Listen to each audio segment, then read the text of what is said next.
Chapter 480, A Work of Art. Ha ha ha. It works. It really works.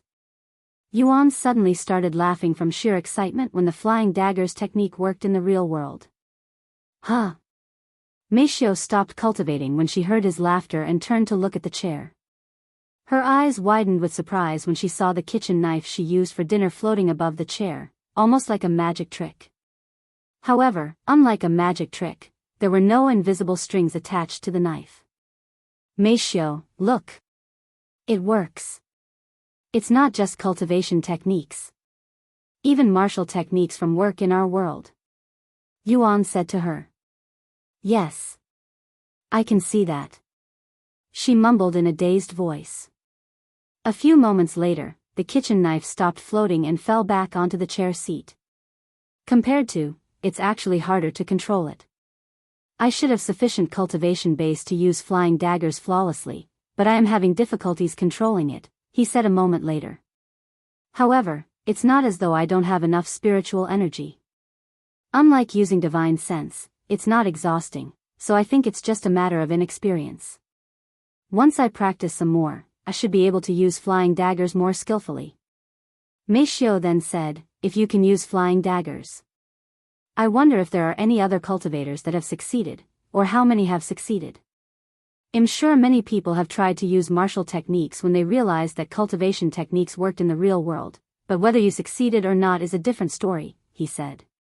There has been no news about this yet, but there's a good chance that some people have succeeded and are purposefully keeping it a secret. It's only a matter of time before someone lets the cat out of the bag, like the situation with cultivation techniques. Meifeng agreed with him. Anyways, I am going to continue practicing this technique. If it's distracting, you can return to your own room to cultivate. I promise you that I won't do anything crazy, so you can rest assured. Yuan said to her. Okay. Meifeng nodded and returned to her room. Yuan proceeded to practice the flying daggers technique until it was morning. After breakfast, Meifeng asked him, are you going to be with us today? Yes, we will see you in a bit. Where do you want to meet? Can you meet us at the Cultivator's Haven? Yuan asked. Okay. I will let them know. Once they entered, Meifeng proceeded to wait for Yu Rou and the others while Yuan and Feng Yuxiang made their way back to Seashell City using the teleport device. When they finally arrived at the city, Yuan and Feng Yuxiang went straight to the Cultivator's Haven, where Meifeng and the others could be seen idling around. Yu Rou. Yuan called out to them. Welcome back, brother. Yu Rou ran to him with a smile on her face. Are you okay? What happened yesterday? Where did you go? She then bombarded him with questions. A stiff smile appeared on Yuan's face. Although he promised to tell her about everything once he returned, he wasn't sure about telling her that he was cursed, as that would definitely make her worried about him. I will tell you later, he decided to delay it for now. He then turned to look at Feng Yuxiang and said, I am ready. Feng Yuxiang nodded. Let's rent a hotel room. We will need a bathtub for your tempering, she then said. A bathtub? Tempering? Yu Rou and the others were quite puzzled, but they didn't ask any questions for now and decided to follow Feng Yuxiang and Yuan. Once they were at the best hotel in the city, they rented out a room with the biggest bathtub. Inside the bathroom with the bathtub, Feng Yuxiang filled the bathtub with hot water before heating the already hot water even further, until the water was literally boiling. Yuan swallowed nervously when he saw this. I am supposed to bathe in this boiling hot water? That sounds painful. He thought to himself. Are you going to temper your body, brother Yu, Tian? Xiao Hua asked him after realizing what they were planning on doing. Yes, I am. Xiao Hua was kind of speechless, as this was quite sudden. Why did he suddenly decide to temper his body? Sometime later, Feng Yuxiang retrieved a dozen treasures and began tossing them inside the bathtub with the boiling water, quickly turning the clear water green. Alright, young master. You just need to bathe in this water and absorb the treasures now. However, I have to warn you that it's going to be painful. Of course it's going to be painful. You're telling him to jump in boiling water? Yu Rou said with a worried frown on her face. Feng Yuxiang laughed out loud after hearing her words, and she said, the boiling water won't hurt the young master. Have you forgotten about his cultivation base? It's the treasures that will do the hurting. Go ahead, young master. Try touching the water normally. Feng Yuxiang then said to him. Yuan nodded and dipped one of his fingers into the boiling water, and to his surprise, it doesn't hurt at all. It's actually quite warm. He exclaimed in a surprised voice. Really? Let me try. Yu Rou also dipped her finger into the hot water, but she had a different reaction. Ah! It burns. Feng Yuxiang shook her head and said, the young master may not have physically tempered his body before, but his cultivation is high enough to naturally protect his body against boiling water. You could have told me before I tried. Yu Rou sighed. Sometime later, Yuan asked, I just need to bathe in this water, right? That's right.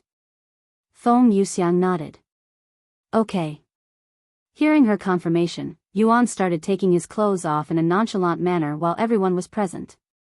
Xia Jingyi's face flushed with redness when Yuan suddenly began stripping, as this is her first time seeing a fully naked man. Young master's bare body. What a work of art. Feng Yuxiang chuckled inwardly as she stared at his refined body with an intensive gaze. Chapter 481, Body Tempering. Yu Rou and Meixia's eyes widened when Yuan suddenly stripped without any warnings. Although they have seen his naked body plenty of times by now since they had to clean his body, seeing the naked body of a cripple who cannot move and seeing the naked body of a fully functional person gave two different feelings. Brother. You should have at least warned us that you were going to strip. There are ladies in here. Yu Rou quickly said to him. Huh? Yuan raised his eyebrows in a puzzled manner, clearly ignorant about these kinds of situations. In his mind, some boundaries between men and women didn't exist. Although he has only seen one naked woman in his life, Lan Yingying, she didn't have such a reaction when they were both naked before, so he didn't think too much about it. Furthermore, Yu Rou and Meifeng have seen his naked body countless times, and they have even touched it before when they had to clean his body, not to mention the number of times he bathed with Yu Rou. Seeing Yuan's puzzled reaction and calm demeanor, Yu Rou realized that she never really taught him common sense when it comes to things between women and men. After all, she never thought he would need this kind of knowledge, and it would also be embarrassing for her to teach someone older than her these kinds of things. Forget it. Yu Rou sighed.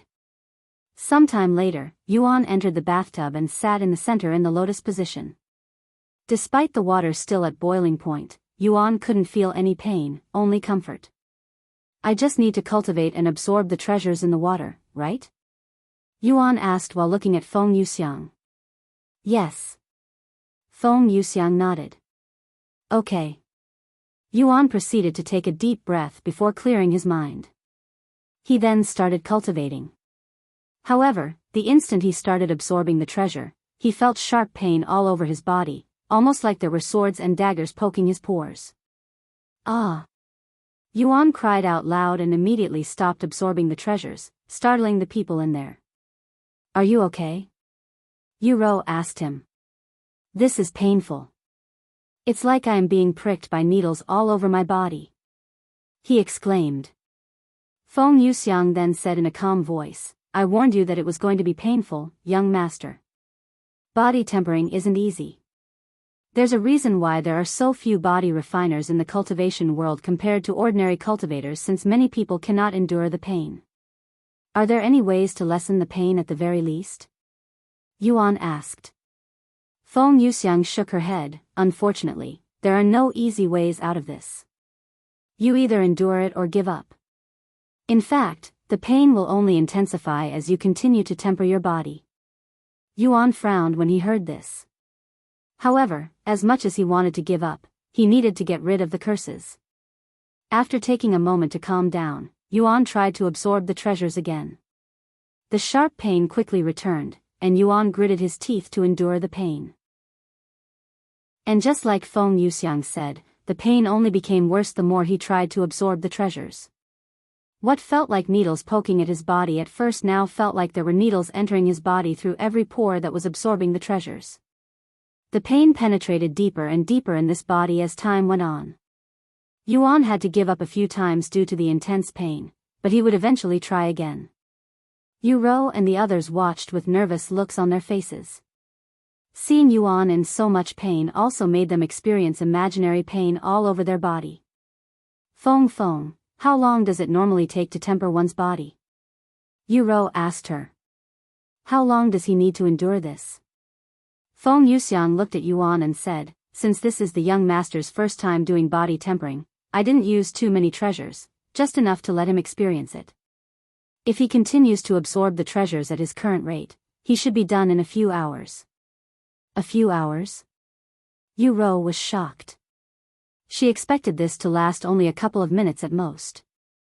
It was unimaginable that one needed to endure such pain for hours. Feng Yuxiang smiled and said, if you think a few hours are bad, imagine tempering your body for weeks, even years. An hour into tempering his body, Yuan was beginning to adapt to the pain, but that didn't mean it wasn't painful any longer. In fact, the pain continued to worsen the longer he tempered his body. Is that blood? Yu Rou suddenly noticed the water turning slightly red. Feng Yuxiang nodded, yes, but you don't have to worry. It won't cause any permanent damage to his body. The young master has actually increased the rate he's absorbing the treasures. If he continues at this rate, he should be done after another hour. And just like Feng Yuxiang predicted, after soaking in the bathtub of treasures, Yuan opened his eyes when he finished absorbing all of the treasure in the water. Near the end, since had already absorbed most of the treasure by then, the pain was no longer as strong, allowing him to relax until the end. How are you feeling, young master? Feng Yuxiang asked him. Exhausted, yet refreshed at the same time, almost like I'd been reborn, he said with a smile on his face.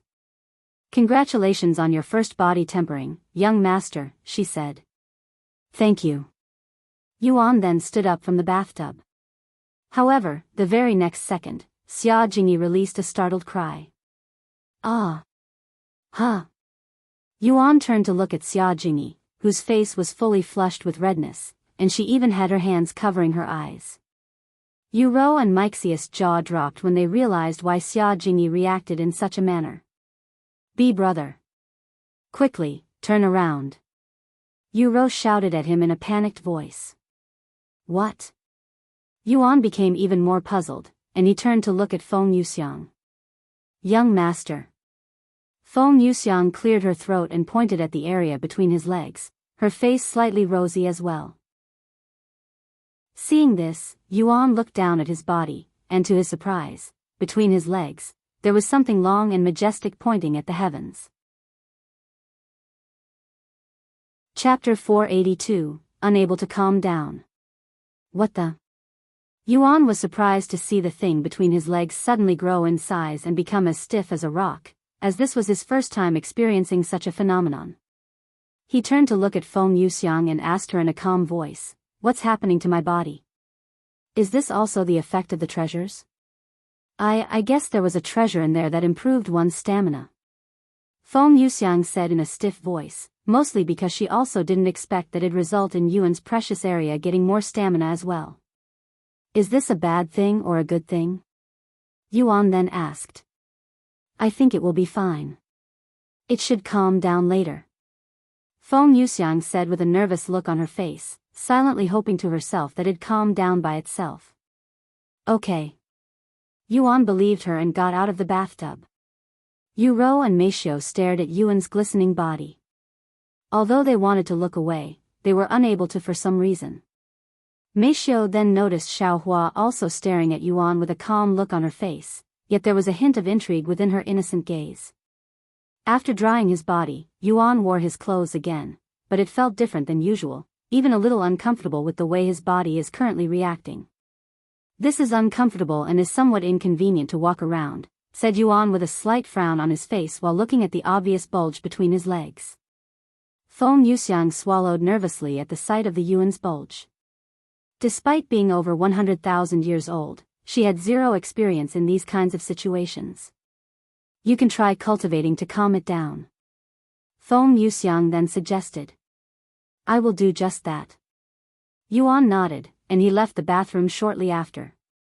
He then took a seat in the middle of the room and began cultivating.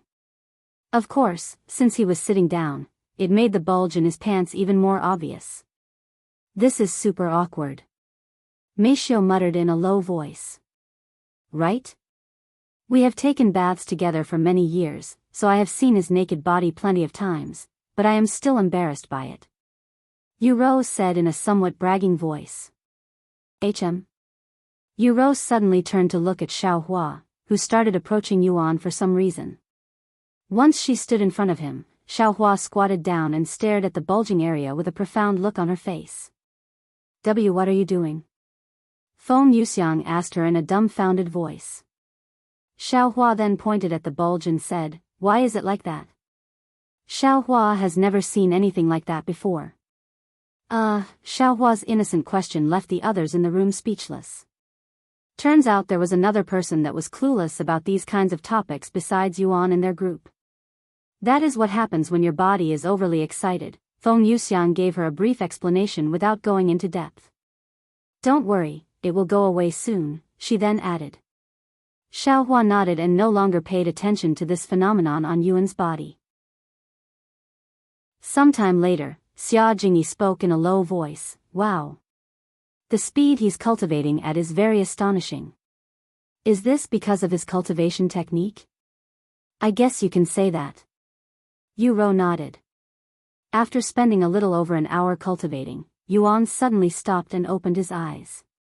He then turned to look at Feng Yuxiang and said to her in a complaining tone, Feng, it's not working. I cannot even cultivate properly because it's very distracting down there. And I think it's starting to hurt as well.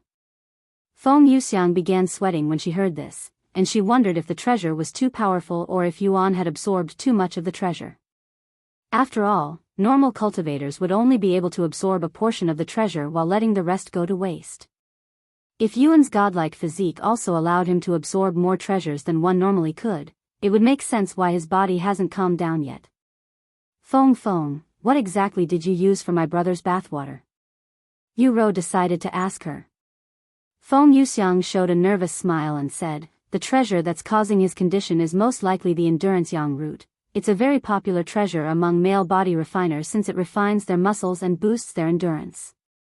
However, there's a slight side effect. And that being a slight aphrodisiac effect. You made my brother absorb that kind of evil medicine? Yu Rou was speechless. I swear it wasn't done on purpose. Normally, one would only be able to absorb about 10 to 30% of the treasures, so this side effect won't affect the person too much if any at all. However, I might have overlooked the young master's unique physique, hence this situation. I'm sorry. I won't put something like that in the young master's bath again, she apologized. Don't worry about it, Feng. I know you don't have any bad intentions. However, this is a problem. I can't move around like this. How long will this effect last before it naturally goes away? Yuan then asked her. 7 days. She muttered in a low voice. An entire week? Yuan exclaimed. There was no way he'd be able to endure this an entire day, much less a whole week.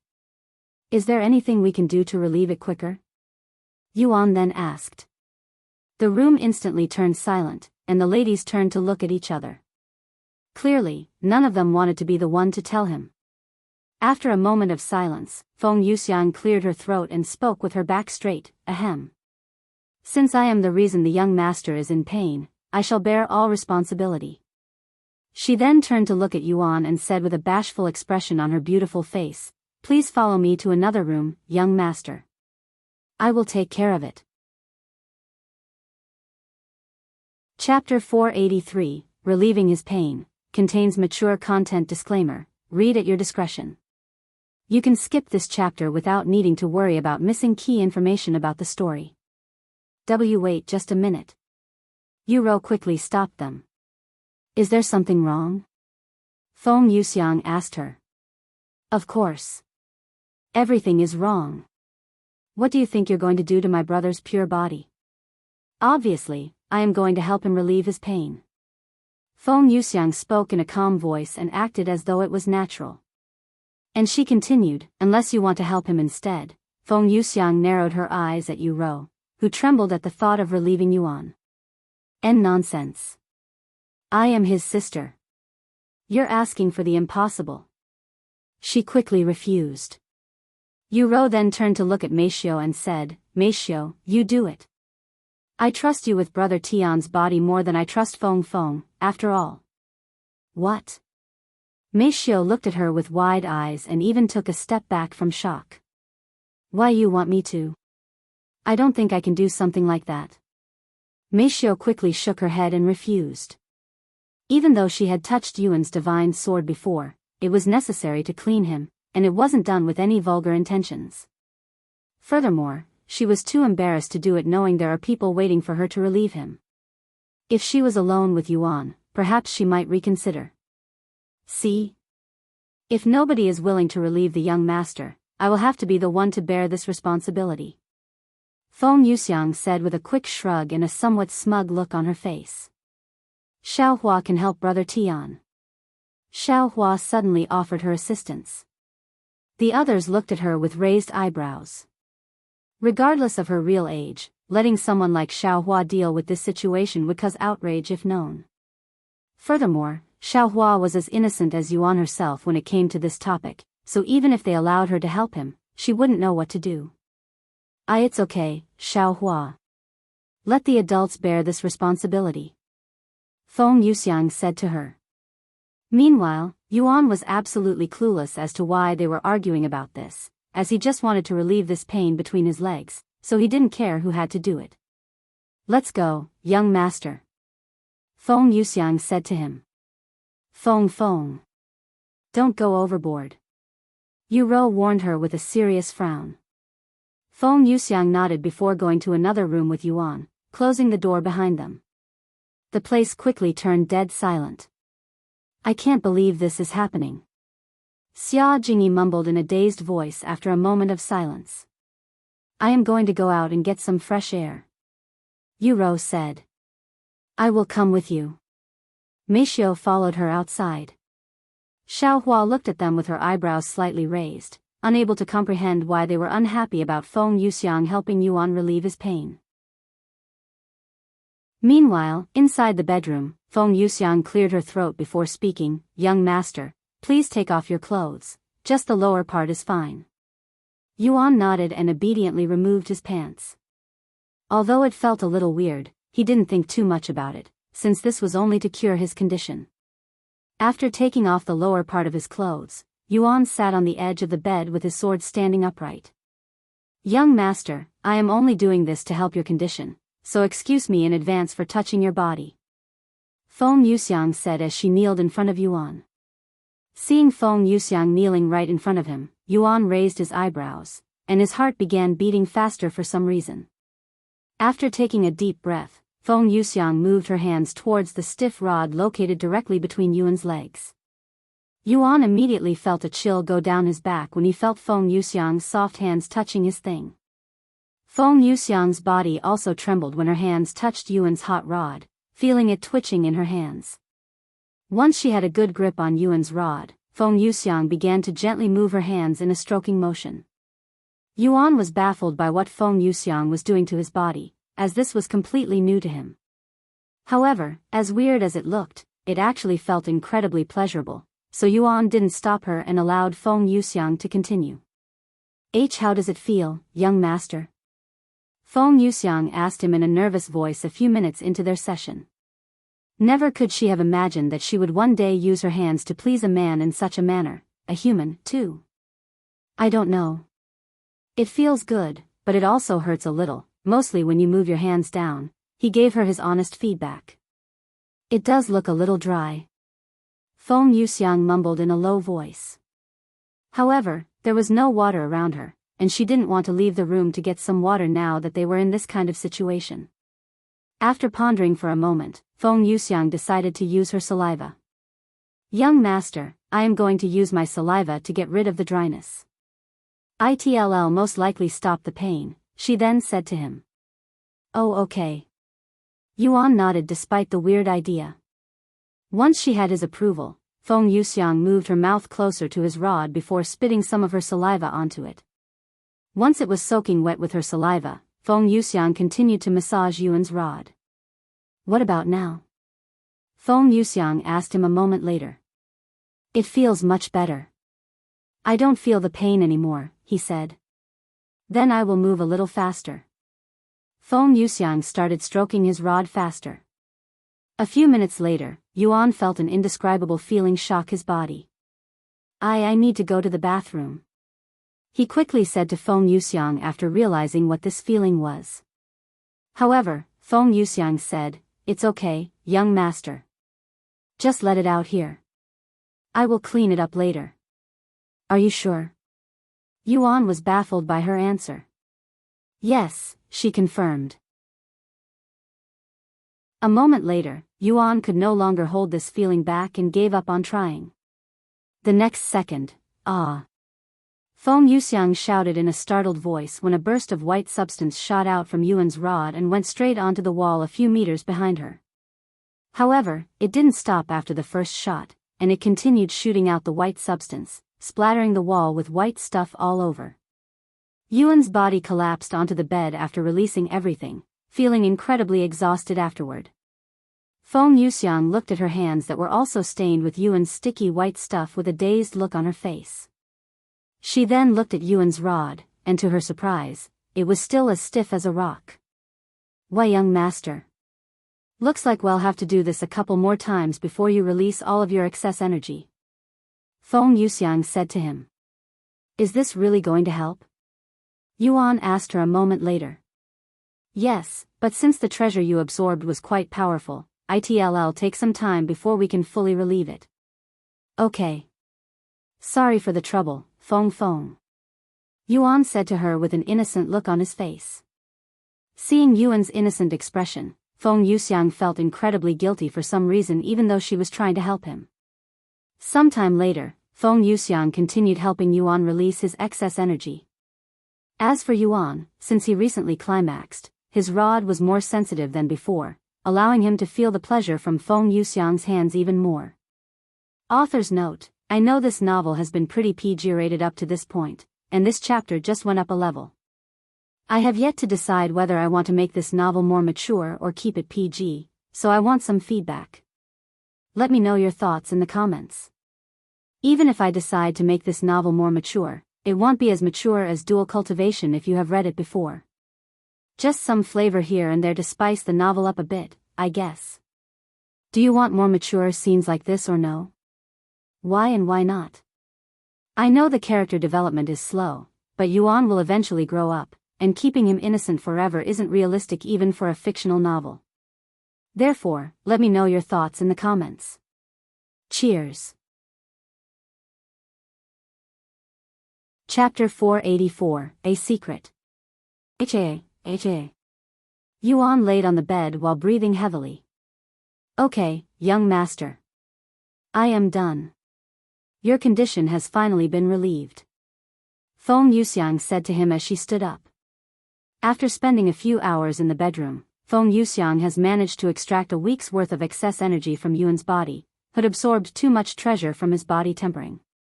Thank you, Feng. Yuan said to her afterward.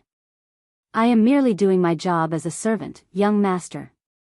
There's no need to thank me, as it was my fault you were in that condition in the first place. Feng Yuxiang said as she used her phoenix flames to clean the sticky white substances in the room without damaging the walls or floor even in the slightest. Anyway, you can stay here and rest until you're ready to move again. I will be outside with the others. Oh. And can you keep whatever happened in here a secret between us, young master? Yes. I don't think I want them to know either. Yuan agreed. Thank you, young master. I will see you later. Despite her calm voice, Feng Yuxiang's face was fully flushed with redness, and her steps were a little unbalanced, looking a little tipsy from drinking too much. Once Feng Yuxiang left the room, Yuan continued to lay on the bed with a look of wonder on his face. Today, he has experienced a new world, one that he would forever remember. Sometime later, when Yu Rou noticed Feng Yuxiang coming out of the room, she quickly approached her and said, "I hope you didn't do anything you weren't supposed to." Feng Yuxiang showed a smile on her face and said, "Don't worry, I only did what was necessary to help his condition. I respect the young master's body as much as you do, so I wouldn't dare to do whatever you're thinking. Anyways, the young master's condition has been fixed. I am going to get some fresh air. I probably won't be back for a while." Feng Yuxiang then left the building and flew away, not returning for a couple of days. About an hour after Feng Yuxiang left, Yuan emerged from the room with a refreshed look on his face, and even his aura experienced a small change. Brother. Are you okay now?" Yu Rou asked him with a slightly rosy face, trying her hardest to not look away from him. "Yes, I am fine now." "What happened inside?" To everyone's surprise, Xiao Hua was the one who asked him this question. Yuan chuckled and said, "That's a secret." "A secret?" Everyone there looked at him with wide eyes, their imaginations running wild. "By the way, where's Feng Feng?" Yuan then noticed that she was missing. She went outside for some fresh air, and she also said that she won't be back for a while. Yu Rou said. "Oh. I see." Sometime later, Yu Rou asked, "What should we do now, brother?" "Whatever you want, I guess." "Well, I am not sure what I want to do, but I am tired of doing quests," she said. "Then do you want to just explore the lower heavens?" "What do you mean by exploring?"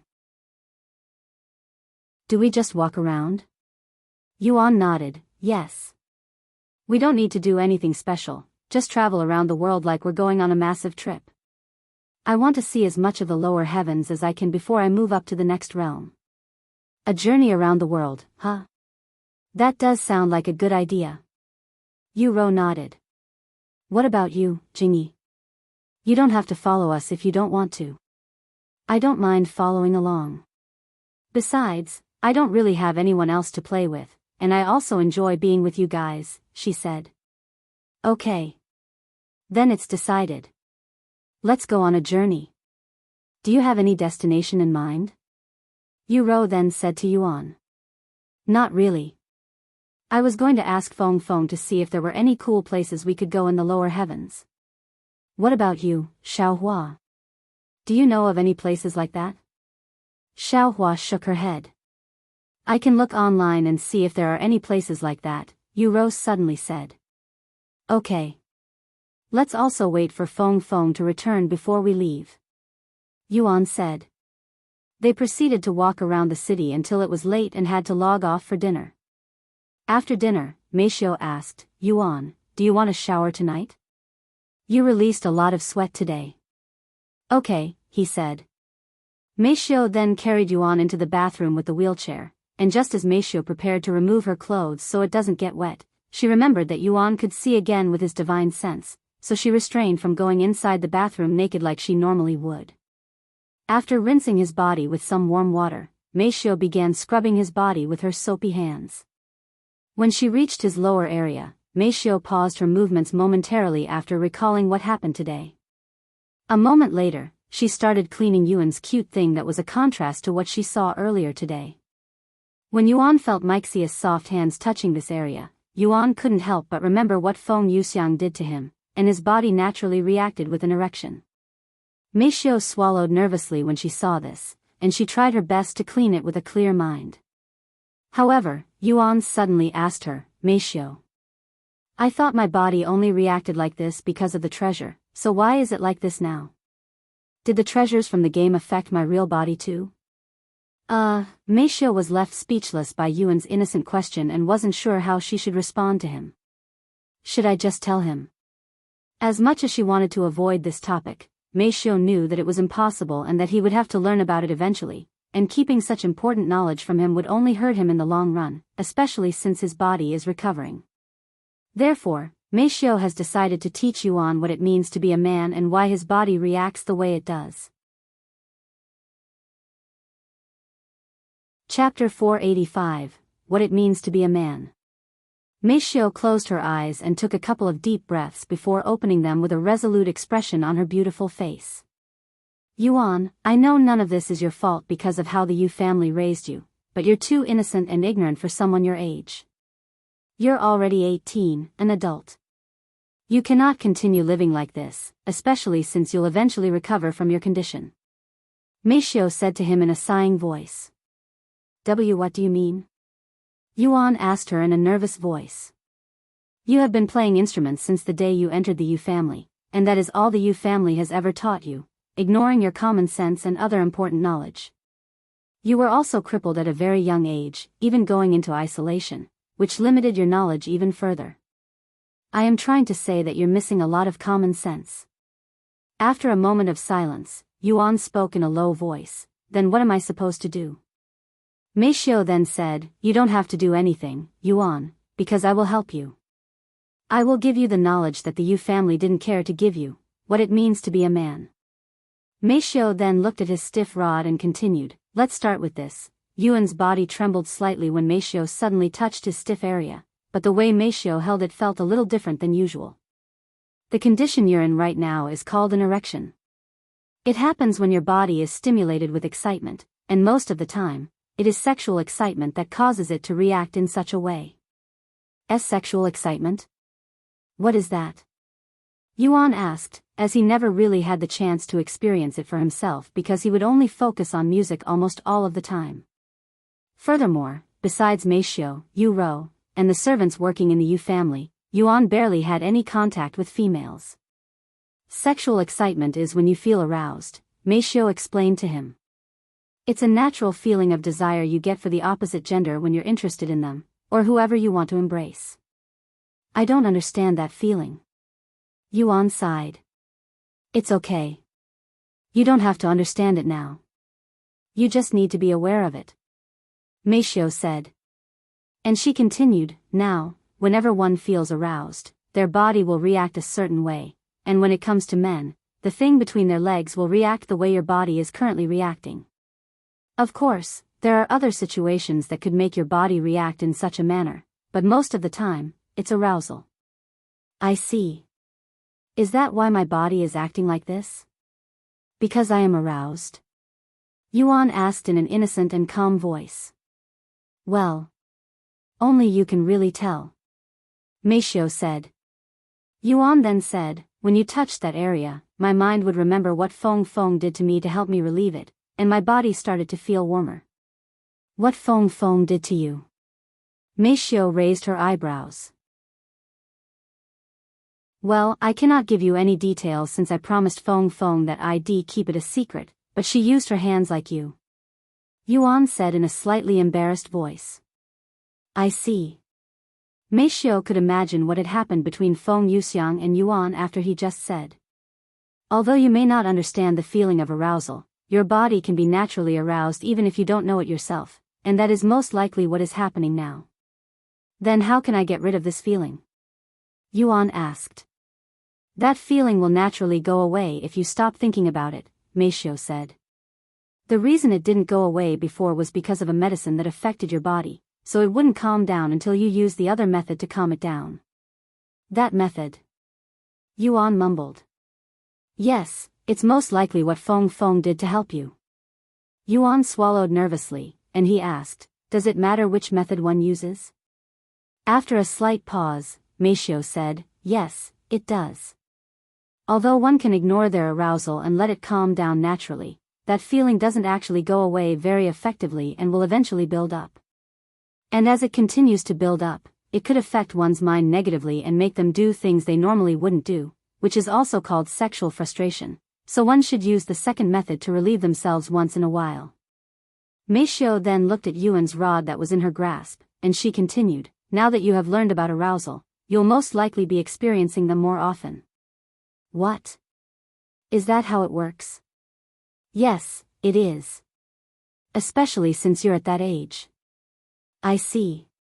Then what should I do? If I cannot keep ignoring it, I will have to relieve myself, right? That will be difficult in my condition. Yuan sighed.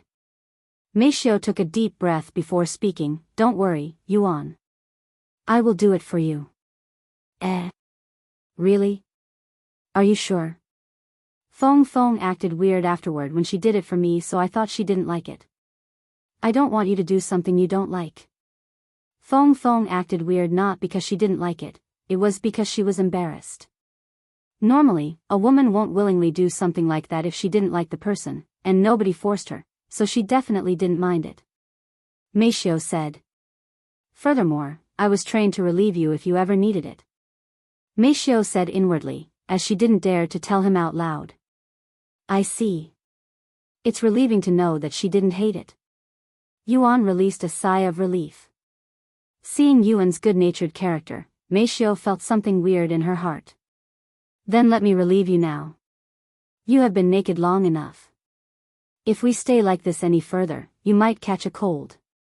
As she finished her sentence, Meifeng began moving her hands, stroking Yuan's stiff rod more skillfully than when Feng Yuxiang experienced it with her hands. This is my first time doing this on a real person. Meifeng thought to herself as she pleased Yuan's sword with her hands. When her mother trained her to take care of Yuan's every need, it was only on toys and mannequins, so this was her actual first experience.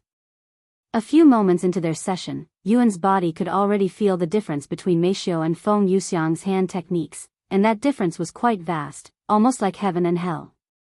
When Feng Yuxiang stroked it, it was much more forceful and fast, and she would sometimes grip onto it with too much strength. However, when Meifeng strokes it, he could feel the tenderness in her slow and gentle movements, almost like she was treating his thing like a treasure, and it was a constant feeling. Furthermore, Meifeng would use her other hand to massage other areas while her main hand was busy relieving his sword, enhancing the effects of her already skillful techniques. Yuan's body reached its limit in just 3 short minutes under Meixia's skillful hand techniques. Feeling the rod in her hands twitching, Meifeng said in a soothing voice, "Go ahead. Let it out and relieve yourself." Hearing her voice, Yuan removed the blockade and released a stream of white substance from his lower body. And right before Yuan released his stress, Meifeng placed her other hand a few inches away from his rod so that his release wouldn't go everywhere in the bathroom. Meifeng could feel something warm and powerful shoot into her hands the next moment, and it would continue shooting into her palms for a couple more times before it stopped. "How are you feeling?" Meifeng asked him afterward. "Like something was relieved from my body." "Thank you," Yuan said to her. Meifeng then washed away the white stuff on her hand and the floor with the shower head. Once that was done, she proceeded to rinse the soap from Yuan's body. A few minutes later, she carried Yuan back to his room and dried his body with towels. "Let me take a shower before we continue our talk, okay?" Meifeng then said to him. "Okay." Meifeng then returned to the bathroom to take a shower, taking much longer than she normally would for some reason. Once she was eventually done, Meifeng returned to Yuan's room and continued to educate him about things that the Yu family never taught him. Chapter 486, An Unexpected Find. Thank you, Meifeng, for the lesson. I will keep in mind everything you have taught me today. Yuan said to her after spending an hour getting lectured about the differences between men and women. Then I will go back to my room now. I am more exhausted than usual for some reason, Meifeng said to him. Okay. Good night, Yuan said to her. Once she returned to her room, Meifeng buried her face into the pillow and proceeded to suffocate herself until she could no longer endure it. However, she was unable to calm down despite doing that. I have done it. I really did that to him.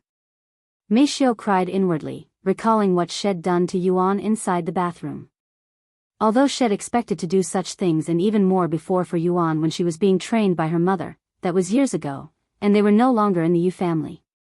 Furthermore, their relationship has evolved to being much more than just a servant and master.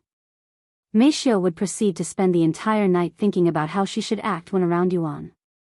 As for Yuan, he slept like a baby, instantly falling asleep a few seconds later, and if one went into his room while he slept, one would see a gentle smile on his face. Meanwhile, around the same time at the Yu family, a middle-aged man wearing a black suit stood before Yu Yong and Tang Li. Master Yu, Madam Tang, we have discovered her location. This middle-aged man said. Thank you, Mr. Johnson. Where is Meifeng right now? Yu Yong then asked this middle-aged man, who had hired to investigate Meixia's whereabouts. After looking through some of the surveillance cameras in the streets, we have managed to locate the building Meifeng lives in, and it's an apartment about an hour away from this place. During our investigation on Meifeng, we also found something unexpected, that she appears to be with Tian. What? Meifeng is with that useless thing? Are you sure? Why didn't the chairman tell us that when he visited? Tang Li exclaimed in a surprised voice. Mr. Johnson nodded and said, we saw them entering the apartment together, and after speaking with Chairman Zhao, he confirmed that there was a cripple in a wheelchair with Meifeng at the Cultivators Association. We even have a picture from the surveillance. Mr. Johnson proceeded to show them a picture of Meifeng pushing a wheelchair that carried Yuan. Yu Yong frowned and said, she left the Yu family to be with him? Why am I not surprised? She was trained by Meifeng to be his personal maid at one point. Of course there's someone with him. That trash can't possibly live by himself now that Yu Rou is no longer helping him. However, does this also mean that Meifeng had lied to us about Meixia's situation? I refuse to believe that she didn't know about her daughter's situation. Tang Li then said. Yu Yong raised his eyebrows and said, Meifeng has remained loyal to the family ever since she joined the family. I don't believe that she would lie to us. Though we should still talk to her about this just in case. Anyway, this is an entirely different situation that can be dealt with after our current one. Can you bring Meifeng back to us, Mr. Johnson? Yu Yong asked the middle-aged man. He nodded and said, although we have located her whereabouts, we have yet to locate her exact location. We know where she lives, but we don't know where exactly, and the building owners refuse to give us access to the surveillance cameras without a proper reason. What are you trying to say? It's just an apartment. Go knock on every single door until you find her. That's why we hired you. Tang Li said with a frown. Mr. Johnson smiled and said, Madam Tang, we were only paid to locate her whereabouts, and that is exactly what we have done. The contract doesn't state that we have to do anything else once we find her location. The frown on Tang Li's face grew deeper, but before she could speak, Mr. Johnson continued, in case you forgot, Meifeng was called a cultivation genius by Chairman Zhao himself. If that's the case, there's a good chance that she's a high-level cultivator at this moment. Even if we knock on every door and find her, we cannot physically force her to come with us if she refuses since our team doesn't have the manpower to do so. If there's a chance that we must use force to bring Meifeng back to the Yu family, we will need to hire more people, cultivators that are powerful enough to bring her back. However, powerful cultivators are not easy to find. Do you understand where I am getting at? Yu Yong pondered for a moment before speaking. In other words, you are asking us for more money. Is that correct? Mr. Johnson merely smiled at his question, his answer clear. I don't care how much it will cost. I want her back at the Yu family. We can simply have Chairman Zhao cover the cost of the operation and more when we give him Meifeng. Tang Li said in a cold voice. Very well. I will immediately assemble a team of powerful cultivators to bring Meifeng back. It should be done by the end of the week. Mr. Johnson said. As for the price, we will calculate everything once we get the team together before sending them to you. Once we receive the payment, we will immediately bring her back. Mr. Johnson said, implying that unless they receive the money, they wouldn't do anything. Although the Yu family is a powerful family, they were not completely invincible and almighty in this world, so not everyone will be willing to work for them without money, which is the real power. After Mr. Johnson left the place, Yu Yong summoned Meifeng to their home despite it being incredibly late at night. Meifeng, who was asleep at the time, had to wake up and make her way to their place after being called, but she didn't complain, as she puts her master's needs before her own needs. Half an hour later, Meifeng arrived at the Yu family. Chapter 487, Questioning Meifeng. Meifeng, have you found Meixia's whereabouts yet? Yu Yong asked her the moment she arrived at the house, acting as though he didn't have a single clue. Unfortunately, I have not. Meifeng said, and she continued, I tried calling her every day, but she hasn't responded to a single call. Are you sure you don't know? Tang Li asked again, narrowing her eyes. I don't understand. Are you implying that I know her whereabouts? That I am lying to you? Meifeng then asked, feeling something was off about their atmosphere. Yu Yong then retrieved a photo and placed it on the table, showing a picture of Meishio and Yuan on the street. It was the same photo given to them by Mr. Johnson. Your daughter is currently taking care of that trash, and she left the family shortly after he was disowned. This doesn't seem like a coincidence, and I refuse to believe that you, her mother, didn't know about this. Tang Li said. And she continued, you know what I think? I think you knew about her whereabouts this entire time and purposefully kept it from us. In fact, you probably even helped them. Meifeng remained silent after hearing Tang Li doubt her loyalty, even suspecting that she had something to do with Meixia's disappearance. However, she didn't panic. With all due respect, Madam Tang, I have worked for the Yu family for nearly my entire life, and I had sacrificed everything in order to do so. Why would I risk all of that over something like this? The last time I spoke with Meishio was right before she left. She told me that she wanted to leave the Yu family to explore other options in life. Meishio isn't bound to a contract, nor did I have any reason to convince her to stay since she's already an adult, so I didn't say anything and allowed her to leave. Meifeng said, subtly reminding them that Meishio wasn't under a contract so they cannot force her to stay. Meifeng then continued without giving the Yu family a chance to speak, allow me to be blunt, masters. Meishio has admired the young master ever since he was adopted into the family, and Shed even endured countless hours of training from me just to become his servant. However, because of what happened to the young master, she was reassigned to the young lady. I am not saying that she doesn't care about the young lady, but she has always dreamed of being the young master's servant. Since the young master got removed from the family, Meishio, who is not bound by a contract, most likely decided to leave the family so that she could finally fulfill her dream as the young master's servant. Of course, this is all speculation, but other than logical reasoning, I am also her mother, so I know what she thinks. Yu Yong and Tang Li were left speechless by Meifeng's words. After a moment of silence, Yu Yong said, I don't doubt you, Meifeng, but just to be safe, let me see your cell phone. Since you claim that you call her every day, you must have a record of it in your phone. The Yu family expected Meifeng to make an excuse to get out of this situation, but to their surprise, Meifeng said, I understand. She then retrieved her cell phone and handed it over to Yu Yong without making any excuses or showing even the slightest sign of being worried. Yu Yong then opened her phone and checked the call record. His eyes widened with surprise when he saw that Meifeng had actually been calling Meixia's phone number every single day without fail ever since Meishio left the family, and she would sometimes even call Meishio multiple times in one day. However, there was not a single successful call within the call records.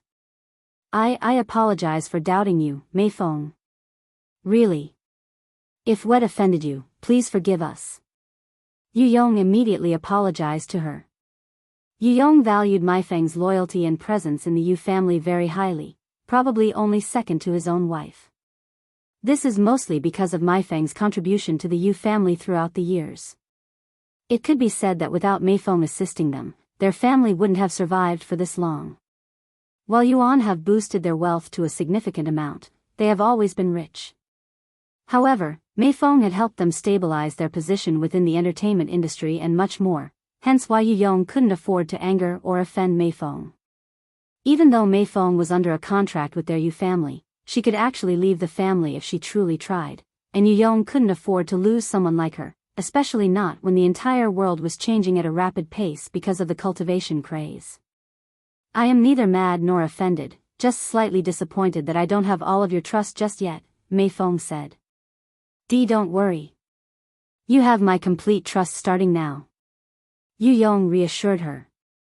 However, Tang Li wasn't happy with the results, and she was still suspicious of Meifeng, but she didn't say anything and merely kept a frown on her face.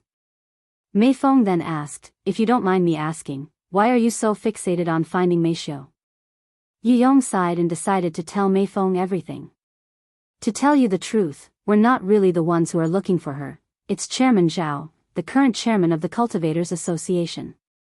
Apparently, Meifeng has incredible talents in cultivation, which attracted Chairman Zhao's attention, and he wants to buy Meifeng from us.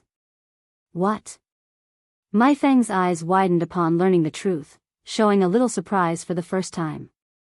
Therefore, we have hired investigators to look for her. They have recently found her whereabouts, and they are planning on bringing Meifeng back soon. What about Meifeng? What if she doesn't want to join the Cultivators Association? Meifeng asked. Meifeng, you should know by now that if someone is powerful enough, they can do whatever they want. Chairman Zhao is definitely someone powerful enough to do as he pleases. If he truly wants Meifeng, there's nothing you nor the Yu family can do about it. Yu Yong sighed again. Chapter 488, Don't Underestimate Him. Sometime after listening to the whole story from Yu Yong, Meifeng prepared to return home. Meifeng, I know she is your daughter, but there's nothing we can do. I guess we can only be happy for Meifeng that she caught the attention of someone prestigious like Chairman Zhao. If she's with him and the Cultivators Association, I am sure that she will live a fulfilling life. And I apologize again for calling you here so late in the middle of the night. You can take tomorrow off if you'd like. Yu Yong said to her before she left. Once she was in her car, Meifeng drove straight home while pondering the whole way there. The chairman of the Cultivators Association. He's definitely not someone the Yu family can deal with, much less Meifeng.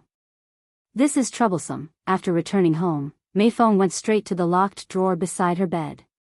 She then opened it and retrieved a burner phone and opened it. A moment later, she dialed a number. Hello?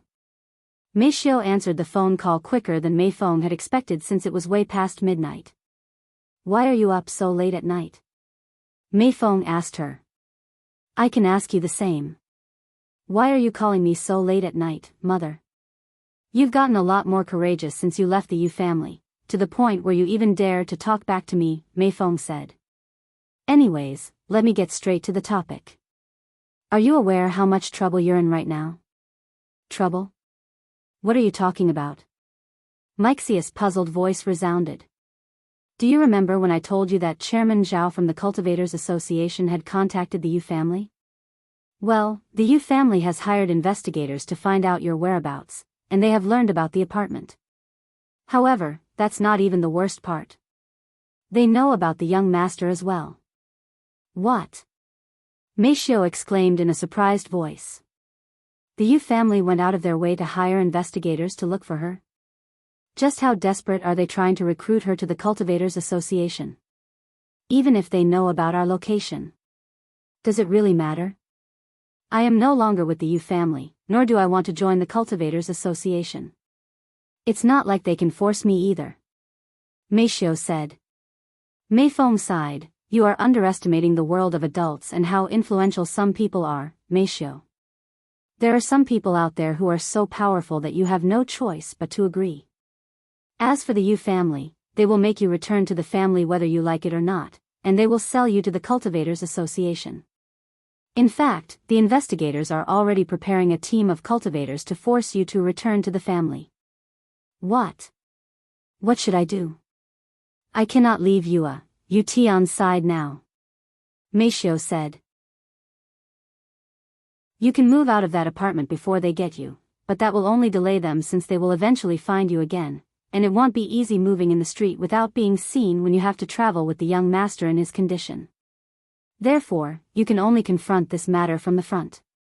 What are you trying to say? Meifeng asked. Do you remember what I taught you? What you should do if there are people who threaten the young master's safety? Meifeng asked her. I can't forget it even if I want to. Meifeng mumbled in a low voice. Good, and since you're a cultivator, you should be even more powerful. Just make sure you don't kill them and you should be fine. Make sure you report it to the police afterward just in case. I won't be contacting you again for a while since the Yu family is suspecting that ID helped with your disappearance. Once you have dealt with the problem, call me on my burner only after midnight. I understand. Make sure you keep the young master safe since there's a good chance that they might use the young master to force you to return. A slight smile appeared on Meixia's face when she recalled Yuan's flying dagger technique and said, "Don't underestimate him, mother. He may not be able to move properly, but I doubt there's anyone more powerful than him right now." Meifeng was left speechless for once by Meishio. "What do you mean by that?" She couldn't help but ask. "You'll find out eventually, mother.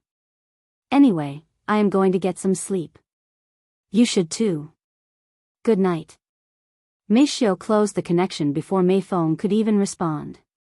This little girl definitely got more courageous, even a little cheeky. Something must have happened.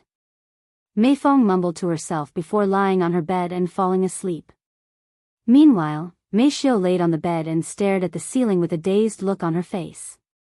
"I just want a peaceful life with him. Why is everyone making things so complicated?" She sighed in a low voice.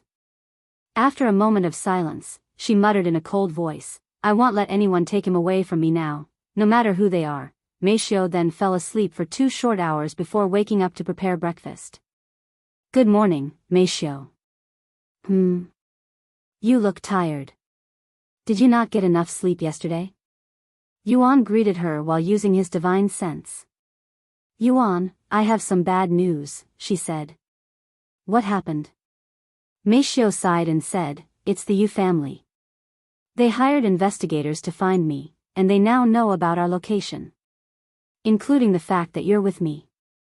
Yuan remained silent for a moment before speaking. "Even if they know about our location, what are they going to do about it? Force you to go back?" Meishio nodded, "From what my mother told me when she called me last night." "Yes, what?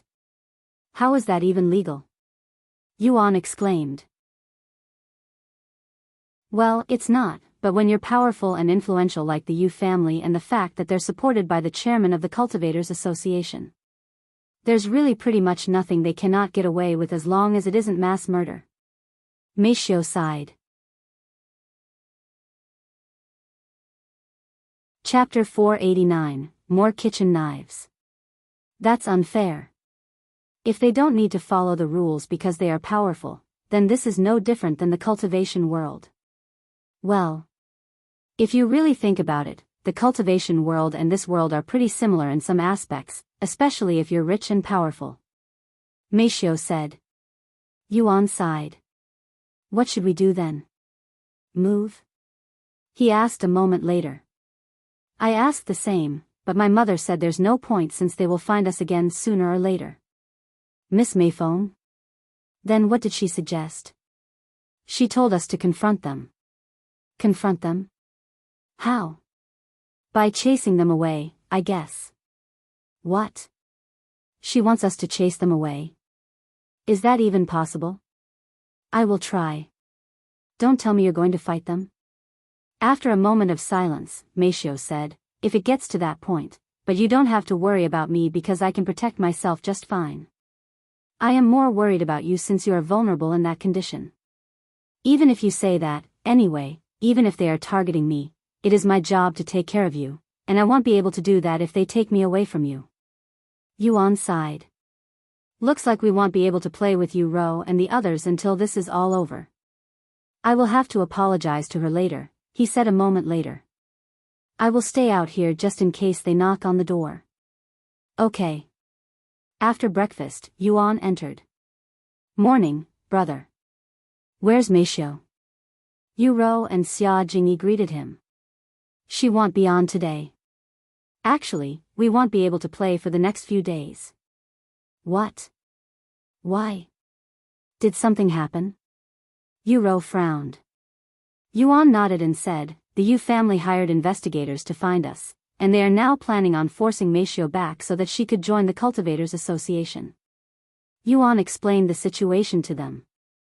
"What? They're still on that? Unbelievable.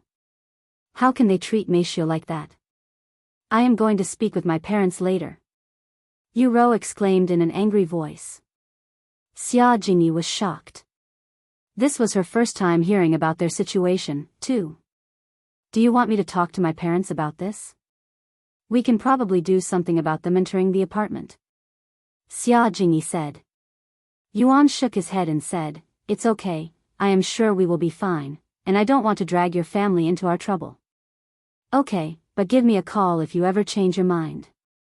"Brother Tian, what is this Cultivators Association?" Xiao Hua asked him. "It's a complicated situation. I don't think I can even explain it," Yuan said to her. "Don't worry, I will be back in a few days hopefully.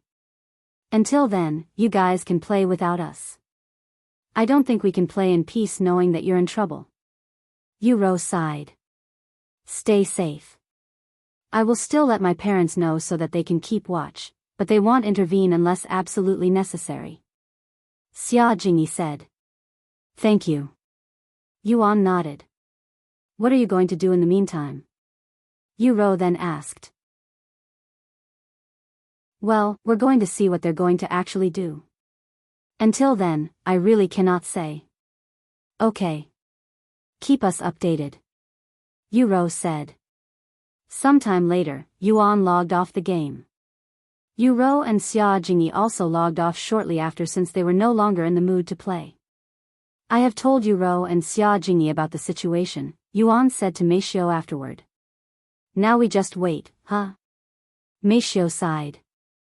"I am going to practice the flying daggers since that is the only way I can help you in case you're in trouble," Yuan then said. "Flying daggers? You'll kill them." Meishio chuckled. Yuan remained silent, his thoughts unknown. "Anyways, I am going to cultivate too. Hopefully, I will be able to break into Spirit Warrior before they find us," Meishio said before returning to her room. Once Meishio left, Yuan mumbled in a low voice, "If I have to protect you." Sometime later, Yuan cleared his mind and began practicing flying daggers, making incredible progress in just a single day. Whoosh! A kitchen knife flew around the room like a paper airplane, but unlike a paper airplane that could not be controlled, Yuan could control the direction and speed of the kitchen knife with precision. Once he was confident with controlling a single kitchen knife, Yuan wondered if he could control two of them at once. Although he has only ever tried to control one dagger at a time even in cultivation online, that was only because he only had the Starry Abyss, and that was the only dagger he really ever needed. "Meishio. Sorry to disturb your cultivation, but can you bring in a few more kitchen knives?" Yuan called out to her. A minute later, Meishio came into the room with 2 more kitchen knives in her hands, and she asked him, "Why do you need so many knives?" "I want to see if I can control more than one at a time," he said. "More than one? Well, just don't overboard and hurt yourself," Meishio said as she placed the knives on the chair. Once Meishio left the room, Yuan immediately began trying to control 2 knives at once. And to his surprise, he was able to lift 2 knives at once. However, he quickly learned that while he could levitate 2 knives at once, controlling them simultaneously was an entirely separate story. This is much more difficult than I'd expected. Yuan sighed out loud as he proceeded to spend the rest of the day trying to control 2 knives at once. The following day, Yuan continued to practice his flying daggers while attempting to break through to Spirit Master. Time passed quickly, and before they were aware, almost a week had passed. Meanwhile, somewhere in the city, Mr. Johnson stood before 4 individuals emitting profound auras, all of them with cultivation at the 7th level with one even at the 8th level. Chapter 490, Going from Door to Door. Our target this time is a genius cultivator named Meishio. This is what she looks like. Mr. Johnson showed them a picture of Meishio. One of the cultivators immediately whistled, "Whoa, what a beauty. She's not only beautiful, she's also a cultivation genius. Don't underestimate her, or you might regret it," Mr. Johnson said. And he continued, according to the Cultivators Association, Meishio claimed to be at the 9th level of Spirit Apprentice. If this is true, she has one of if not the highest cultivation in the city. 9th level? No wonder why you called 4 of us to kidnap a single girl. However, even if she has a high cultivation base, it won't matter if she doesn't know how to utilize it properly. I highly doubt she'll cause any trouble for us, or are you underestimating us, huh? Scorpion is right, Johnson. So what if she's at the 9th level? She's still within Spirit Apprentice. The difference between each level as a Spirit Apprentice isn't that vast. Even if we have a lower cultivation base, our combat experience will make up for it, said another person there. She's just a little girl. I doubt we'll face any troubles when dealing with her. In fact, I can even take her by myself. Hearing their confident voice, Mr. Johnson said, since you're all so confident, I won't bother going into the details. Just bear in mind that you're not allowed to hurt her too badly. The chairman of the Cultivators Association has a great interest in this girl. If you hurt her, or even worse, damage her cultivation talents, you'll have to bear responsibility. What? The chairman of the Cultivators Association is also in on this? Just what is so special about this girl beside her cultivation talents? One of them asked. Our job isn't to ask questions. Just do whatever you are being paid to do, Mr. Johnson said. He then placed a map on the table and pointed at the clear red dot on the map. This is her whereabouts, but it's an apartment, and we don't know which room she is living in exactly, so we'll have to knock on every single door until we find her. What a pain in the ass. But we're getting good money for such an easy job, so I won't complain too much. When do we carry out this mission? As soon as possible, said Mr. Johnson. All right. Well, start right now. Sometime later, the 4 hired cultivators left the briefing room and made their way to their destination. Once they arrived, they changed their clothes, wearing uniforms meant for carriers, disguising themselves as someone who makes deliveries. There are 27 floors in this apartment, and it will take forever if we go through it one floor at a time, so let's split up into a group of 2. One group will check the even-numbered floors while the other group searches the odd-numbered floors. If we find Meifeng, immediately contact the other group. The other 3 nodded. According to Johnson, Meifeng is living with only one other person, a cripple, so she should be the only one answering the door. Once they decided on their groups, they entered the apartment and started knocking on doors. Hello. You have a delivery. I don't remember buying anything online. Some old lady answered the door a moment later. Oh, I'm sorry. I must have made a mistake. When someone that wasn't Meifeng answered the door, they would move on to the next door. If someone doesn't answer the door, they would note it down so that they could try again later. The 4 cultivators proceeded to knock on doors for the entire morning. 1st floor. 2nd floor. 3rd floor. 9th floor, 10th floor, 13th floor, the 14th floor. Meanwhile, inside 17F on the 17th floor, Meifeng silently absorbed the spiritual energy inside her room. For the past week, she has done nothing but improve her cultivation base. As for Yuan, he would continue practicing his flying daggers technique. Suddenly, somebody knocked on the door, but it was not their door, it was the door closest to the elevator. Hello. Delivery. Hearing this noise, Meifeng opened her eyes and stopped cultivating. She then stood up and walked to Yuan's room and said to him in a low voice, "They're here." What now? Let's just pretend we're not here for as long as possible. Okay. Thus, they ignored the banging on the doors and the man shouting delivery.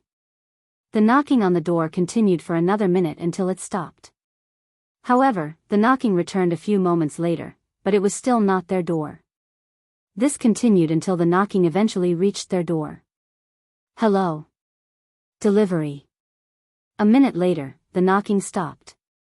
Once all of the doors on their floor had been knocked on, the cultivators went to the next floor. At the end of the day, the 4 cultivators returned to the car. No luck, huh? What now? Well, we have narrowed down the rooms. We will revisit the doors that didn't answer today again tomorrow, and we will continue this until we narrow the choices enough. Once there are less than 10 rooms, we will force our way into these rooms and see for ourselves. Sounds good. They left the apartment shortly after and wouldn't return until the following day. The next day, they returned to the apartment and started knocking on doors again, but they only visited those that didn't answer them yesterday. By the end of the day, they narrowed the choices by half. Only 21 left now. They lowered that number to 15 the next day, then 11, and finally down to 7 on the 4th day. Meifeng must be in one of these 7 rooms. There is 1 room on the 7th floor, 1 on the 9th floor, 2 on the 17th floor, 1 on the 21st floor, and the last 2 on the 25th floor. Let's work our way up tomorrow and get it done by the end of the day. Understood. Chapter 491, Midnight Invasion. Hey, what the hell is taking so long? We're already past our deadline. Mr. Johnson called the 4 cultivators on their 4th day on the job. Calm down, Johnson. Well, get the job done by tomorrow. It took longer than expected just knocking on the doors. That bitch Meifeng is definitely avoiding us on purpose. Maybe she is somehow aware that we're looking for her. What? How is that possible? Unless someone warned her about us, it's impossible that she's aware of our operation, said Mr. Johnson. She probably can't hear your knocking because she's playing. If that's the case, it'll make things even more convenient and a breeze when we take her. Whatever. Just get it done by tomorrow or your check will see some deductions. Mr. Johnson said. What? Not our pay. Then hurry up and get the job done before the Yu family complains even more. Mr. Johnson yelled at them before closing the line.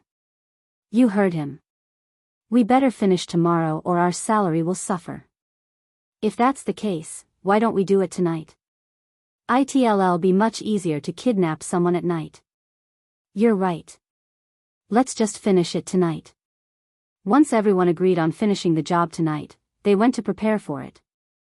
A few hours later, when the sky had turned pitch black, the 4 cultivators returned to the apartment with a lockpicking kit and started breaking into the rooms that didn't answer them for the past 4 days, starting with the room on the 7th floor. Click. Once they unlocked the door, they silently made their way into the room and began looking around. Inside the apartment, they could see 2 people laying on their beds with the gaming console on their heads.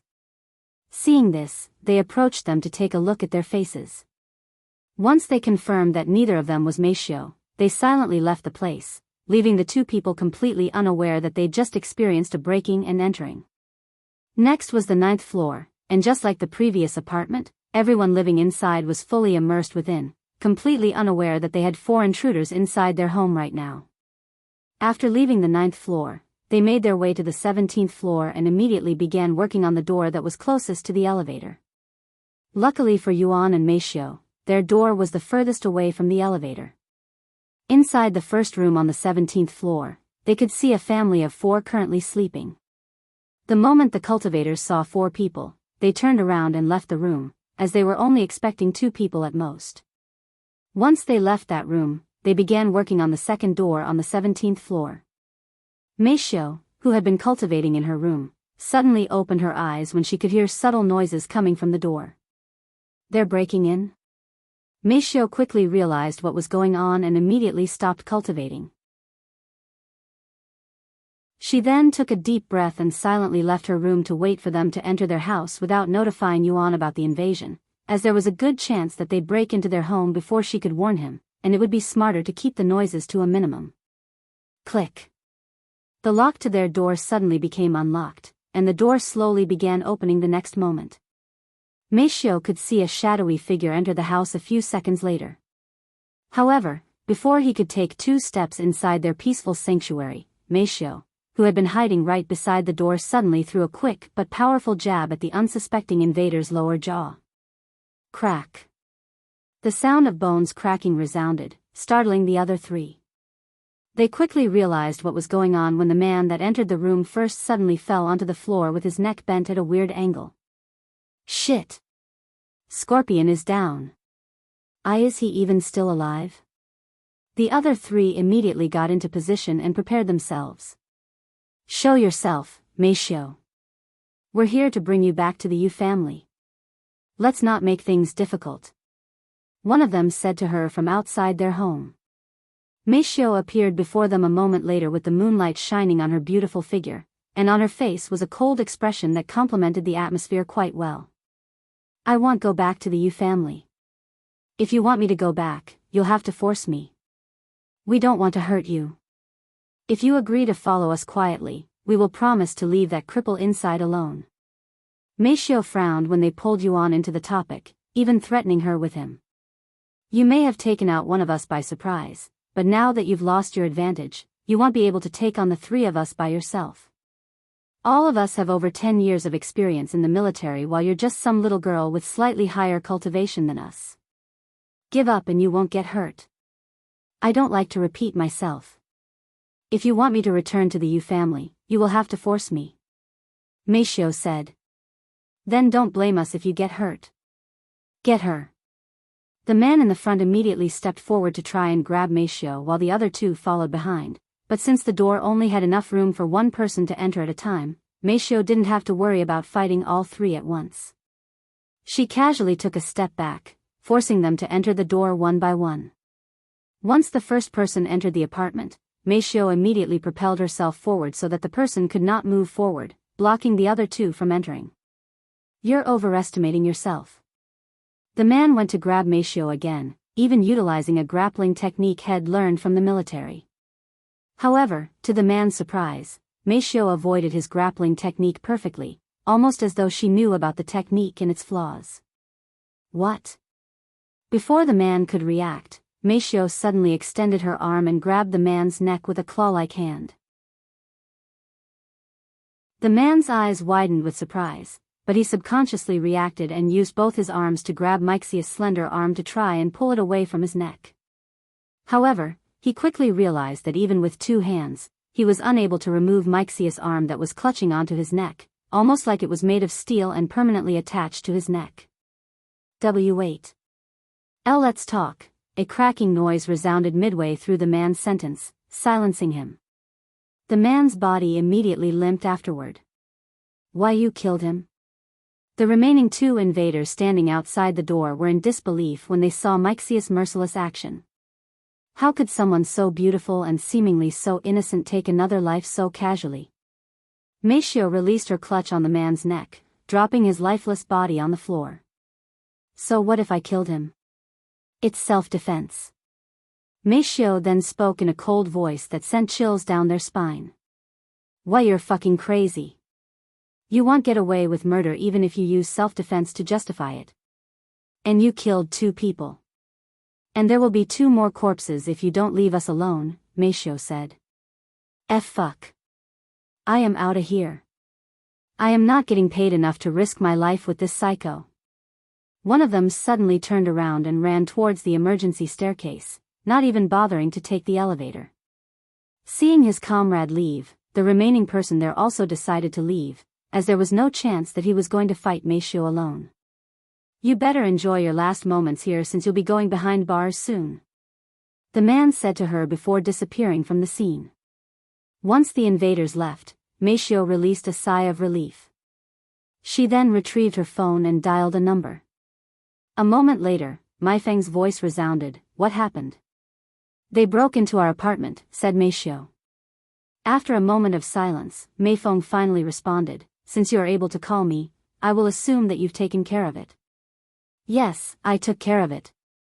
But I might have gone a little overboard, she said. You killed them?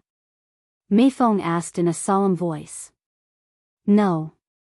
I held back my strength as much as possible, but they will definitely die if they don't receive any medical care soon.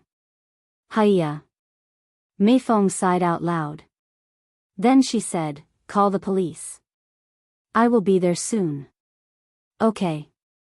Meifeng then hung up and called the cops to explain the situation to them.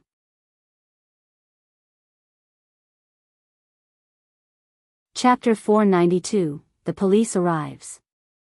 Once the noises stopped, Yuan shouted out loud in a nervous voice from his bedroom, Meifeng. Are you okay? Since his divine sense wasn't powerful enough to see what was going on at the door, he had no idea what had transpired, only that they had been invaded and Meifeng was dealing with the invaders. I am okay. Meifeng's voice resounded a moment later. And she continued, I have driven away the invaders, but it might get a little rowdy here since I have just called the police. Thank heavens you're fine. Yuan released a sigh of relief after hearing her calm voice. Sometime later, Meifeng entered the room so that Yuan could actually see that she was okay, and she proceeded to explain the situation to him. I can't believe they actually broke into our home to try and take you away, Yuan said with a deep frown on his face. It has been a while since he felt this much anger, and all of this was caused by the Cultivators Association and the Yu family. I didn't want to blow this situation up, so I reported it to the police as a random robbery. Even if we tell them that the Yu family had hired them to take me back, they wouldn't believe it, and I'm sure the Yu family will have some sort of excuse ready in case they get investigated. Despicable, Yuan muttered in a suppressed voice. He didn't feel this angry when the Yu family abandoned him, nor when they kicked him out of the house. However, breaking into their home and trying to force Meifeng back had caused him to feel emotions that he didn't know were possible. What would have happened if Meifeng didn't have the capabilities to protect herself? Yuan didn't even dare to imagine it. What's going to happen now? He asked her after calming down. Well, the police are on their way here, but so is my mother. We'll just have to see how things go, Meifeng said in a calm voice. You're awfully calm about this situation, Meifeng. Yuan noticed this and said. I guess. But panicking won't help. Though I think it's mostly because I know that my mother will be here, Meifeng said.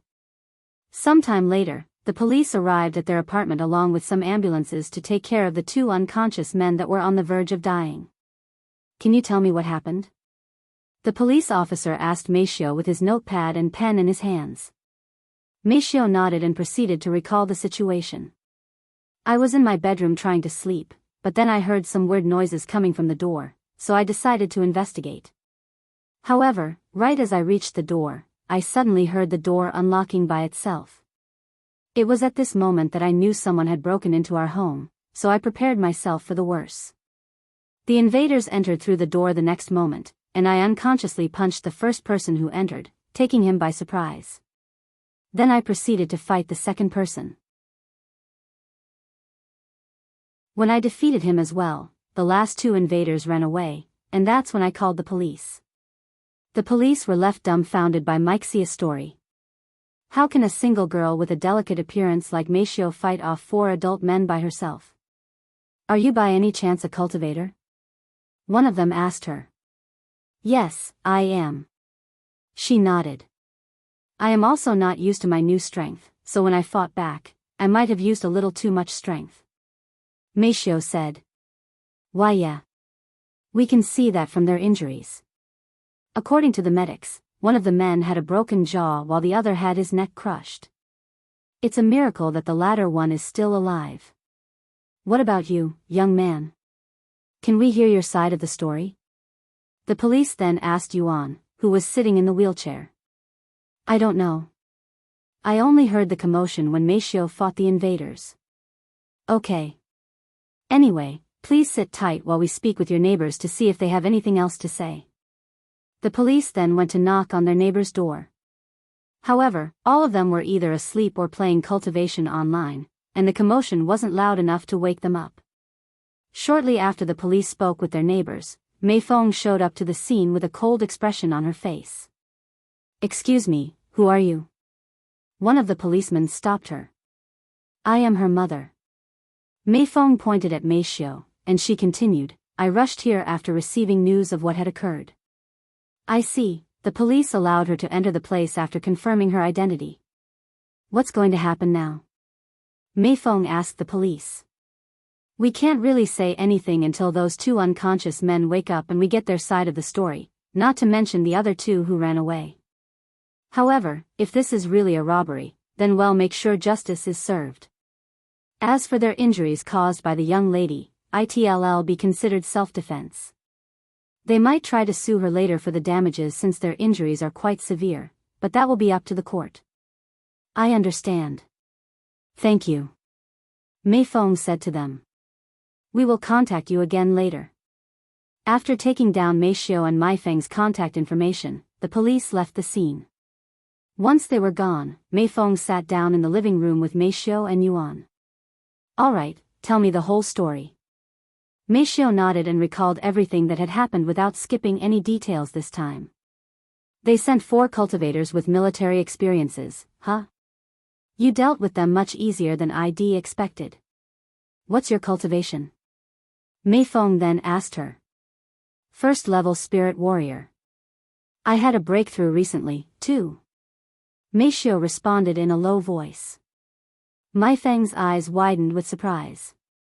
She didn't really believe it at first when they said Meishio was talented in cultivation, but after learning her cultivation, Meifeng had no choice but to believe it. Chapter 493, How long do you plan on sleeping? Miss Meifeng, is there anything you can do about this situation? Your word usually has a lot of weight within the Yu family, especially with Yu Rou's father. Yuan asked her. Unfortunately, there is nothing I, or the Yu family can do at this moment. Although the Yu family hired those crooks to take Meishio back, they are only doing it because of Chairman Zhao from the Cultivators Association. Meifeng said. The Cultivators Association is an incredibly powerful and influential background with the number of cultivators they have at their disposal, and they are only growing stronger by the day. The Yu family does not wish to offend them, nor can they afford to, so they can only agree to help them obtain Meishio. They're all treating Meishio like some kind of object that can be owned because they want her. I have had enough of this. Miss Meifeng, take me to the Cultivators Association tomorrow. I am going to speak with the chairman. Yuan suddenly said, taking them by surprise. What? You're going to speak with him? Even if you do that, he has no reason to listen to you, and there's a good chance that he won't even meet you, much less speak with you. Meifeng said to him. Don't worry, I have a plan, Yuan said. Meishio and Meifeng turned to look at each other. Young master, we can talk about this tomorrow. It's already super late, so you should get some rest for now. I will stay here with you tonight. Meifeng said. Really? Yuan said, his voice filled with excitement. Yes, I will even share the bed with you. If you don't mind, that is. I don't. Yuan immediately responded. Then allow me to get you to bed. Meifeng then picked Yuan up from his wheelchair and carried him to his bedroom with ease. Miss Meifeng, are you cultivating? Yuan suddenly asked her. Unfortunately, I have yet to start since I am usually busy with my work. Though I do intend on starting soon, she said. I see. Then do you have a cultivation technique yet? If not, I can help you obtain one. Yuan then said, surprising her a little. It's okay, young master. The Yu family has a heaven-grade cultivation technique they're willing to let me borrow. Even Yu Rou is currently using this cultivation technique, you know? Meifeng said as she placed him on the bed. If you say so, I will be back in a minute, Meifeng said a moment later before leaving the room to speak with Meishio. Go get some rest. We will continue this tomorrow. Okay. Meishio nodded and entered her room shortly after. Meifeng then returned to Yuan's room and got onto the bed with him, sleeping beside him. How long has it been since we last shared a bed? Meifeng suddenly mumbled in a low voice. Too long. Yuan said with a bittersweet smile on his face. Meifeng closed her eyes, quickly falling asleep, as it was incredibly late into the night. Yuan also fell asleep a few minutes later. Shortly after Yuan fell asleep, unbeknownst to him or Meifeng, his body suddenly began emitting a faint golden glow, and within his body, the golden symbols were beginning to change, transforming into lines that resembled veins, eventually connecting with the other golden symbols. Once all of the golden symbols within his body were connected, it began emitting a unique aura that caused the entire world to tremble. However, since it was a relatively small earthquake and both Meifeng and Yuan were deep in their sleep, neither of them noticed it. Only Meishio, who couldn't sleep, had felt the earthquake. As for Yuan's body, it was covered in these golden lines that looked like veins. Furthermore, the celestial water had consumed in cultivation online finally started showing its true effects, allowing the golden veins to fully absorb it. Indeed, most of the celestial water had actually been inactive until this point, and Yuan's significant boost in cultivation speed and improvements to his divine sense was only a small portion of the celestial water's power. Once the golden symbols that were now golden veins absorbed the celestial water, it unattached itself from Yuan's bones and combined with his meridians, instantly doubling the size of his meridians, allowing spiritual energy to flow through them much quicker and more efficiently. Every single time Yuan breathed, even though he wasn't actively cultivating, his body would absorb a massive amount of spiritual energy in the room, quickly emptying out the spiritual energy in his apartment. When the spiritual energy in his room was completely absorbed by Yuan, his body would start to absorb a larger area until he started absorbing even the spiritual energy in the other's apartment, then it would expand to outside their apartment. Eventually, the spiritual energy within the city started to disappear at a rapid rate, as it was all being absorbed by Yuan unconsciously. This phenomenon shocked every cultivator in the city, as they were forced to stop cultivating due to the lack of spiritual energy in the city, and for the rest of the night, nobody living within Yuan's city was able to cultivate. Meanwhile, Yuan's body unconsciously hoarded all of the spiritual energy in the city. However, despite the massive amount of spiritual energy entering his body, Yuan's cultivation base remained untouched, almost as though it didn't receive any spiritual energy. The golden vein in his body was a different story, as it began growing more and more veins until it literally covered every inch of Yuan's body from head to toe. Eventually, the golden veins stopped glowing and appearing outside his body. Meanwhile, inside Yuan's dream that started almost immediately after he fell asleep, Yuan stood before a massive jade tablet that had the word destiny engraved into it. Of course, this wasn't Yuan's first time dreaming of this place, as it would appear inside his dream at least once a week ever since he awakened his bloodline. However, there was something different about the dream this time, as he was not alone in this place. Standing a few meters in front of him and before the jade tablet was a tall figure wearing black robes, silently emitting a divine aura that made it seem like he was there yet he wasn't at the same time. Yuan was certain that he never met this figure before, nor could he see this person's face, only his straight back that oozes with confidence, yet he felt a familiar feeling from this person for some reason. "Who are you?" Yuan decided to ask him after standing there in silence for a good minute. "You need to wake up soon." This person responded in a calm voice. "Excuse me?"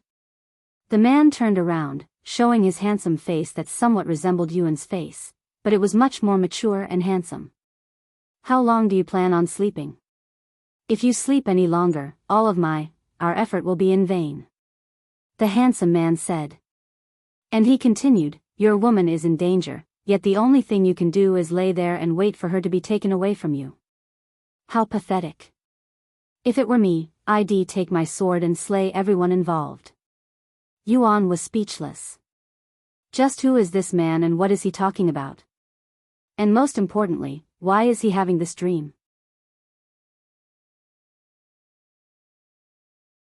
Chapter 494, Waking Up. "You're still here? If you don't wake up soon, you'll forever remain useless." The handsome man suddenly said. "I don't quite understand. Even if I want to wake up, I cannot wake up until I finish this dream. It's been like this for many weeks now." Yuan said. The handsome man sighed and snapped his fingers, suddenly changing the scenery from the jade tablet to the peak of some unknown mountain. On this mountain, there were countless swords stabbed into the ground, looking like a graveyard for swords or something of that sort. "Where are we?" Yuan asked. "You don't remember?" The handsome man asked him. "Why would I remember something I have never seen before?" The handsome man silently looked at him with a pondering look. He then spoke in a sighing voice, "Looks like the curses had affected you worse than I'd anticipated." "Huh? You know about the curses?" Yuan's eyes widened with surprise. "Of course. Then can you tell me more about it?" However, to Yuan's surprise, the handsome man said, "Nah. Learning about the curses in your current condition won't do you any good. In fact, it might even harm you. Therefore, I won't say anything for now." "Then can you at least tell me who you are?" Yuan asked for his identity again. The handsome man smiled, and he began approaching Yuan. Once he was standing right in front of Yuan, he said, "You really have no idea?" Yuan frowned, and he proceeded to stare at the man's face while trying to figure out if he'd seen this man before. However, no matter how hard he thought, he was unable to remember anything. He eventually shook his head. I don't know you. You don't know me, yet I somehow appeared in your dreams. You don't dream about people you have never seen before, you know? Somewhere deep in your mind, your soul remembers me. That's why I am here. Even if you tell me that, I can't remember what I don't remember. Yuan sighed. Then why don't I nudge your memories a little? The handsome man suddenly retrieved a beautiful sword from thin air and pointed it at Yuan. Fight me. What? Yuan looked at him with wide eyes. Fight me. The handsome man repeated. I don't even have a weapon. This is your dream. Just imagine one. Hearing his words, Yuan imagined the Empyrean overlord. When the handsome man saw the large sword in Yuan's grasp, he smiled and said, So you decided to use his sword, huh? You know this sword? Yuan asked. Of course. You don't? The handsome man asked him, once again implying that he should also know about it. However, right as Yuan opened his mouth to speak, the handsome man suddenly stepped forward and attacked. Yuan quickly reacted to the strike, blocking it. Not bad. But you're still too weak. The sword in the man's hand suddenly disappeared, reappearing right next to Yuan's neck. Yuan subconsciously used his movement technique to barely dodge it, but the sword had managed to reach his neck and created a small cut on it. Yuan could feel his blood dripping down his neck. It was an incredibly realistic feeling, almost like he wasn't dreaming at all. The handsome man then continued to attack Yuan, giving him no time to breathe. The onslaught continued for a few minutes until Yuan's entire body was filled with superficial cuts. You're weak. Too weak. How will you protect your loved ones when you're in such a pathetic state? The handsome man eventually stopped attacking him and asked. Why, you're just too powerful. Yuan responded in an exhausted manner while kneeling on the ground. Compared to Feng Yuxiang, this handsome man was on another level. Although he felt hopeless when he sparred with Feng Yuxiang, this mysterious man gave him a feeling of dread and despair. Of course, I am powerful. The man didn't deny it, even confirming it in a somewhat narcissistic tone. He then continued, You can only survive when you're powerful. That's why if you continue to remain that weak, you'll die. Anyways, we have wasted enough time. If you don't wake up soon, you'll really regret it. I can't control when I wake up. Yuan shook his head. I know, because you're weak. However, I am different. I am strong, so I will wake you up. The handsome man suddenly took a stance that Yuan had never seen before, yet he found it very nostalgic for some reason. It's a sword technique. Yuan subconsciously muttered in a low voice. The handsome man responded with a profound smile on his face. Yes, you're right. It's a sword technique, and it's called the Immortal Rending Sword Strike. Remember it well. The next moment, Yuan watched as the man moved his hand and swung the sword, sending a massive wave of energy that felt like sword chi at him. Yuan's vision blackened instantly after the attack consumed him, and he could feel his body again. I am awake? Yuan quickly realized this. What's this soft feeling? Yuan then noticed a soft and round sensation in his hand, and his body subconsciously commanded his hand to squeeze it. A weird noise suddenly resounded beside him. In a daze, Yuan squeezed it a couple more times. Ah, a gentle moan responded. Then, why, young master? Meifeng's shocked voice resounded the next moment. Yuan frowned at the situation. He decided to use his divine sense to see what was happening, and to his surprise, he noticed that his left hand was directly on top of Meifeng's large assets on her chest. Whoa! I am so sorry. I didn't mean to do that. Yuan's body subconsciously reacted and quickly removed his hand. However, Meifeng didn't care about that at all. In fact, her mind was occupied by something else. Why, young master? Your body. Meifeng stared at him with her eyes as wide as saucers. What? It was at this moment Yuan realized that he was no longer lying in the bed. Instead, he was sitting on it. Furthermore, he was doing it effortlessly, almost as though there was no longer anything restricting his body. However, he wasn't in cultivation online, so he shouldn't be able to achieve such a feat. Am I actually still dreaming? Yuan wondered to himself, as that was the only logical explanation for this phenomenon.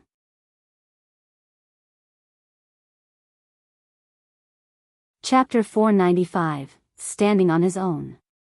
I must be dreaming. Yuan mumbled in a voice filled with disbelief as he moved his arms around without any effort. He was barely able to move his arms last night, yet he suddenly had the ability to sit up on the bed and move around effortlessly. Why, young master? I don't think you're dreaming. Meifeng said to him in a low voice.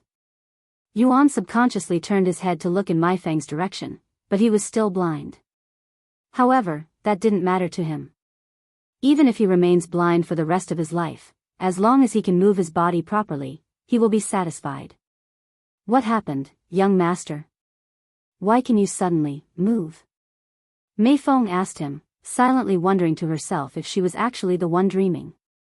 Although she was happy for him, she was also worried about the sudden phenomenon. I don't know. My body just started working again. Almost like when my body suddenly stopped working many years ago, he said, still in disbelief. After a moment of silence, Yuan decided to try and get off the bed by himself. He took a deep breath, then he started moving his body off the bed. Meifeng watched with a nervous look on her beautiful face, feeling like a mother watching her baby walking on their own for the first time. A moment later, Yuan managed to stand up on his own beside the bed after a little struggle. Despite having no trouble moving his body it was an entirely different feeling in the real world, as his body hasn't physically stood up in many years. Young master, Meifeng suddenly felt an urge to cry, and before she even realized it, tears were already flowing down her face. Seeing Yuan stand up on his own had overwhelmed her, who had always dreamt about seeing it happen. Once he was used to the feeling of standing up, Yuan began moving his legs, trying to walk. However, since his body wasn't used to moving for so long, it was a new challenge for him. Oh! Yuan even fell down a couple of times. Young master, please hold my hand. Meifeng got out of bed to assist him. Yuan grabbed her hand and started moving back and forth in the bedroom while being supported by Meifeng, feeling like a patient during rehabilitation. How do you feel, young master? Meifeng asked him a few minutes later. I can move my body just fine, but since I haven't moved this much in a while, it feels like my body is having trouble listening to all of my commands. However, I am starting to get used to the feeling of moving again. Okay, let's continue this for a little longer, Meifeng said. Thus, Yuan continued to practice his movements in the bedroom with Meifeng. Sometime later, Meishio got out of her bed and started preparing for breakfast. While she cooked breakfast, Meishio heard the door to Yuan's room open. Good morning, mother, Meishio said without looking back. There was no response from Meifeng, but Meishio was used to receiving no response, so she didn't think much of it and continued to cook breakfast. A few moments later, Meishio could feel a presence approaching her from behind. Do you need some help? Yuan's voice suddenly resounded, but it sounded too close to her, causing Meishio to raise her eyebrows. She then turned around, and to her complete shock, Yuan was standing right behind her with a smile on his face. Whoa! Meishio took a step back and nearly knocked down the cooking pan, looking like she'd just witnessed a ghost. Why you're standing? Meishio exclaimed in a shocked voice. That's right. It's pretty cool, right? Yuan chuckled. Oh, I'm sorry if I scared you just now. I only wanted to surprise you, he added. Meishio then silently looked up and down at Yuan to make sure she was seeing it properly. Once she confirmed that Yuan was actually standing, she rubbed her eyes and even pinched her own cheeks to make sure she wasn't dreaming. You're not dreaming, Meishio. It's real. The young master can move properly now. Meifeng said to her from Yuan's bedroom. Why? How? Meishio had so many questions that she didn't know where to start. Sorry, but I don't know either. I woke up being able to move. Yuan said. You woke up like that? Meifeng looked at him with a dumbfounded face. How does that even work? A miracle? I don't know what to say. Congratulations on your recovery. Meifeng said a moment later. His recovery was so sudden that Meifeng was still trying to fully grasp the situation. Meifeng. Yuan suddenly spread his arms with a smile on his face, his desires obvious. Meifeng looked at Meifeng, who was still standing by Yuan's room and staring at her with a profound gaze. How long are you going to make him wait? Meifeng said to her a moment later. Meifeng immediately began blushing. She then approached Yuan and accepted his hug. I have wanted to do this for a long time now, he said as he tightened his embrace on her. Now that I can move again, I promise you that I won't let anyone bully you anymore. Hearing Yuan's words, the redness on Meixia's face fully blossomed. Once Yuan was satisfied, he let her go and said, All right, I will let you finish breakfast now. If you need help, let me know. It's okay, I got it. Sometime later, once breakfast was ready, they sat around the table in the living room with more food than usual since Meifeng was there as well. Of course, it felt surreal for all three of them to be sitting together like they were a real family. What are your plans now, young master? Meifeng asked him after breakfast while Meifeng cleaned the dishes. There's a lot of things I want to do, such as giving the Cultivators Association a piece of my mind, but first, I need to get used to moving my body again, he said.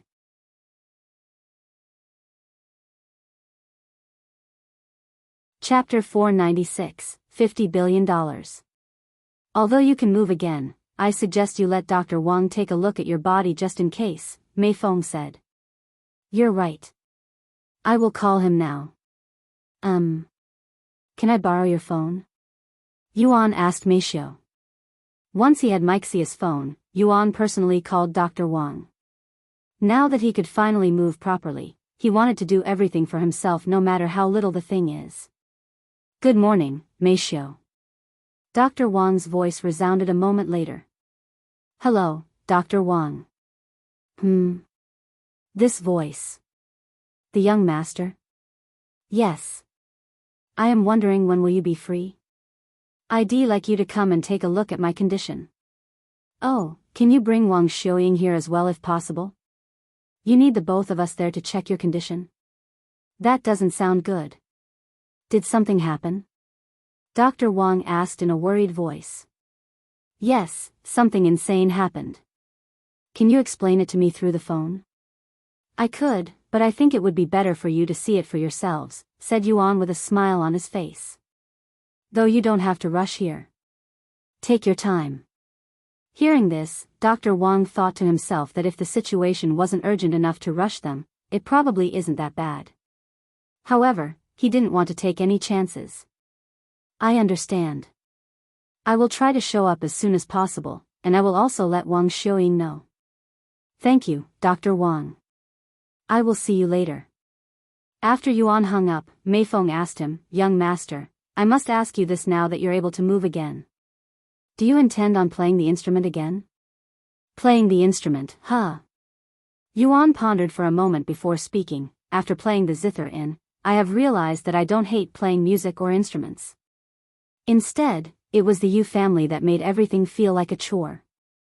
In other words, yes, I want to continue playing the instruments, but I want return to the professional scene. I see, a warm smile appeared on Meifeng's face. Speaking of instruments, I don't have any of them. Yuan then said. It's okay, I can buy some for you, Meifeng said. And she continued, I have many connections in the music industry after working for the Yu family for many years, so I know who to contact for instruments. What do you have in mind? I can buy them for you, too. Yuan shook his head and said, It's okay, Miss Meifeng, you don't need to pay for them. We should have enough money to buy the instruments on our own. If you're talking about the money Meifeng saved up from working, I don't think it'll be enough. We'd earned a decent amount of money from selling treasures we find on the auction house, he said. Even if you say that, instruments aren't cheap, especially not the ones I intend on buying you. They're all created by famous companies with centuries of experience. You only deserve to play on the best of the best instruments, after all. We have 500 million, so money isn't an issue for us right now. Meifeng suddenly said after returning from cleaning the dishes. 500 million. You earned that much through selling treasures in cultivation online? Meifeng was speechless. Although she was aware of how profitable playing cultivation online was, she didn't think it was possible to earn that much money in such a short time. Yuan nodded. We got pretty lucky. Sometime later, Meifeng looked at her mother and asked, don't you need to be at work? I took a vacation 3 days ago, so I don't have to go back to work for another week, she said, as she had anticipated that something might happen to them after learning that the Yu family intended to take Meifeng back forcefully, so she took a week off just in case. Miss Meifeng. Would you leave the Yu family if you had the chance? Yuan suddenly asked her. It isn't easy leaving the Yu family, as I am bound to a contract with the Yu family.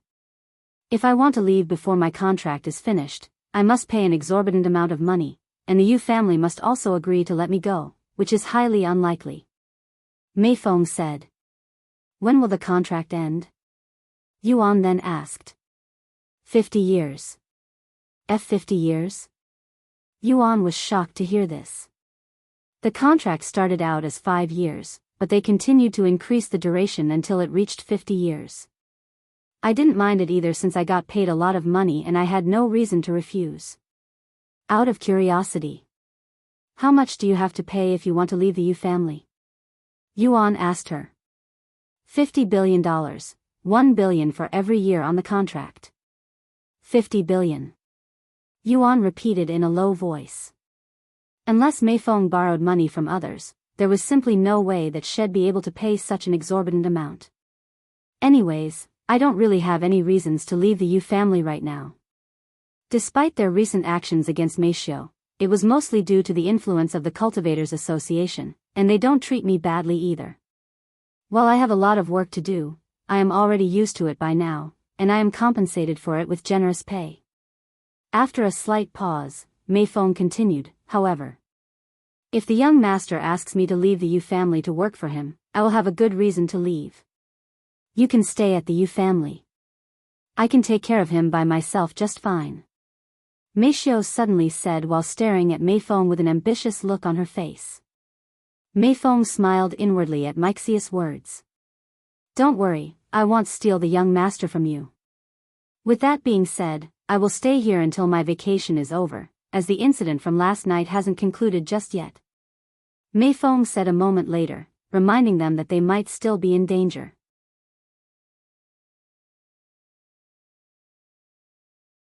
Chapter 497, Nearly had a heart attack. After breakfast ended, Yuan continued to practice his movements by walking around the house, while Meifeng and Meifeng watched him from the couch. Young master, I have been wondering for a while now, but how do you know where to go if you cannot see where you're going? Meifeng suddenly asked him. Although Yuan has recovered his ability to move his body, he was still blind, meaning he shouldn't be able to see where he was going. Oh, I can see just fine with divine sense. Yuan casually said. Divine sense? What's that? Meifeng asked, as she wasn't familiar with the cultivation world. I can basically see things around me as though I have eyes above my body without using my eyes, and the stronger my divine sense the further I can see. It's something cultivators can do after reaching a certain cultivation, I guess. I see. What a mythical power. Now I also want to start cultivating as soon as possible. Meifeng mumbled to herself. About 3 hours later, someone suddenly started knocking on their door. It's me, Dr. Wang. Dr. Wang's voice resounded from outside. Hearing his voice, Meifeng got off the couch, but before she could go anywhere, Yuan said, I got it. Meifeng looked at him for a moment before nodding her head. Yuan then walked to the door and took a deep breath before opening the door. Welcome, Dr. Wang. Welcome, Xiuying. Yuan greeted them with a smile on his face after opening the door. Clang. Dr. Wang dropped the metal box in his hand that carried his tools when he saw Yuan standing before him at the door. Why you? Wang Xiaoying pointed at him with trembling hands. You're standing? Dr. Wang exclaimed in a shocked voice, finishing the sentence Wang Xiaoying couldn't utter. Yuan lowered his body and picked up the metal box dropped by Dr. Wang before speaking, surprised. How? Wang Xiaoying asked him a moment later. Let's continue this inside, shall we? Yuan said as he walked back into the apartment. However, both Dr. Wang and Wang Xiaoying remained standing outside with a dazed look on their faces. It was not until Yuan invited them inside again that they finally began moving. Madame Meifeng, you're here as well? Dr. Wang was surprised to see her in the living room. A lot has happened, she calmly said. Dr. Wang turned to look at Yuan, who was standing a few meters away, and nodded, I bet. Once everyone was seated, Dr. Wang spoke again. What happened to you, young master? How come you can move again? I nearly had a heart attack just now. Yuan showed a bittersweet smile and shrugged. I wish I could tell you, but I can't. I woke up like this. What? You woke up fully recovered? Wang Xiaoying's jaw dropped after hearing this, as she expected him to say that had recovered after eating some heaven-defying treasure and that affected his real body. Yes, he nodded. I didn't really do anything special. When I woke up this morning, my body had magically recovered. It's a miracle. Dr. Wang mumbled in a low voice. Congratulations, you Tian. You have finally recovered. I knew you'd recover one day. Wang Xiaoying suddenly started congratulating him. Even though Yuan had recovered without her help, she didn't feel bad at all. No matter how Yuan recovered, with or without her help, Wang Xiaoying was just happy to see him finally recover. Thank you, but only my body has recovered. I am still blind. Also, I want to see if there are any changes to my body, that's why I called you here. Yuan then said. Dr. Wang nodded, I understand. Sometime later, Yuan laid on his bed while Dr. Wang and Wang Xiaoying inspected his body. After getting the results, Dr. Wang said, judging by the results, your body hasn't changed much since your last checkup. However, we can't really say for sure since this was done with basic equipment. Unless you get a more detailed examination at the hospital, we can't really say if your body had any significant changes. I see. I can't go to the hospital now since I am in the middle of something troublesome, but I will definitely visit you once I am able to. Yuan said. Something troublesome? Did something happen? Wang Xiaoying asked him. Well, it's a little complicated, but Yuan proceeded to explain to them their situation with the Cultivators Association and what transpired yesterday night. What a bunch of arrogant and entitled pricks. Wang Xiaoying exclaimed after hearing the story, feeling incredibly angry. Even Dr. Wang couldn't help but frown. He then said, Chairman Zhao is actually a patient of mine. I will speak with him later and try to convince him to stop this farce. However, Yuan shook his head and said, It's okay, Dr. Wang. I don't want to drag your family into this as well. I will deal with Chairman Zhao myself. Are you sure? Dr. Wang had a worried frown on his face. Yes, I have a plan, Yuan confirmed. If you say so, what are your plans now that you're able to move again? Are you going to return to the music industry? I really want to hear your music again. Wang Xiaoying asked him a moment later. Yuan smiled and said, If you want to hear my music, you can visit me anytime and I will play for you. I won't return to the music industry, though. Really? It's a promise. Wang Xiaoying said, her body trembling from excitement. A private performance from Yuan was something she'd dreamt of ever since she was a kid. Just let me get some instruments first, okay? I am empty-handed right now, he said. Oh. I have a piano at home. If you want, I can give it to you. I rarely play it anymore, anyway. Wang Xiaoying said, donating her piano to him. If you don't need it, I will take it off your hands. Then it's decided. I will have it delivered to you by tomorrow. Yuan nodded.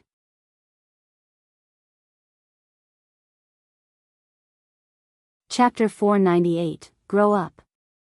Alright, I have to return to the hospital now. You can stay here if you like, Xiuying. Dr. Wang said after chatting with Yuan for about half an hour. See you later, Dr. Wang, Yuan said to him. Yes, I will see you later. Once again, I am so glad that you've finally recovered. Let's hope it only gets better from this point. Dr. Wang left the place, but Wang Xiuying decided to stay there for a little longer. I still can't believe. Wang Xiuying mumbled in a low voice as she watched Yuan practice his movements by walking around the house. How come you know where to go? Wang Xiuying quickly realized this, as she wasn't aware that he could use divine sense in the real world. It's divine sense, Meifeng explained to her. Wait. That divine sense?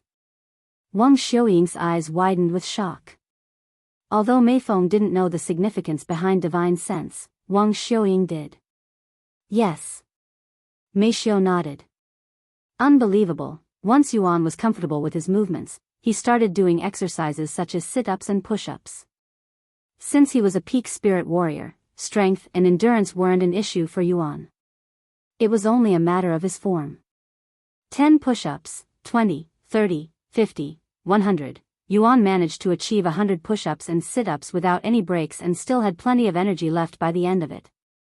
Meanwhile, Wang Xiuying called a moving company to move her piano to their apartment. Alright, it's about time for me to leave. The piano should be here tomorrow afternoon, she said to them afterward. And she continued, I will also be here tomorrow to listen to you playing. Okay. See you later. Yuan said. Yuan then proceeded to continue his exercise, working up a good sweat.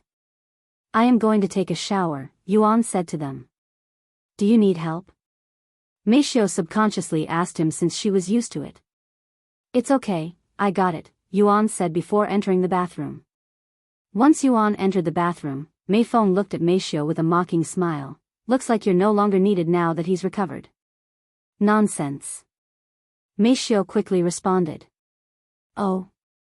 Then what can you do for him now that he can do everything himself? I can still do the housework such as cleaning and cooking, she said. So basically a housewife? Are you going to assist him in the bed too? Meifeng suddenly asked.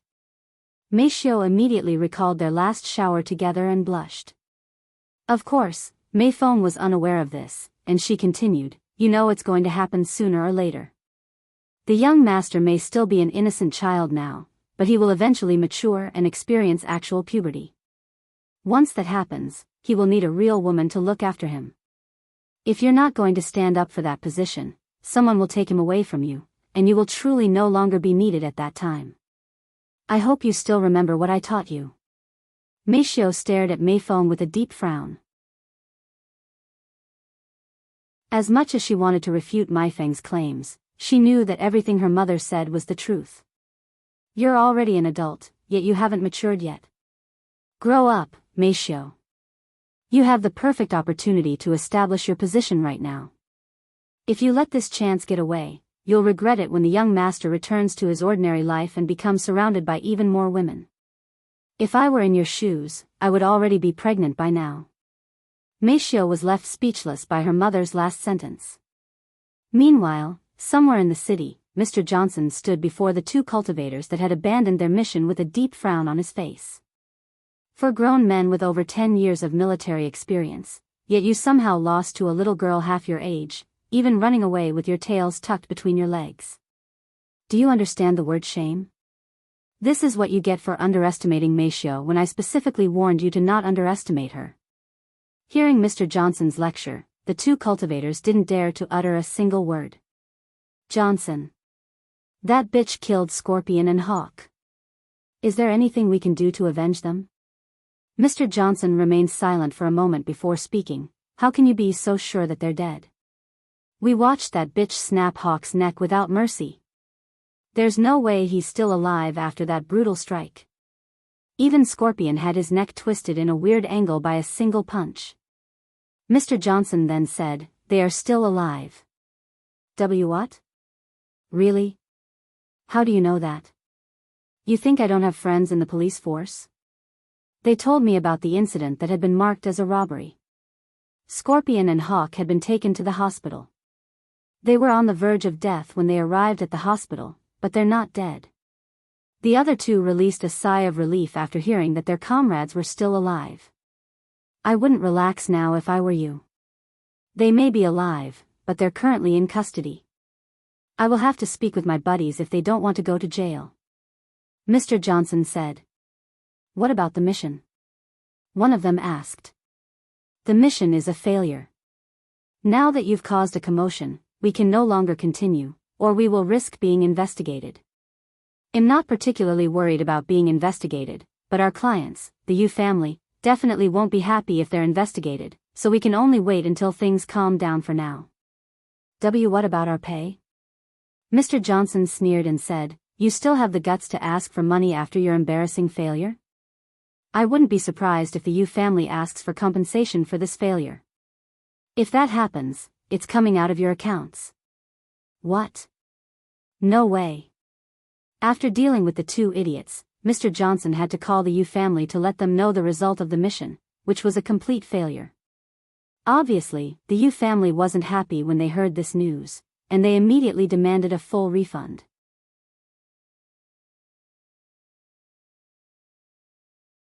Chapter 499, Aiming to be the First. You failed the mission?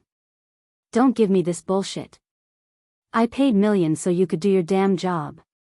I demand a full refund. Yu Yong shouted at his phone after receiving the news of their failure.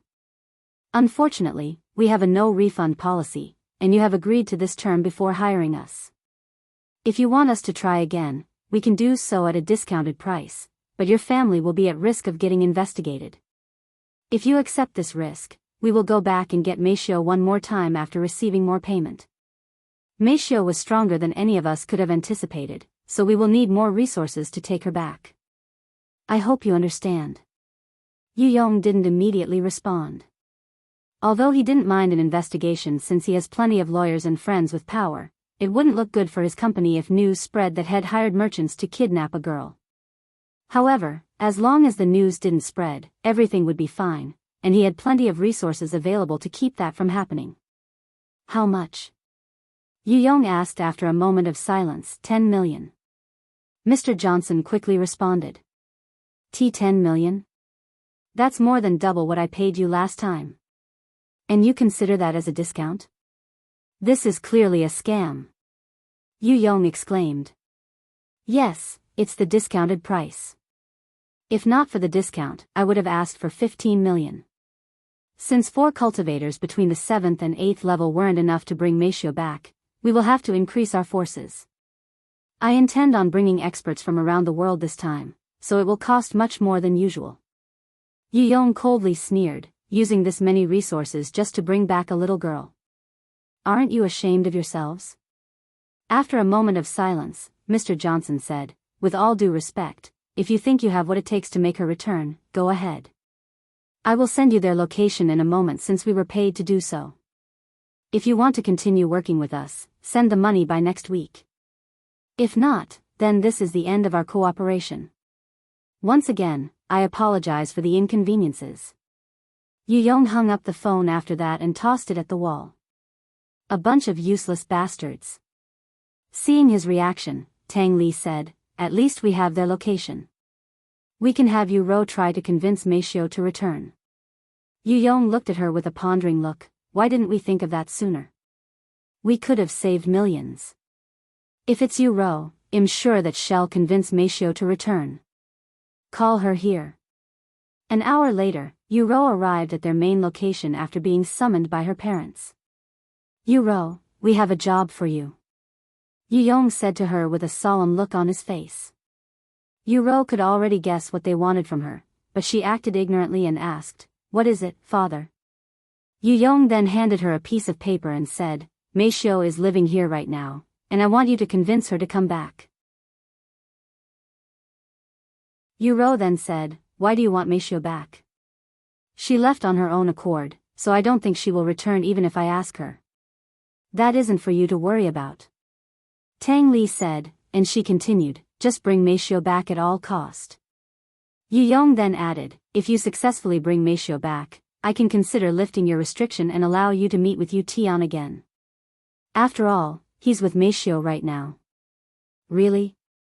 Yu Rou expressed excitement after hearing this. Then I will go see Meifeng tomorrow. Yu Yong laughed inwardly, seeing how easy it was convincing Yu Rou to help them. Sometime later, Yu Rou returned home. Since they're asking me for help, this must mean that the people they hired to bring Meifeng back have failed. Yu Rou had no problem agreeing to help her parents. After all, she was only told to convince Meifeng to return, and she gets to see her brother again in the process. I can't wait to see Meifeng and brother again tomorrow after so long. Yu Rou went to sleep early on that day, as she wanted the day to be over as quickly as possible. Meanwhile, after his shower, Yuan moved all of the furniture in the living room to the wall, freeing up a lot of space in the center of the room. What are you doing, young master? Meifeng asked him. I want to practice something, he said. After taking a deep breath, Yuan began moving his legs in an odd but rhythmic manner.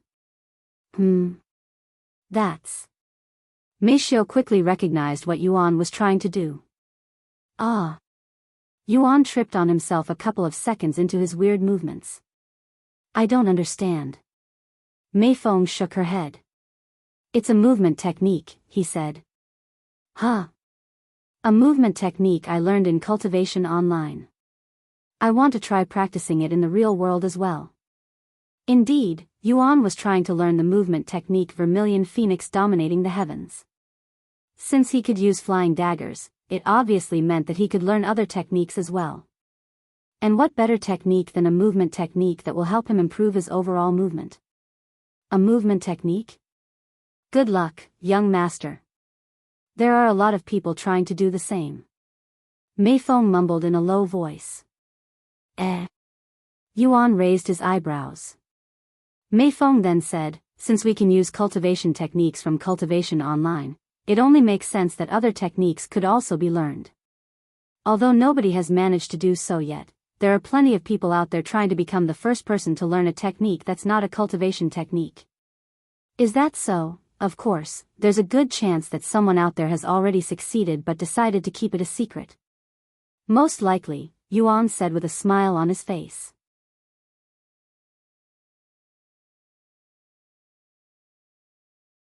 Chapter 500. What do you think of my daughter? Yuan practiced his movement technique until it was time for dinner. After dinner, Yuan wanted to continue practicing, but Meifeng said, young master, I get that you're excited about your recovery, but you shouldn't move around so much after eating. It's bad for your body. Furthermore, since you've only recently recovered, you shouldn't do such intensive exercises that could strain your body. We still don't know if you've actually fully recovered or not, after all. You're right, Miss Meifeng. I got ahead of myself because of this sudden recovery that might only be temporary. I shouldn't stress my body too much or it could go back to being crippled. Yuan wasn't happy about restraining himself, but he agreed with Meifeng. They still don't know if his body is fully recovered or if it was just temporary. He could wake up tomorrow and return to being a cripple. Let's not say something so demoralizing, young master. I'm sure your body is fine now and it won't suddenly revert back to its previous state, but until we're confident that you're really okay, I wouldn't push my body so much if I were in your shoes. Meifeng said. I understand. Sometime later, they prepared for bed. Once they entered the bedroom, Meifeng suddenly asked him, young master, how about a body massage? I heard that getting a massage after a day of exercise will make everything more effective. If you don't mind. Yuan nodded. Please lie on the bed with your back facing the ceiling. Once Yuan laid on the bed, Meifeng got on top of him and gently sat on his buttocks in a kneeling position. Will you be okay if I did this? Am I too heavy? Meifeng asked him just in case. I am okay. You're not heavy at all. Yuan said, feeling two round and soft objects pressing on his butt. Great. Meifeng then started her massage on Yuan's back, starting from his neck and shoulders. Ah. This feels great. Yuan released a satisfied sigh. Thank you for the praises, young masters. After massaging Yuan for a few minutes, Meifeng started speaking with him. Young master, I have a few questions for you. What is it? What do you think of my daughter, Meisho? What do I think of Meisho? Yuan repeated the question. He then said, she's a very important person to me, and I owe a great deal to Meisho for assisting me. Without her company, I wouldn't have survived this long alone. I also admire her a lot for her work. Although I don't know what it's like working her job, I know it's not an easy job and not something a girl her age should be doing normally. You're right, it's not easy working as a maid, especially not for the Yu family, where the standards are many times higher. Even I cannot compare to her when I was her age, but I rarely praise her because I don't want her to feel complacent. I wouldn't be surprised if she hates me because of how I raised her, but looking at her now, I won't regret it even if she hates me. Meifeng said with a gentle smile on her face. I don't think Meisho hates you, Miss Meifeng. Meifeng chuckled a little before speaking. Anyways, judging by your words, I will assume that you really like Meisho. Is that right, young master? Yes, I really like Meisho, he responded without hesitation. Then would you mind living with her forever? No, I wouldn't. In fact, I would actually prefer it if we could remain like this forever. That will be problematic. Meifeng suddenly said. Why would it be problematic? Why? Isn't it obvious? Because we don't know what Meisho wants. Even if you want to be with her forever, what if she wants to leave in the future? What if she has to leave in the future when she wants to start her own family? Yuan was left speechless by her words, and he immediately began pondering. You're right. It's all up to Meisho in the end. As much as I want to be with her forever, I can't force her to stay with me. She has her own life, as I have my own. Guess I can only enjoy our time together while it lasts. Yuan sighed. Yuan never really thought about Meisho leaving since she told him that she wanted to be with him in the past. However, people will inevitably change as they grow older, so there was a chance that Meisho might leave his side in the future. Let's not come to immediate conclusions, young master. Maybe Meisho wants to stay with you forever as well. If you're worried, why don't you ask her? In fact, I know how you can stay with her forever. Really? How? Yuan quickly asked her. Well, if you want someone to stay with you, you propose to them, of course. It's common practice in this world. Propose? What do I propose to her? That you want to stay with her forever, of course. However, you're still too inexperienced in this subject, so wait until you're a little older and more experienced before you actually propose to her, okay? Just don't make her wait too long, or she will be gone before you get the chance. Meifeng said to him. Although she wanted to help her daughter and Yuan get together, she didn't want to take advantage of Yuan's innocence to do so, as it would only hurt their relationship in the future. The only thing she can really do is help Yuan become aware of the situation and give him some advice. The rest will be up to him and Meisho. I understand, Miss Meifeng. Thank you for the advice. Yuan said to her. I am merely doing my job as a mother, that's all, she said with a mysterious smile on her face. After giving Yuan an hour-long massage, Meifeng closed the light and went to sleep. Let's do this again tomorrow. Good night, young master. Good night, Miss Meifeng, Yuan said, quickly falling asleep due to Meifeng's massage that had an immediate effect on his body.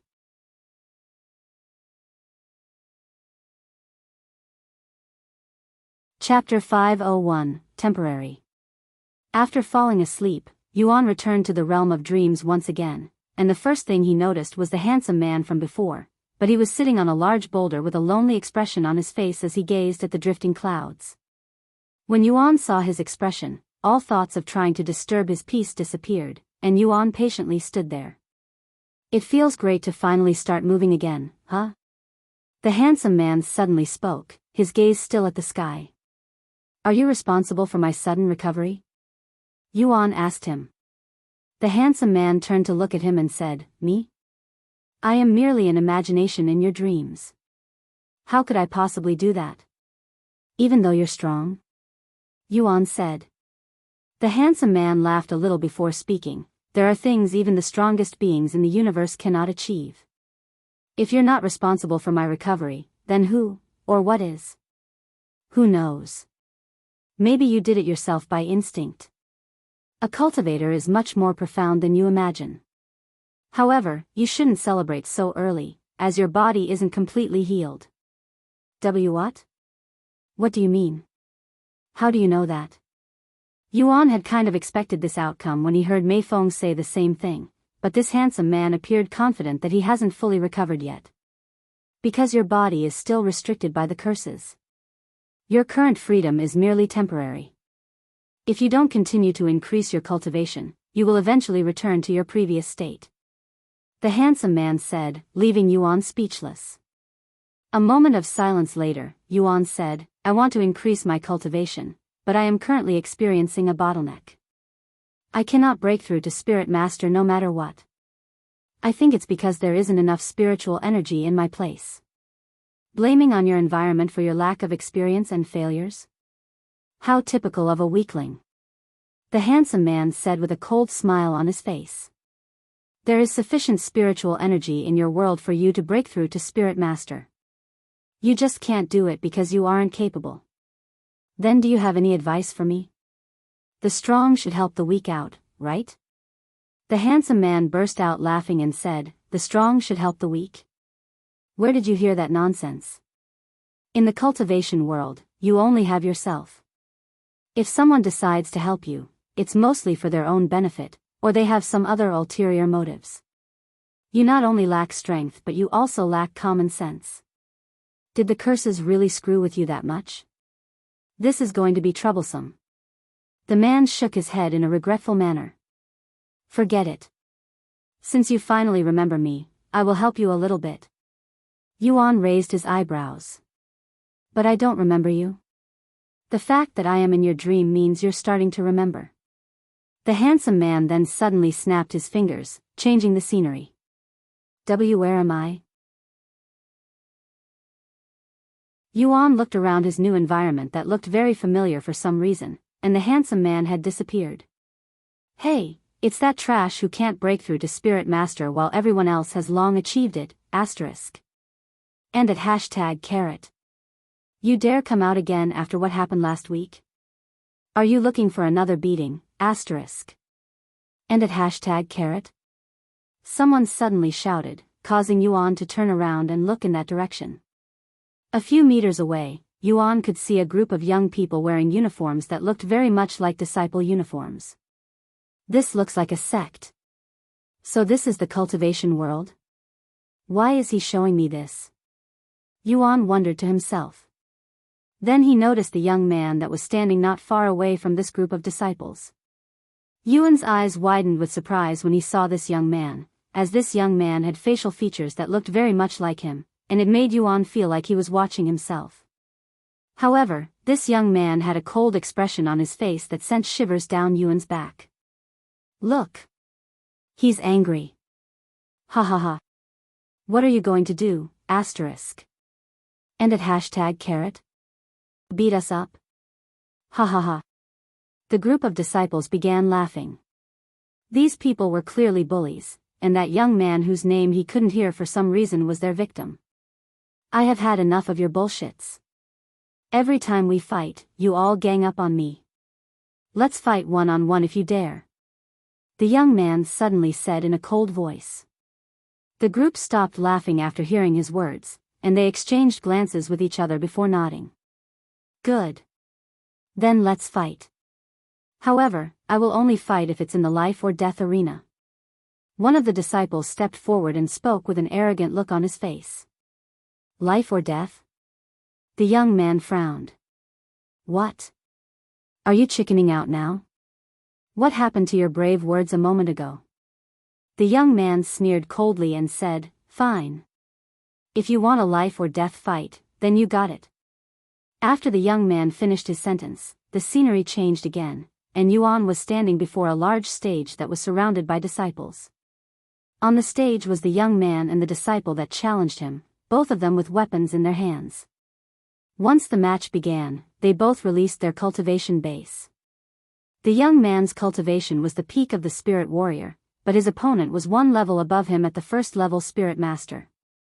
However, the disparity from that one level was akin to heaven and earth. To think asterisk. And at hashtag carrot would accept a life or death challenge from asterisk hashtag at $%. He's courting death. While the spectators anticipated the young man's death, in the midst of the fierce battle, the young man suddenly had a breakthrough when he was on the verge of losing, entering the spirit master realm. After his breakthrough, the young man instantly turned the tides and killed the other disciple in a gruesome manner. Once the match ended, the scenery changed again, and the handsome man returned. What do you think? The handsome man asked with a profound smile on his face. What am I supposed to think? Are you telling me to experience a life or death battle with someone in order to break through? Yuan said to him. You don't get it? Then watch it until you do. The handsome man snapped his fingers again, and Yuan returned to the arena right at the start of the life or death battle, watching them fight all over again.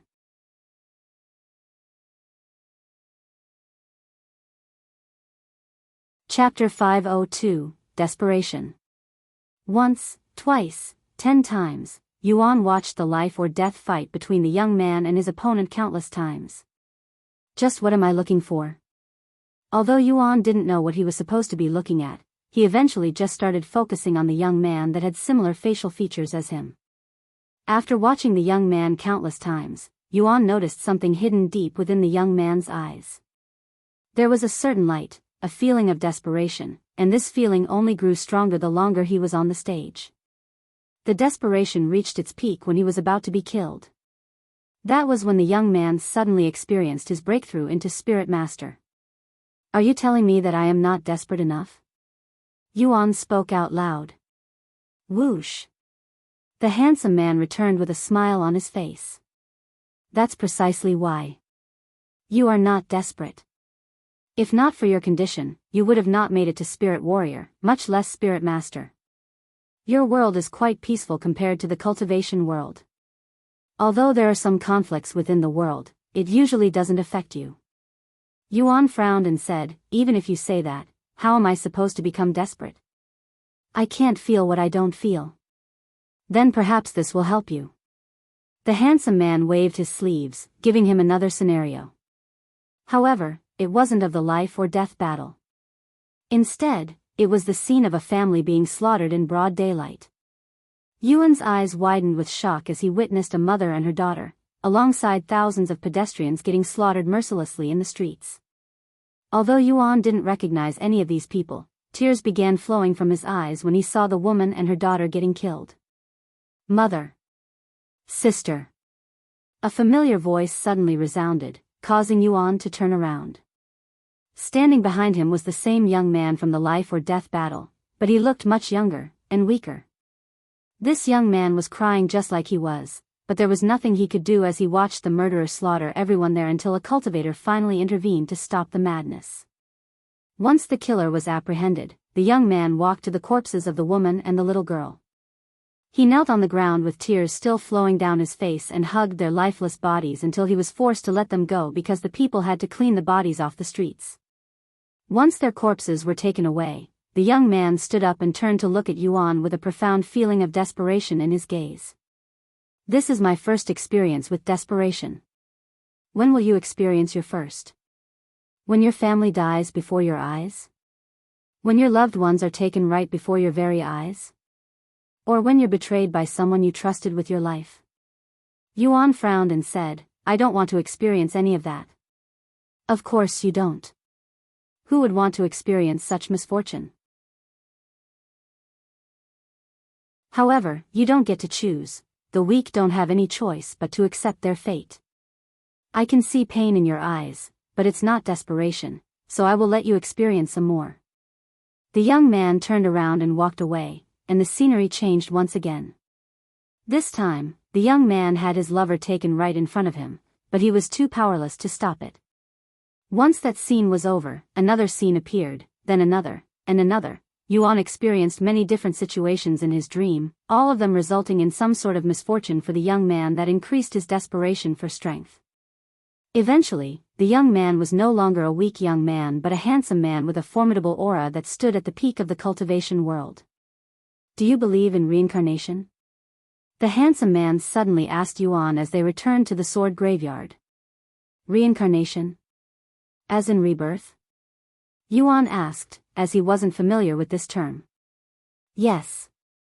In the cultivation world, people believe that you will be reincarnated after death, living a vastly different new life but without the memories of their previous lives, and that will repeat until you damage your soul. I don't know what to say. It's the cultivation world where anything could happen. As ridiculous as reincarnation sounds, I wouldn't be too surprised if it's real. The handsome man smiled, and then he started approaching Yuan. Once he stood before Yuan, the handsome man's appearance began turning younger and younger until he resembled the young man that resembled Yuan. You already know the truth deep down inside, don't you? You just don't want to believe it. The young man said to him. I have no idea what you're talking about, Yuan said. Still trying to act dumb? Who do you think you're trying to fool? Me? But that only means you're trying to fool yourself. Yuan turned dead silent as he stared at the young man who resembled him. You wanted to know who I am, right? Do I still need to answer that question? Why? Yuan suddenly asked. Why is this happening to me? You should know that answer, too. If I tell you everything, it wouldn't be fun, right? Or you actually don't know anything, Yuan said. You're right. I don't. After all, I am you, and you don't know anything. However, don't worry, because you will eventually remember. The young man's body suddenly started turning into smoke, disappearing into the background.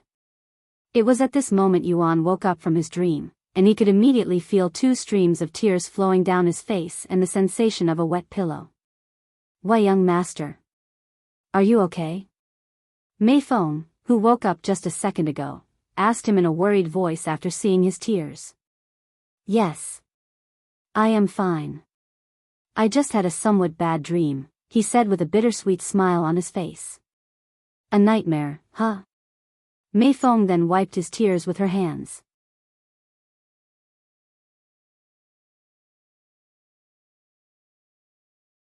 Chapter 503, Playing the Piano. Miss Meifeng. Have you ever felt desperation? Yuan suddenly asked her after getting off the bed. Desperation? Meifeng raised her eyebrows, wondering to herself why he would ask such a question. The feeling of being helpless, a sense of weakness and hopelessness. Yuan stood there with a profound aura around him that felt a little different than usual. I can't really say that I have. Meifeng shook her head. However, the closest I have felt to desperation was when my husband died, I guess. Your husband? Now that he thought about it, Yuan has never seen Meixia's father before. He died in an accident before I could even give birth to Meishio, she said with a bittersweet smile on her face. I'm sorry for asking, there's no need for you to be sorry. It happened really long ago. Meifeng said with a smile. Anyways, why the sudden question, young master? Does it have something to do with your nightmare? I guess. He nodded. Sometime later, they sat around the living room and began eating breakfast. Wang Xiuying said that she's currently on the way here with the piano, said Meishio after they sat down. This early in the morning? Yuan chuckled. That just shows how much she wants to listen to your music again, young master, Meifeng said to him.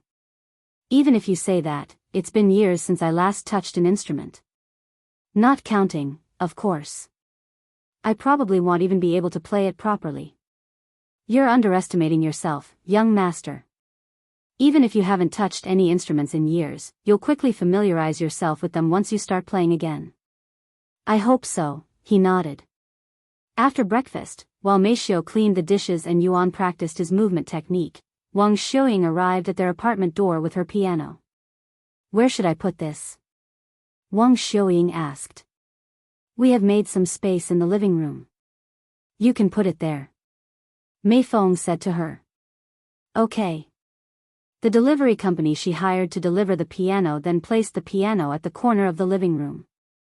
Once everything was done, Wang Xiuying immediately urged Yuan to play the piano. Don't worry, I won't break my promise. Yuan said as he took a seat in front of the piano. Are you sure you want to give this piano away? It's quite rare and expensive. Meifeng recognized the piano's value at glance, and she asked Wang Xiuying. Yes, it is an honor for me to let you Tian play music using my piano. Furthermore, now that I am focused on cultivation, I don't have any time to play it. Instead of letting it rust in my room, I might as well give it to someone who can use it at its full potential. After getting a feel for the smooth keys on the piano, Yuan swiped his fingers across the keyboard, filling the room with beautiful sounds. This feeling. How long has it been since I last felt it? Yuan asked himself as he recalled one of his favorite songs. Then, without using divine sense, Yuan began playing the piano almost instinctively. Music quickly filled the place, and when the three ladies heard this heavenly music, their hearts throbbed with excitement. Even though it's been years since Yuan last played the piano, he was currently playing it as though he never took a break. In other words, he was playing it flawlessly. Tears flowed down Wang Xiuying's face as she stared at Yuan's figure that was moving elegantly behind the piano, recalling the first time she first witnessed his performance on the stage. As for Meishou and Meifeng, they could only silently admire Yuan's talents. This is it. This is the music that once took over the world. I can't believe that I am actually hearing it again, and it's not being played on a device. Meifeng recalled Yuan's elegance and grace on the stage as he captivates the audience's heart and soul with his musical talents. A few minutes later, after playing the final note to the song, Yuan asked them, "What do you think?" "I think I could have played that a lot better." "A lot better?" They all looked at him with raised eyebrows. Meifeng then said, "I did notice a few delays between notes, but it's almost unrecognizable, and the delay is so minuscule that one wouldn't normally be able to tell the difference if they're not an expert. I guess I am just used to playing it to perfection. Let me try another song."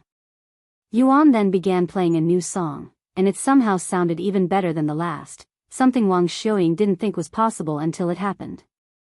After his second song, Yuan continued to play a few more songs, getting better with each song until he eventually reached the perfection that he was used to. Ding! In the midst of Yuan's ninth song, Meishou suddenly received a notification on her phone. She looked at it to see that Yu Rou had texted her. Her eyes widened when she read the contents.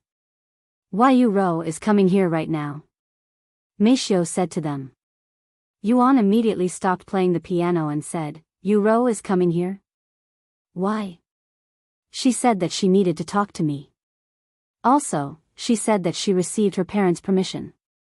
Hearing this, Meifeng said, "The Yu family probably told Yu Rou to come to convince you to return to the family after the last failure. They're really predictable. What should we do now, young master?" Yuan then pondered for a moment before speaking. "I have been thinking about how I should surprise Yu Rou regarding my recovery." He touched the piano and said, "I think I know how I should surprise her. Can you all help me out?" "Of course," Wang Xiuying quickly said. Meishou and Meifeng also agreed. "Great." Then he erased the plan. After telling them his plan to surprise Yu Rou, Yuan returned to his bedroom and patiently waited for Yu Rou to arrive. Half an hour later, someone knocked on their door. "It's me." Yu Rou's voice then resounded. As they had expected, it was Yu Rou. However, Yu Rou was completely unaware of the surprise that was in store for her.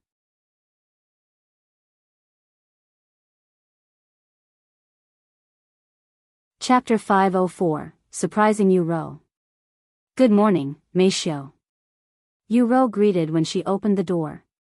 "Good morning, Yu Rou." Meishou returned the greeting. "Please, come inside." Once Yu Rou entered their apartment, she immediately noticed Meifeng and Wang Xiuying sitting in the living room. Miss Meifeng? Wang Xiuying? What are you two doing here so early in the morning?" Yu Rou asked them with a surprised look on her face. "I'm on vacation, so I figured that I should visit the young master, Meifeng said with a calm look on her face. I am here to check up on you Tian's condition, said Wang Xiuying. Although she wasn't sure why, Yu Rou felt that something was amiss from the atmosphere in the place. I see. Where's my brother? I'd like to see him before I talk, though I'm sure you can already guess why I am here. The young master is currently in his room, Meifeng said. Yu Rou nodded and approached his room, but then she noticed the beautiful piano sitting at the corner of the room and stopped to look at it. Wow! What is this piano doing here? It wasn't here when I last came here.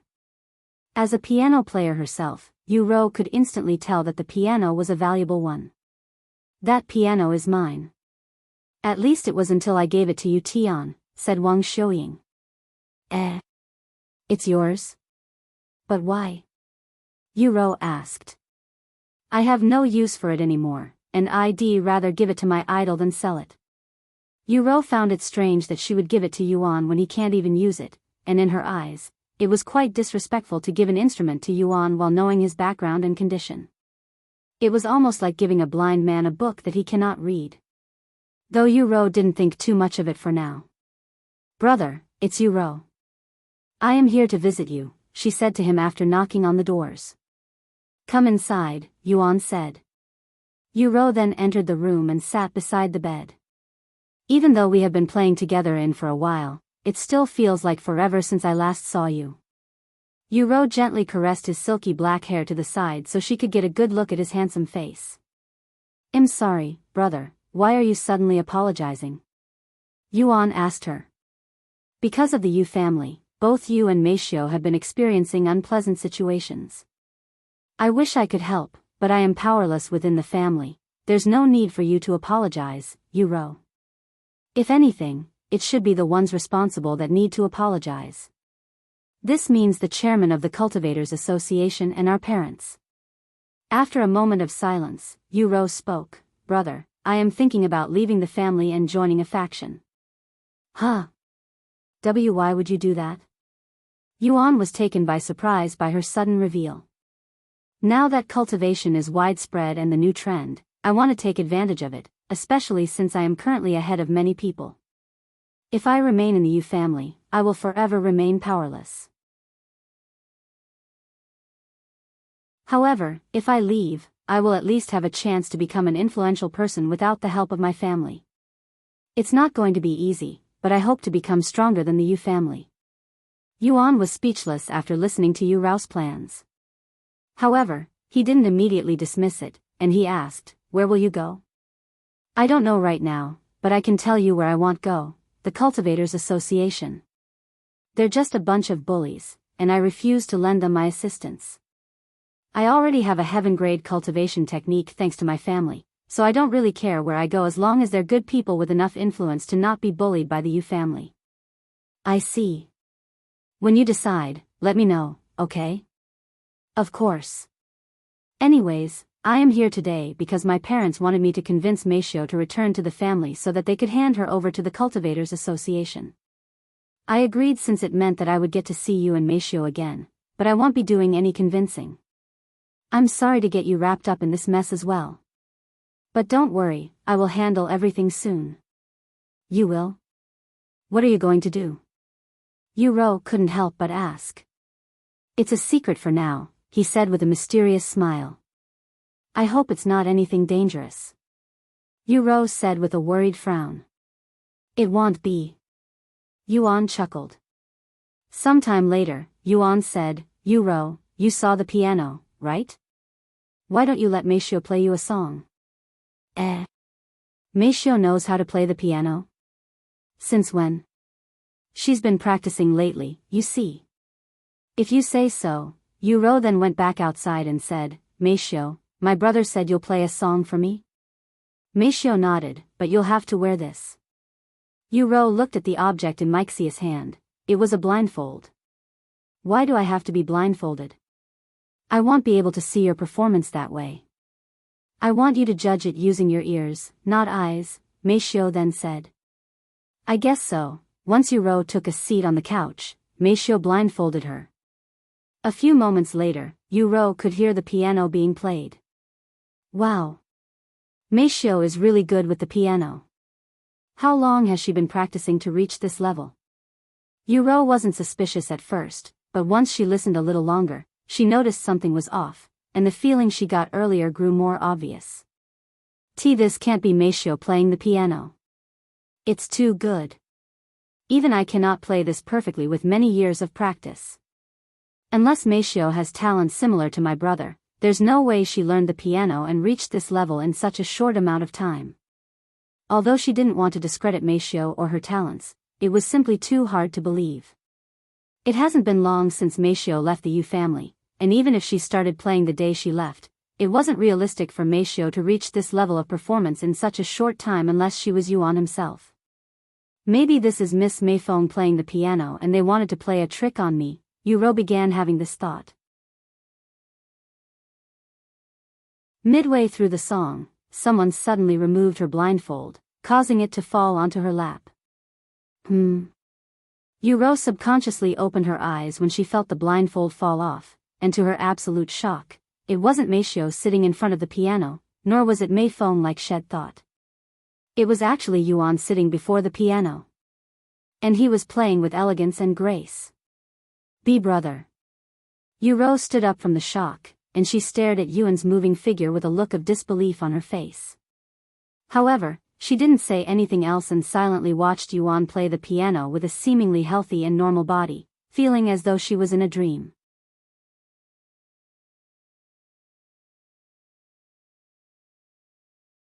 Chapter 505, His Own Company. After playing the last note to the song, Yuan lifted his hands from the piano keyboard in an elegant manner before turning to face the shocked Yu Rou with a smile on his face. What do you think? I may not be as good as I used to be, but I hope you enjoyed it. Hearing his words, Yu Rou's eyes finally started flowing with tears, and because Shed held it in for so long, it came gushing forward like a broken dam, immediately blocking her vision. Brother. You're so cruel. Yu Rou said in a crying voice, dumbfounding him. And she continued, how can you make me cry in front of so many people? Yu Rou then wiped her tears and said, how come you can move again? And since when? Yuan then explained to her that he has no clue why it happened. I woke up like this, and it has only been like 2 days since my recovery. It's only been 2 days. And your recovery happened out of the blue? What kind of miracle is this? Yu Rou was left speechless by his words. Thousands of doctors around the world couldn't figure out what was going on with Yuan's condition, and he somehow heals naturally? That seemed too good to be true. However, there was no reason for Yuan to lie to her. Yuan suddenly approached Yu Rou and wiped the tears from her face. To tell you the truth, my recovery actually started even before I left the Yu family, but I was only able to lift a finger at that time, and I didn't want to get your hopes up, so I decided to wait until I could stand on my own before letting you know. Unbelievable. Yu Rou muttered in a low voice. After a moment of silence, she said, this changes everything, brother. Now that you have recovered, there are so many things you can do. What do you plan on doing now that you have recovered? I am going to focus on rehabilitation for now. Once I am confident with my movements, I am going to visit the Cultivators Association. However, I am not sure what I want to do after that. Do you intend on going back to the stage? Yu Rou asked the question that has been asked multiple times now. No, I do not. Yuan shook his head. Yu Rou sighed and said, I figured. But you should reconsider, since it's such a waste of your talents. Brother, you never truly reached the peak of the musical world since you were forced to leave it due to your condition, and it has always been a dream of mine to see you on the stage again. Furthermore, you can get back at the Yu family for abandoning you. If you return to the stage, they will definitely regret disowning you. In fact, they might even try to get you back into the family. Yuan didn't immediately refuse and began pondering. Getting back at the Yu family, huh? I definitely want to see their faces filled with regret. However, I shouldn't be doing this for revenge. Instead, I should be doing this for Yu Rou, who has been there for me since the beginning.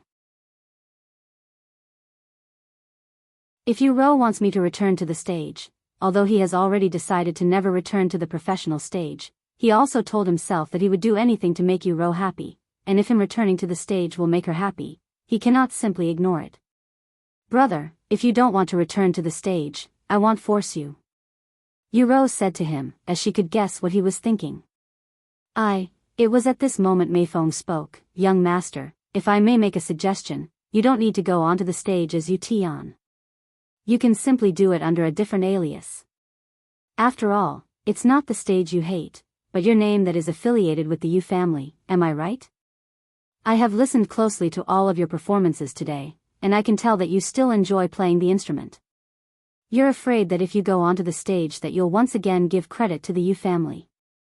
If I am wrong, please correct me.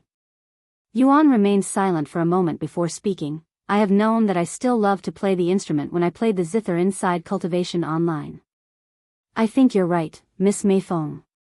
It's not the stage that I don't like, I just don't want to feel like I am being used by the Yu family again.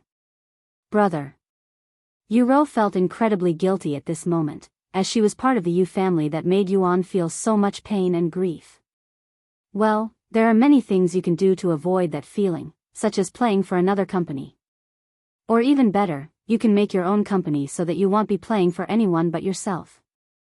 Making my own company? As much as I like the sound of that, I am only 18 years old. How am I supposed to make a company?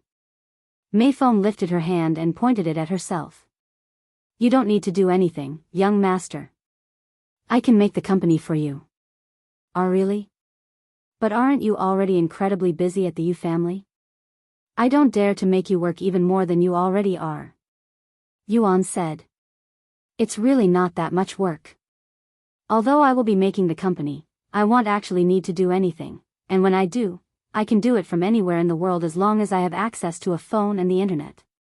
Furthermore, you can hire other people to deal with the stuff. In fact, Meishio has some experience when it comes to these kinds of things since this is what we mainly do for the Yu family. Meifeng then turned to look at Meishio and continued, I will make the company and you'll do everything else. Since it's just a company in name, you don't actually have to do much besides organizing events for the young master. You should be able to do at least that with your training. If you need help, I will step in. What do you think?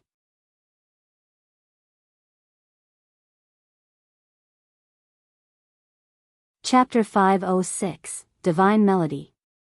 I don't mind as long as Tian agrees, Meishio said in a calm voice after hearing Meifeng's suggestion.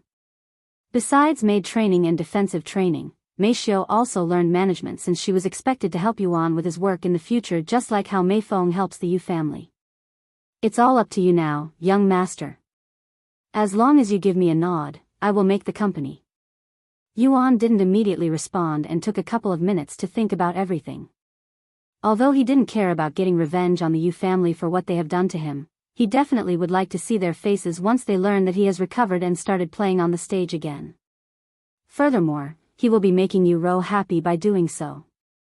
Sometime later, Yuan nodded and said, We'll leave everything to you, Miss Meifeng. Great. Now I just need the name of the company and what your new alias will be. Meifeng said, her voice filled with enthusiasm, as this could be the start of a new legend. A company name, huh? Do you guys have any suggestions? Yuan asked the ladies in the room. How about Divine Melody? Your music is always divine sounding, after all. Wang Xiuying was the first to give a suggestion. Divine Melody, huh? I also quite like it. Yu Rou agreed. Well, if you both like it, I guess we'll go with Divine Melody. As for my new alias, Yuan pondered for a moment before speaking, Tian Yang shall be my new alias. Okay. I will make a few phone calls with a few friends and I should have the company ready by tonight. Meifeng said as she pulled out her phone and walked outside the apartment. I cannot wait. This is so exciting. Yu Rou spoke with her body trembling from excitement. I can already imagine my parents trying to recruit you once they learn of your existence. I am also shaking from excitement. Wang Xiuying agreed. Let's not get ahead of ourselves. Yuan said, and he continued, I may be under a new alias, but if I go outside in my current appearance, they will learn my real identity in a heartbeat. I will need a disguise. How about wearing a mask like you do in? Meifeng suggested. Yes, I was thinking the same thing, he agreed. Meifeng went to grab her laptop and started looking for a mask. Which one do you like? Meifeng asked him. Yuan then pointed to the black mask that somewhat resembled the one in. I like this one, he said. Yu Rou raised her eyebrows when she saw this, and she asked, Brother. How do you see with your eyes closed? Oh, I am using divine sense to see. My sight hasn't healed yet. Divine sense? You can also use that in the real world? Yu Rou was shocked. Yes. He nodded. Now I'm really curious what else can be used in the real world besides cultivation techniques and divine sense. Yu Rou mumbled. Well, for one, other techniques besides cultivation techniques also work, Yuan said. Huh. Have you succeeded in learning a martial technique? Yu Rou asked him, as she had this feeling. Yes, I have. I am now trying to learn a movement technique.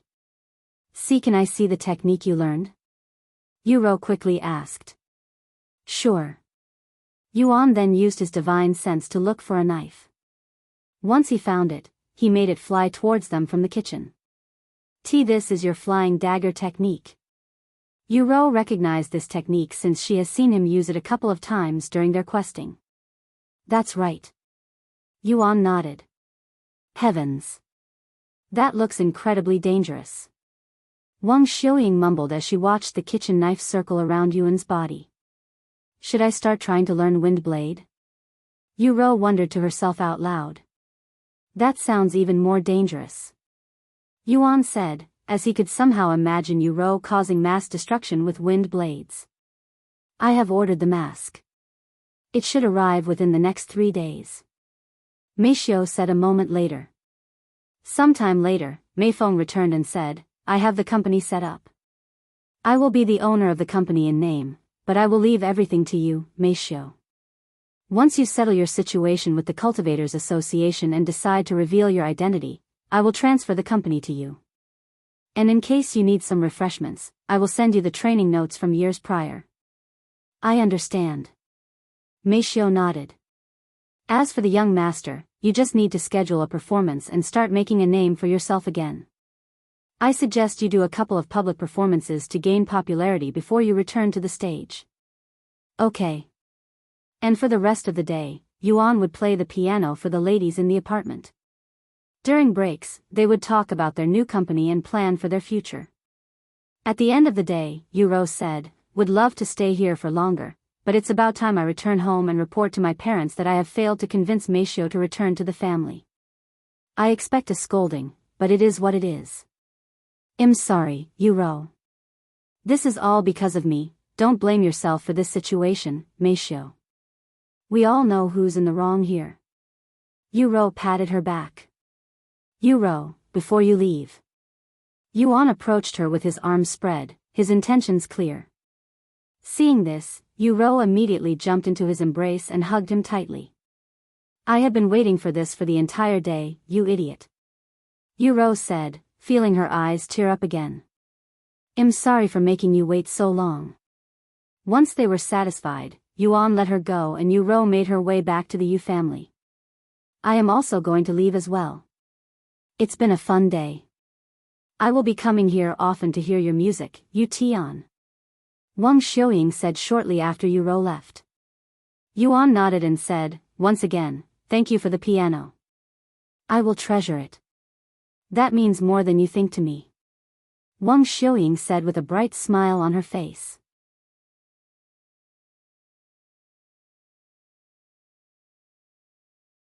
Chapter 507, Breaking His Bottleneck. After Wang Xiuying left, Meifeng began cooking dinner while Meifeng looked over some documents for their newly created company.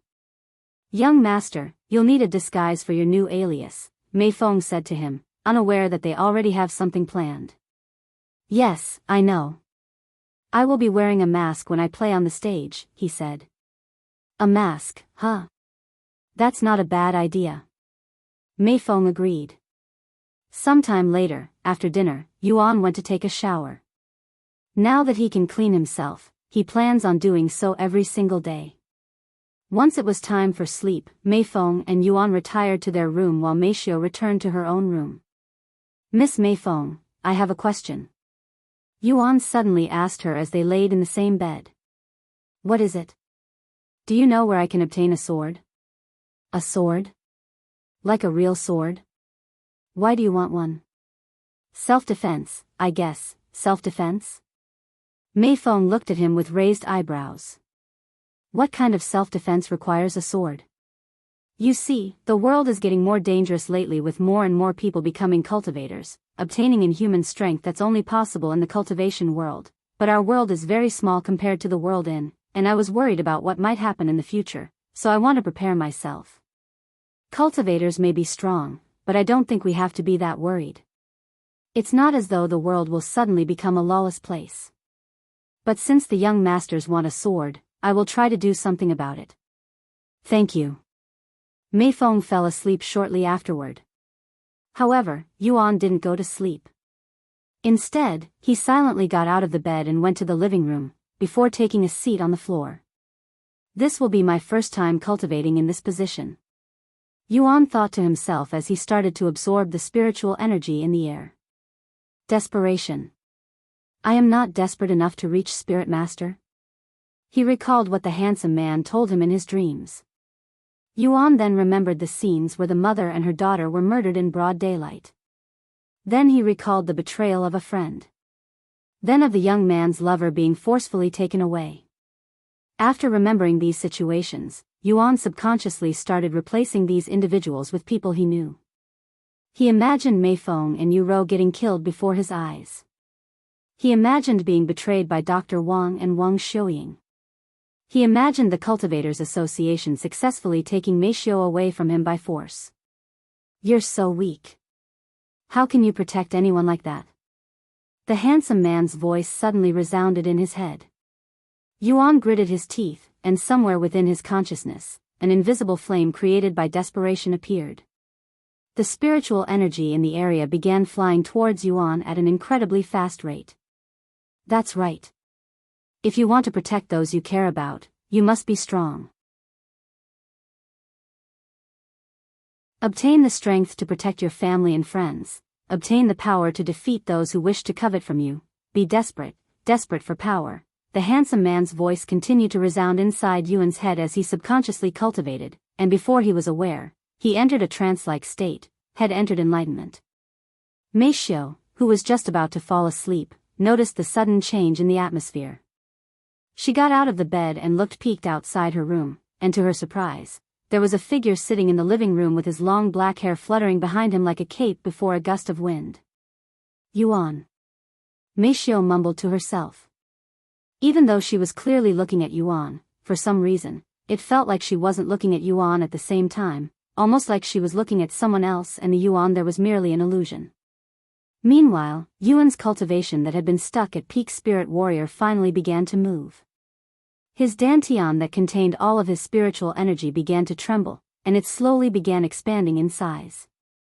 Then, the golden symbol within his body that had turned into veins attached itself to the dantian, turning it golden. Yuan's body was currently emitting a faint golden glow, and Meishio was there to witness it, feeling as though she was before a divine being. Meishio didn't want to disturb him, so she went back inside her room and returned to the bed, trying her best to fall asleep. The following morning, Yuan stood up from the floor with a profound feeling in his body. He was no longer a spirit warrior, and his body emitted the feeling of a spirit master. So this is what it feels like to be a spirit master in this world. Yuan took a deep breath, sucking in a large amount of spiritual energy. Good morning, Meishio. Yuan suddenly noticed her presence and said to her. Did you break through to Spirit Master? You feel a little different compared to yesterday. Meishio asked him. Yes, I have managed to break through my bottleneck. He nodded. How do you feel? My divine sense is much stronger now, and I can keep it active for a lot longer. I haven't tried using flying daggers, but it should be easier to control the technique now, he said. He then tried to use flying daggers, and to his surprise, he was able to control 3 kitchen knives at once with relative ease when he could barely control 2 before. Wow! The difference between Spirit Warrior and Spirit Master is so much even though it was only a single level. Yuan was surprised by the results. Congratulations on reaching Spirit Master. Yuan nodded. Yes, now I can finally visit the Cultivators Association. You're really going to do it? Meifeng asked in a worried voice. He smiled and said, how else am I going to stop them from taking you away from me? Meifeng blushed at his words. I am going to prepare breakfast, she said, making a quick escape.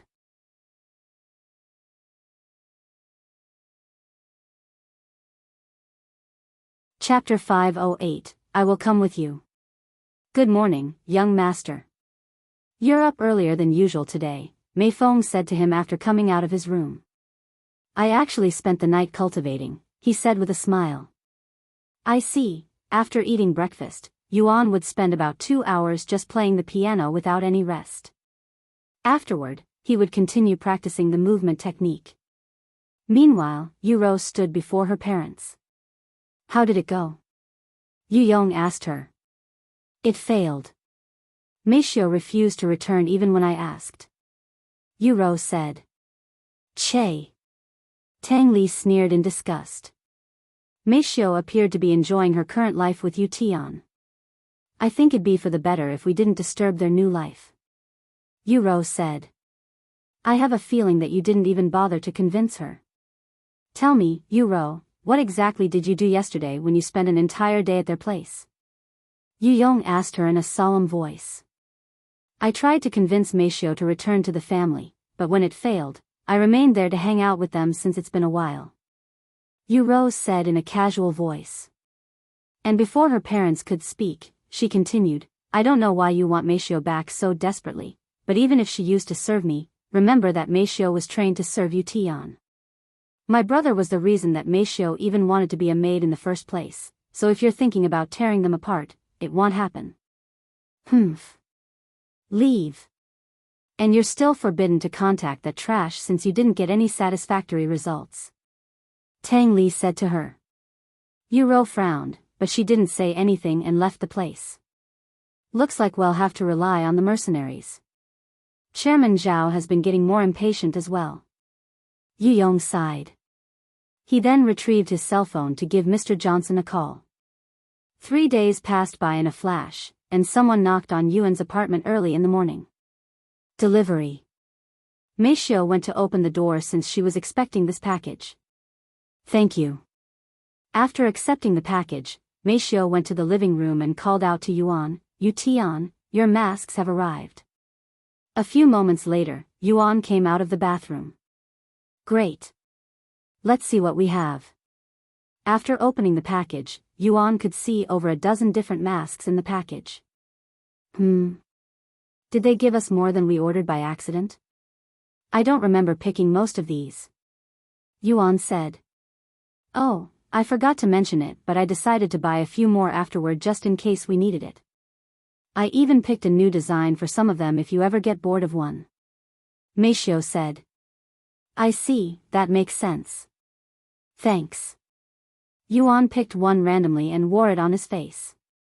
What do you think? He asked them. You give off a mysterious feeling. I like it, young master. Meifeng gave her opinion. I think it looks good, too. Meifeng nodded calmly, as she was already used to seeing him wear masks in. Great. Then I will be wearing one of these while I visit the Cultivators Association tomorrow. You're really planning on going there? It's going to be dangerous. Meifeng said. If I don't go, they will continue messing with Meifeng, and I am not going to sit around and let it happen. Now that I am no longer useless, I am going to do something useful with my body for once. Yuan said with a stern look on his face. After a moment of silence, Meifeng said, if you're going, then I will go with you. You will? But won't you cause trouble for the Yu family? Yuan said. Meifeng then picked up one of the available masks and wore it on her face. I won't cause any trouble if they don't know who I am, she chuckled. Furthermore, you'll need some backup just in case anything happens. What about, you stay here? Meifeng interrupted Meishiu before she could even finish speaking. Don't worry, I will be more than enough to guarantee the young master's safety. I understand. Meishiu said, clearly discontent with the results, but she didn't want to argue with her mother, and since she's wanted by the Cultivators Association, it would be better if she didn't go to their main headquarters.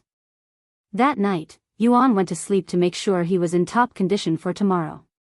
Looks like you're finally going to do something about the situation. The handsome man appeared in his dreams again. You again? Yuan sighed.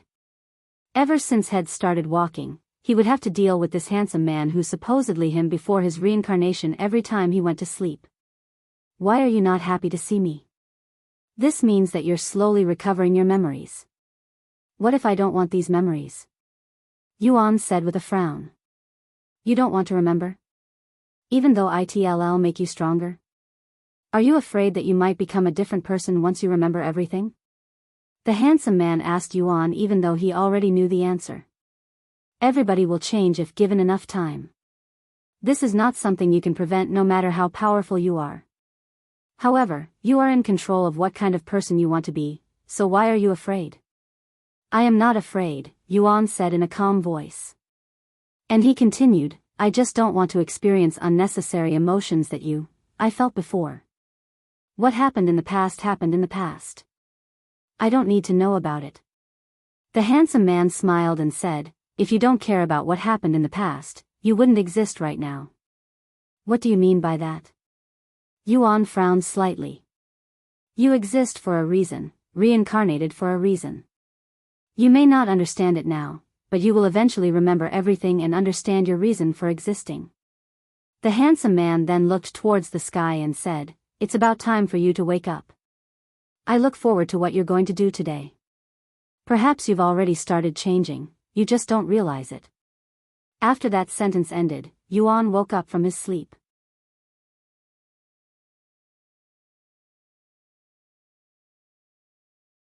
Chapter 509, I am here to speak with your chairman. Good morning, Meishiu. Yuan greeted her, who was already preparing breakfast. Morning. Once breakfast was prepared, they sat around the dining table until all of the plates were empty. Once we deal with the Cultivators Association, let's go out and eat at a restaurant, Meishiu, Yuan said to her afterward. Oh okay. Although it was quite sudden, Meishiu agreed regardless. After breakfast, Yuan changed into a new set of clothes and grabbed his mask. Are you ready, Miss Meifeng? Yuan asked her, who was right behind him. Wait a second, young master, Meifeng said. And she continued, the Yu family was able to find your location because they'd somehow managed to acquire footage of you and Meishiu on the public surveillance cameras, so I would advise you to take a different route, one that is hidden from these cameras. How am I supposed to know where to go? Yuan raised his eyebrows. Don't worry, I have already found a route from this place to the Cultivators Association that will allow us to travel without being seen. You just need to follow me. Okay, I will leave everything to you. I want to save my spiritual energy for when I reach the Cultivators Association, so can I hold your hands until then? Yuan then asked her. Since he needed spiritual energy for divine sense, it would be wiser to save his spiritual energy until he needed it. And even though he can use his divine sense for much longer now that he's a spirit master, it still wasn't enough for him to keep it activated for long periods at a time. Of course, you can. Meifeng held her hands out with a smile on her beautiful face. Yuan then wore his mask before grabbing her soft hands.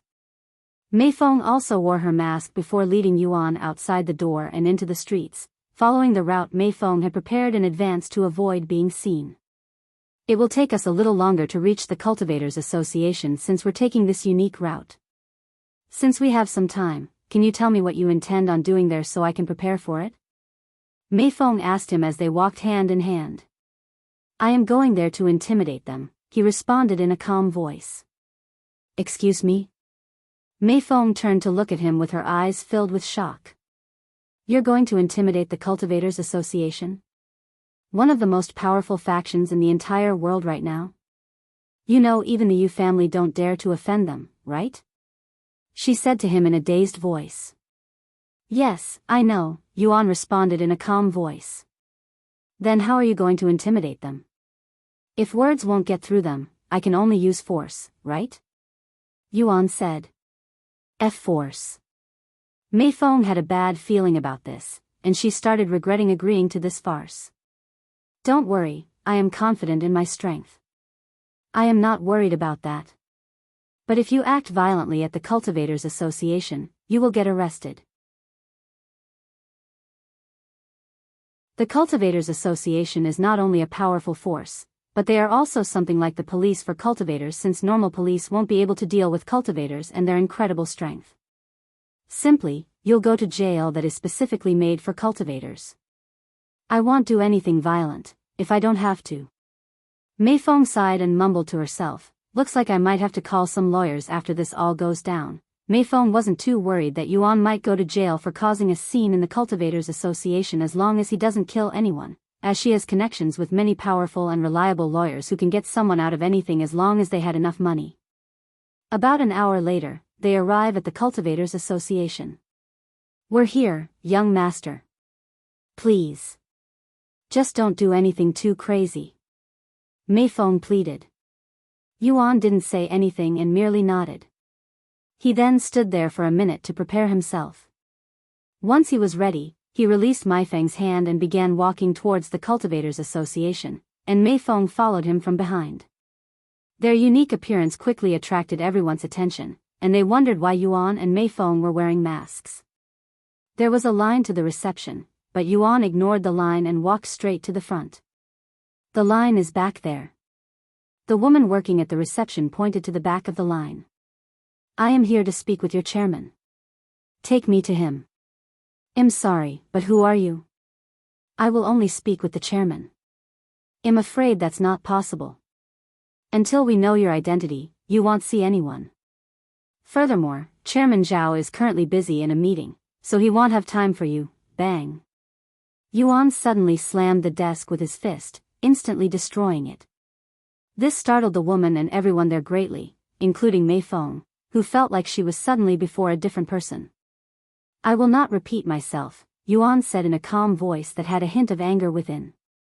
The woman looked at the destroyed desk with her eyes wide with shock, as the desk was made out of metal and not something an ordinary cultivator could achieve. A few moments later, once the guards there snapped out of their daze, they quickly surrounded Yuan and Meifeng. Who the hell do you think you are? How dare you cause such a scene at the Cultivators Association? The head of the security there shouted at Yuan. Of course, they were all cultivators. Yuan slowly turned his head to look at the middle-aged man who was at the 6th level spirit apprentice. If you bring me to your chairman, there will no longer be a scene, he then said. The audacity. Apprehend them. The middle-aged man commanded the dozen of cultivators around him. However, before they could even get close, Yuan released his spirit master cultivation base, instantly halting these spirit apprentices with intense pressure. Although none of them could comprehend what they were feeling since they had never seen a spirit master before, they instinctively knew to stay away from Yuan or their lives would be in danger.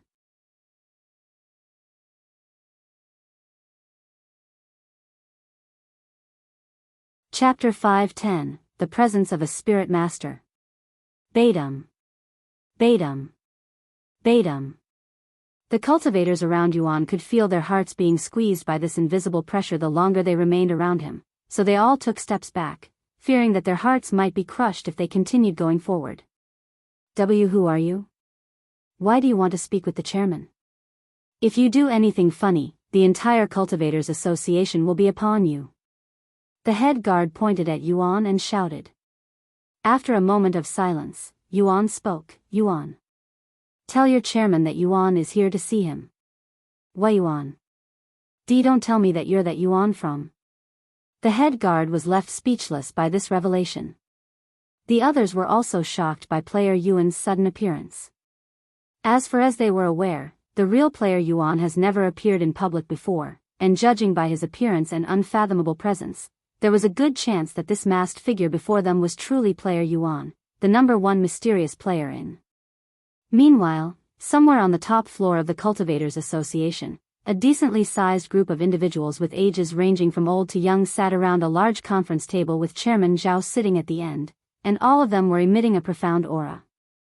If your exalted families join our Cultivators Association that is currently the #1 force in the world, it will permanently stabilize our position in the world, and your families will definitely be compensated greatly for it. Chairman Zhao said to these individuals. However, before any of these people could even respond, they felt an unfathomable pressure appearing right beneath them, shocking them greatly. Heavens! What was that? Who is releasing this pressure? This pressure. It's the presence of a spirit master. Impossible. The old people there stood up from shock after feeling the pressure. What? Did you just say spirit master? Is that even possible? Chairman Zhao exclaimed in a dumbfounded voice. His phone began ringing the very next moment. What happened? Don't you know that I am currently in a meeting with the grand families? See Chairman Zhao. I deeply apologize for disturbing your meeting with the seniors, but we have an emergency. Someone claiming to be Yuan is here to see you. And he's causing a commotion. What? Yuan? Why does that name sound so familiar? Chairman Zhao muttered out loud, causing everyone there to look at him. Then he came to a realization. Why Yuan? That player Yuan from? Is it really him? Chairman Zhao shouted at the phone. I think so. He's even wearing a mask to conceal his identity. I think he's real. Tell him to stay put. I will be there in a moment. Chairman Zhao closed the connection and turned to look at the people there with an apologetic smile. I am coming with you. I would like to see if this person is really that famous player Yuan. One of the old men there spoke. I am also curious. Eventually, everyone in the room agreed to follow Chairman Zhao. Is it really player Yuan? Why would he show up so suddenly? And what business does he have with me? Chairman Zhao wondered to himself as he walked to the elevators with the others, as he doesn't recall having any contact with Yuan before. Sometime later, they arrived downstairs, and they could see two individuals wearing a mask being surrounded by many people there. Are you really player Yuan? One of the people gathered around them asked. However, Yuan ignored him and continued to stand there in silence. The old people following Chairman Zhao took a deep breath as they approached the masked man who was emitting a profound pressure. Spirit Master. He's really a Spirit Master. They were quite shocked to see an unknown Spirit Master. Make way. The chairman is here. The head guard shouted at the people there. A path quickly opened up, allowing Chairman Zhao to approach Yuan, but he didn't get too close, as he had a bad feeling about this situation. Are you really player Yuan? Why do you want to speak with me? Yuan didn't say anything at first and started slowly walking towards Chairman Zhao until he was standing right before him. I am here to give you a warning today. If you dare try to lay a finger on Meifeng again, I will destroy the entire Cultivators Association. Yuan spoke in a grim voice with his pressure growing stronger and stronger. Chairman Zhao could feel an invisible hand crushing his heart from the pressure, but he gritted his teeth and endured it. Meifeng. How are you related to her? Chairman Zhao asked him with a deep frown as he was having trouble breathing, and he could have never imagined that player Yuan would show up here for Meifeng. Our relationship doesn't concern you, nor should you stick your nose into our business. The only thing you need to know is that if you dare to bother Meifeng again, I will bring the Cultivators Association to the ground. Before Chairman Zhao could even respond, Yuan suddenly moved his arm and grabbed Chairman Zhao's neck, lifting him into the air. See Chairman. The guards there subconsciously reacted, but they were stopped by the old people that were following Chairman Zhao.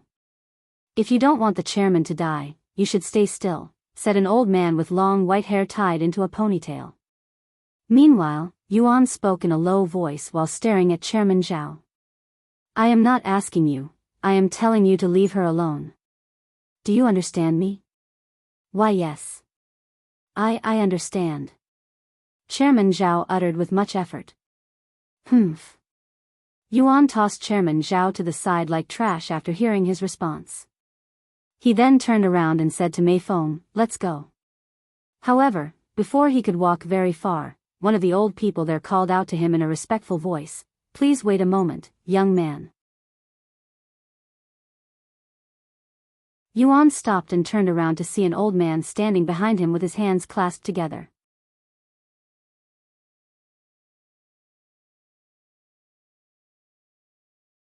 Chapter 5:11, Chairman Zhao's Resignation. What is it? Yuan asked the old man. I am surnamed Wu, and I would like to confirm something. Are you really a spirit master? The old man asked him. What do you think? The old man showed a slight smile on his face before releasing his cultivation base, and to Yuan's surprise, he was also a spirit master.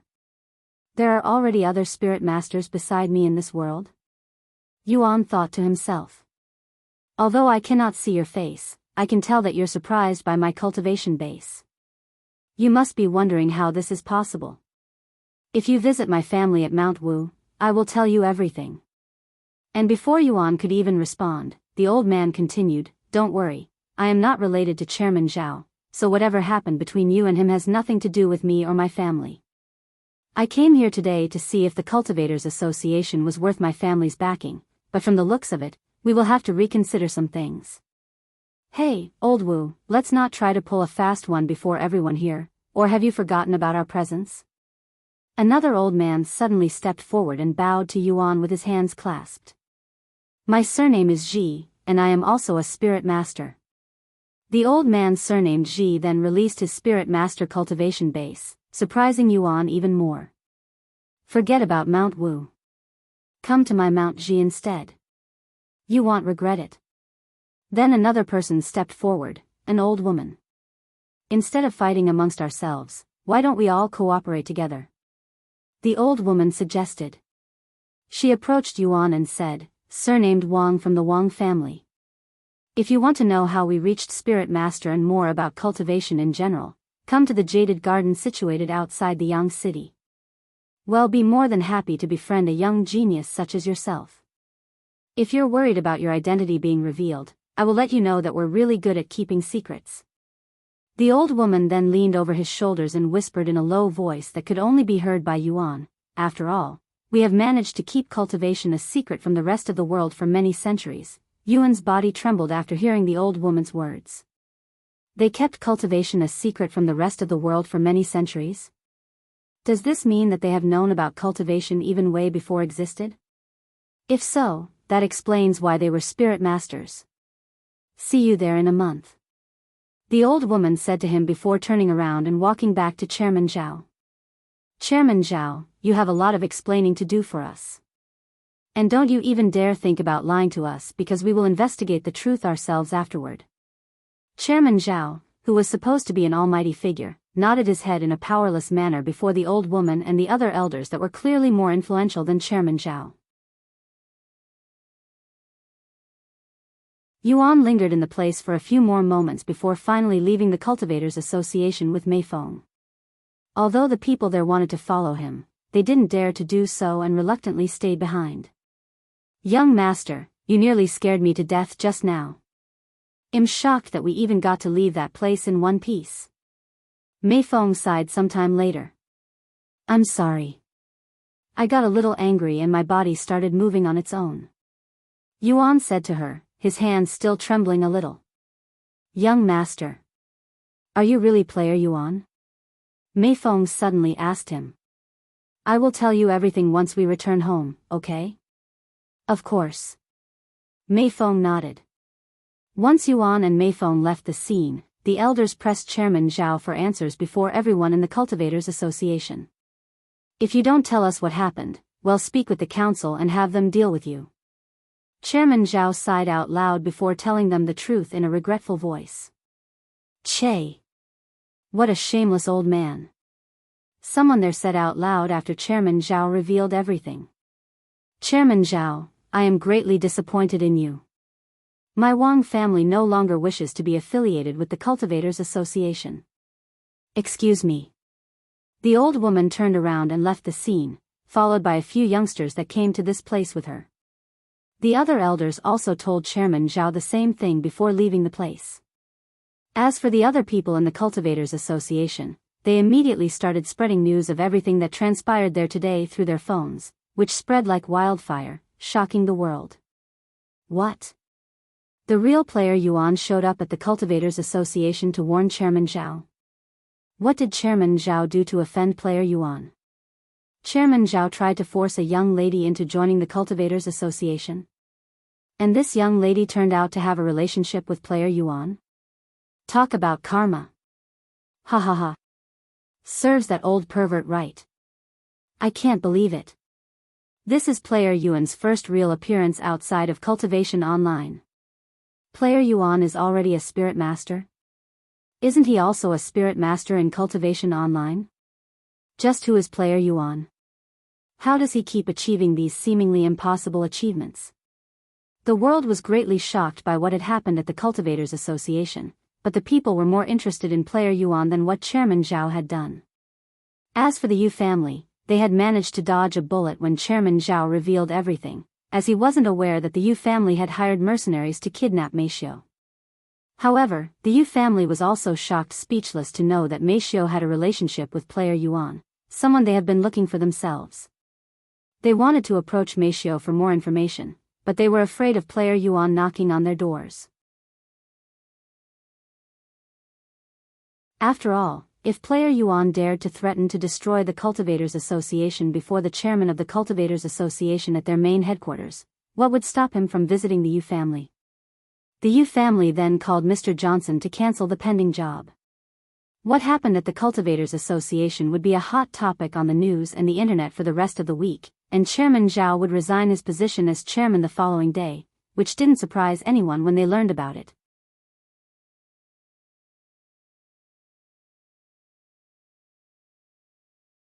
Chapter 512, Hidden Experts. Senior Wang, was that masked person really a spirit master? One of the youngsters with Senior Wang asked her as they made their way back home on a private plane. Yes, that person was, without a doubt, a spirit master, the same level as me and the other elders, she confirmed. That young man also sounded like he was around your age.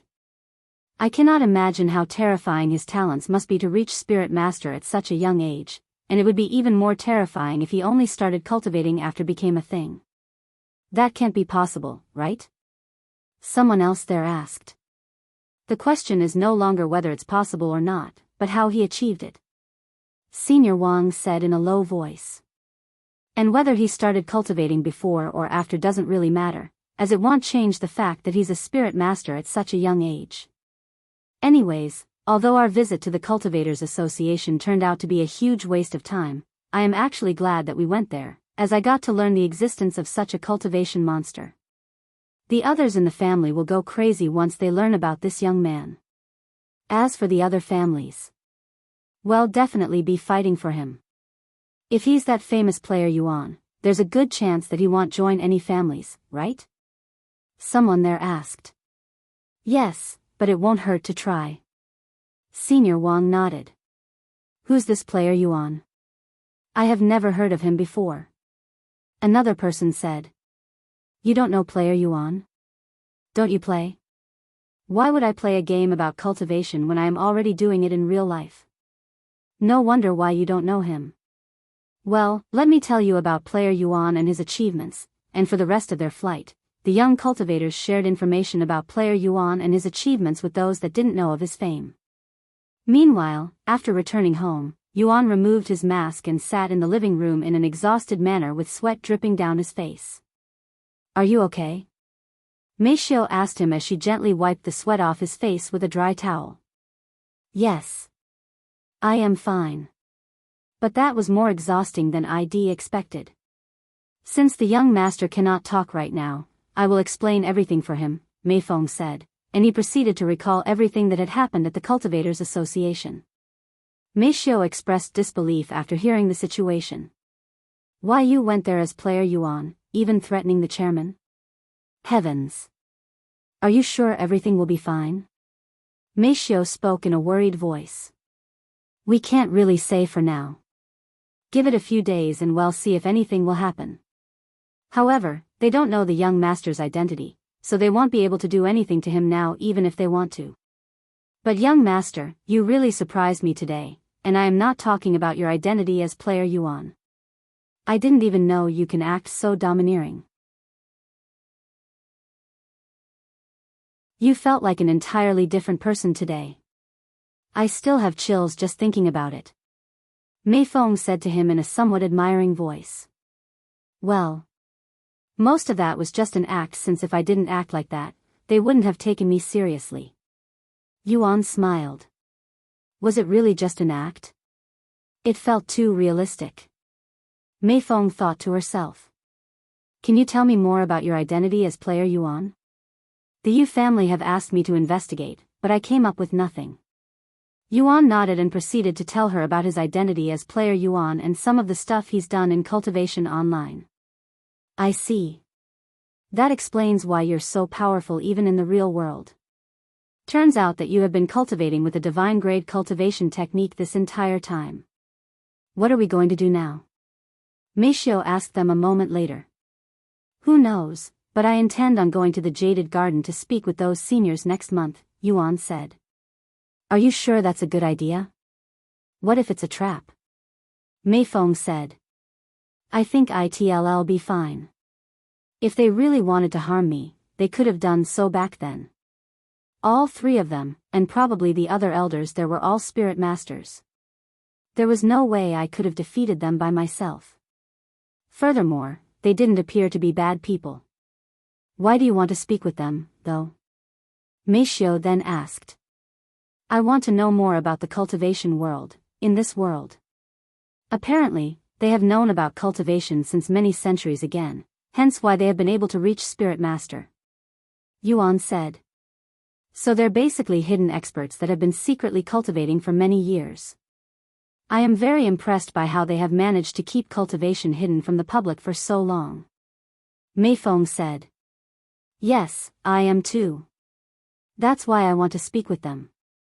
I will come with you, Meifeng said. Of course. I was going to ask you if you wanted to come later. Yuan nodded. Anyways, I am going to take a shower. My body is all sweaty. Yuan then entered the bathroom and went to clean himself. You know that he was player Yuan this entire time? Meifeng asked Meifeng after he left.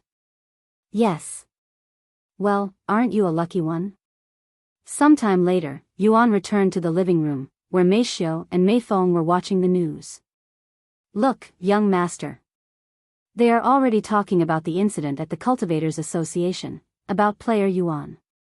Meifeng said as she turned the volume up a little more. Breaking news.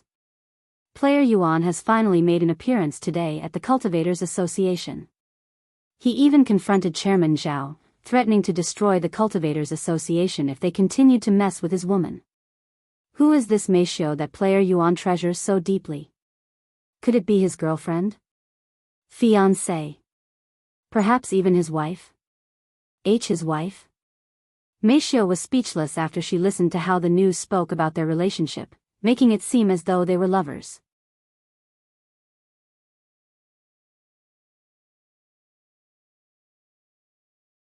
Chapter 5:13. Why do you reject my existence?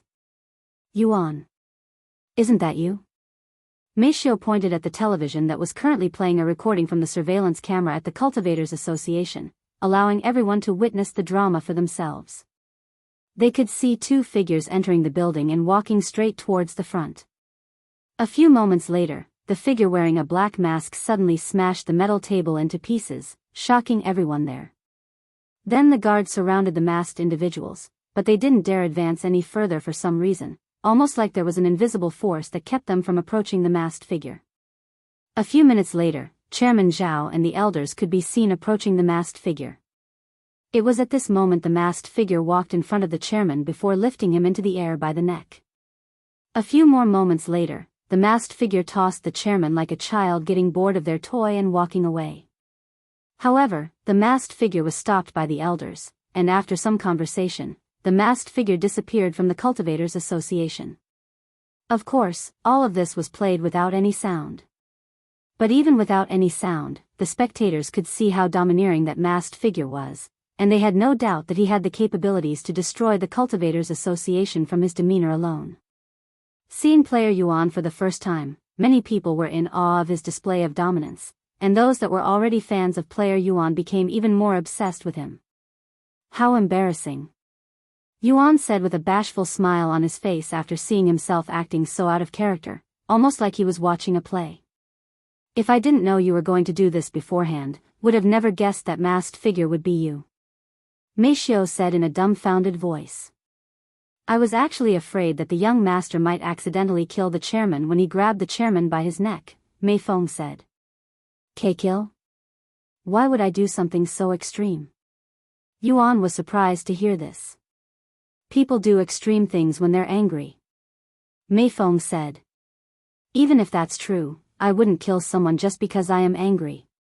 At least I hope I won't. Suddenly, Meixia's phone started ringing. It's Yu Rou, Meifeng said to them before answering the phone. Hello, Meifeng. Are you watching the news right now? Did Yuan really visit the Cultivators Association today? Yu Rou asked her in an excited voice. Yes. It's true. Meifeng said. Unbelievable. Yu Rou's dumbfounded voice resounded after a moment of silence. To think her brother would be so daring to storm the Cultivators Association shortly after his recovery. She can only imagine what he might do in the future. Is he okay? Yu Rou then asked. Yes, everything is okay, for now. I think he should be fine as long as nobody knows his identity. Yu Rou said.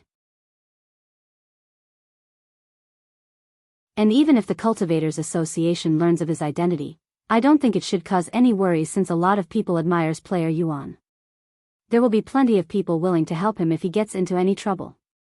Anyways, just stay put for the next few days and see what happens. Also, keep me updated. Yu Rou said. Okay. An hour later, Wang Xiuying also gave them a call to make sure they were okay. After dinner, Meifeng said, Young master, I will have to go back to work tomorrow, so tonight is our last night together. I see. It was fun, Miss Meifeng. It reminds me of the day when you were still taking care of me. Yuan said to her. And I will continue to take care of you from the shadows, until I am no longer needed, Meifeng said with a smile on her face. That night, Meifeng snuggled closer to Yuan than usual. Good night, young master. Good night. Once he fell asleep, Yuan returned to the land of dreams. Looks like you had quite some fun today. The handsome man appeared before him, just like had expected. Remember, what you experienced today is what it feels like to be the strong. As long as you're powerful, nobody will dare to defy you, nobody will dare to hurt those close to you. Yuan silently stared at the handsome man with a slight frown on his face. What is it? The man asked him. The way I acted today. You're affecting me, aren't you? Yuan said in a low voice. I have no idea what you're talking about. The handsome man shrugged. Don't lie to me. I nearly killed Chairman Zhao today. If I didn't snap out of my anger, I would have snapped his neck in half instead when I had it in my grasp. I had this nearly uncontrollable desire to do so. The handsome man chuckled and said, So what? You're simply acting true to yourself. You're worried that if you didn't kill him, he would eventually return to bother you and your loved ones again, right? That's why you had an urge to kill that man. Don't blame me for your own desires. After all, I am you. If you blame me, you're simply blaming yourself. Why do you reject my existence? You know, the more you refuse to accept me, the more difficult it will be for you when you must accept me, and that time will eventually come. Yuan remained silent. Whatever. You don't need to accept me now, but eventually, the handsome man turned around and began disappearing into the mist. Once the man was gone, the scenery changed, and even more of the handsome man's past began revealing itself to Yuan. Yuan wanted to close his eyes and ignore the dream, but alas, since he was in a dream, even if he closed his eyes, he would still be able to see the dream. Therefore, he was forced to watch everything until he woke up. Ha-ah. Why is this happening to me? Yuan mumbled in a low voice.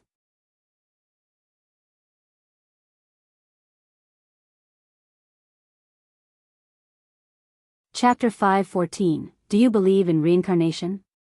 Good morning, young master. Meifeng greeted him when he walked out of his room. Miss Meifeng? You're cooking breakfast today? Yuan said.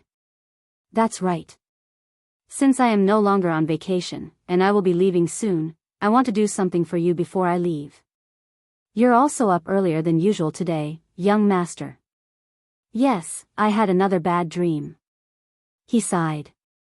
You know, nightmares usually happen because you're stressed or when you're thinking too much about a certain thing. If there's something on your mind, you should let it out. Although I won't be here, you still have Meifeng. I'm sure you can tell her about it. Meifeng said to him. I will keep that in mind. Yuan nodded. A few minutes later, Meifeng woke up and came out of her room, but to her surprise, her mother had already prepared breakfast for them. I only made enough for you two since I won't have the time to sit down and eat, Meifeng said after placing the food on the table. Thank you, Miss Meifeng. I hope you take more breaks so we can spend more time together. Yuan said. Meifeng chuckled and said, although I would like that as well, I don't want to disturb your love nest too much. A love nest? Meifeng nearly spat out the water in her mouth when she heard Meifeng's words. Anyways, I will see you later. Stay safe, young master. If you ever run into any troubles, give me a call. Meifeng then left the place shortly after. Meifeng turned on the television while they ate so it wouldn't feel as awkward. As many of us had anticipated, Chairman Zhao from the Cultivators Association has handed in his resignation letter after yesterday's drama and will no longer be affiliated with the Cultivators Association. He resigned? Things turned out much better than I'd expected. Yuan said after chewing and swallowing the food in his mouth. Wow! This food is amazing. He then realized how great the food tasted and praised it loudly. Of course, your food also tastes great, Meifeng, but there's something different about Miss Meifeng's cooking. Yuan added since he didn't want to upset her. Don't worry, I am well aware that I am still nowhere near my mother's level, she said in a calm voice. I don't think you should compare yourself to Miss Meifeng. Not only are you less experienced, but you're also much younger than her. If anything, you should compare yourself to people around your age. Meifeng nodded. Sometime later, Meifeng asked, what are you going to do today? Well, it's been a while since we've last played. I am thinking about playing today. Okay. You can go ahead and play with me. I want to make sure that everything is actually fine before I relax. I understand. What about Yu Rou and Xia Jingyi? It might be a bit early, so give them a text first. Meifeng then texted Yu Rou and Xia Jingyi to see if they wanted to play. Yu Rou, sorry, but I won't be able to play for a while since I will be busy with a few things. Xia Jingyi, I am really close to a breakthrough. I think. So I am going to focus on cultivation for now. Sorry. After breakfast, Yuan went into his room and laid on the bed. He then wore the console and went inside cultivation online without any help for the first time. Welcome back, brother Yuan. Xiao Hua and Lan Yingying greeted him. Good morning, you two. Have you dealt with whatever was troubling you? Xiao Hua asked him. Yes, I have, for now. Yuan then looked around and asked, Feng Feng still hasn't returned? Suddenly, Feng Yuxiang's voice resounded, I have been back for a while now. A beautiful woman suddenly approached them from behind. It's been a while, Feng Feng, Yuan said to her with a smile on his face. Yes. Feng Yuxiang nodded, still having some trouble looking straight into his eyes. Where are the others? Feng Yuxiang then asked. They are currently busy, so it's just me today. I see, well. What would you like to do today? Feng Yuxiang then asked him. Let's go somewhere quieter. How about that pond where we studied our techniques? Yuan suggested. Sure. They then made their way towards the silent pond. Once they arrived, Yuan approached the water and silently stared at the water. Did something happen to the young master? He feels a little different than usual. Feng Yuxiang noticed this and asked the other two. No idea. They shook their heads. After standing there for a couple of minutes, Yuan turned around and asked the three ladies, Do you guys believe in reincarnation? Reincarnation? They repeated. It's a common topic in the world of cultivation, right? Well, although reincarnation is definitely a very popular belief amongst many cultivators from the lower heavens to the supreme heaven, nobody has ever been able to prove that it exists. Feng Yuxiang said. Do you believe it exists? Yuan then asked. Of course. In case you forgot, young master, I am a phoenix, I am the embodiment of rebirth. However, I have never experienced reincarnation, nor do I know anybody that has been reincarnated. With that being said, even if someone is reincarnated, I don't think they will retain the memories of their previous life, or it would have been proven to truly exist by now. Feng Yuxiang said. I see, why are you suddenly interested in reincarnation, young master? Well, it's been on my mind ever since someone mentioned it to me, and I am sort of in this deep hole that I cannot get out because of it. Yuan sighed. If you ask me, I don't think it really matters if reincarnation is real or not. What happened in one's past life has already ended when that person died. Even if they somehow recall the memories of their previous life, what can they do about it? It's not as if they could reclaim the name of their previous life and act like they never died. That makes sense. Yuan nodded, agreeing with Feng Yuxiang's words.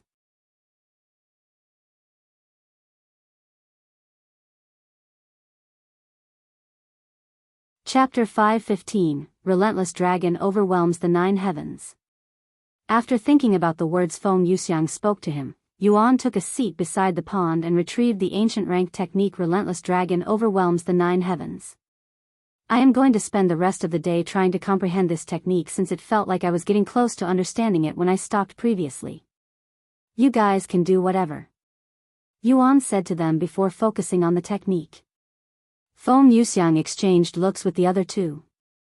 Is it just me or does the young master feel a little different today? Feng Yuxiang asked them. Just a little. Xiao Hua agreed. The Lord feels a little more mature. Or at least the aura around him. Lan Yingying said. Let's just hope it doesn't mean anything bad. Feng Yuxiang sighed. A few hours later, Yuan stood up and took a deep breath.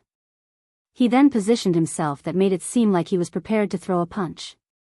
Yuan closed his eyes, and after a moment of silence, he snapped them open and released his fist, sending a powerful wave of spiritual energy that was shaped like a dragon towards the pond. Boom!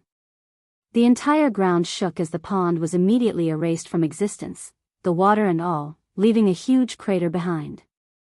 Yuan was left speechless by the destructive nature of the technique that erased an entire pond.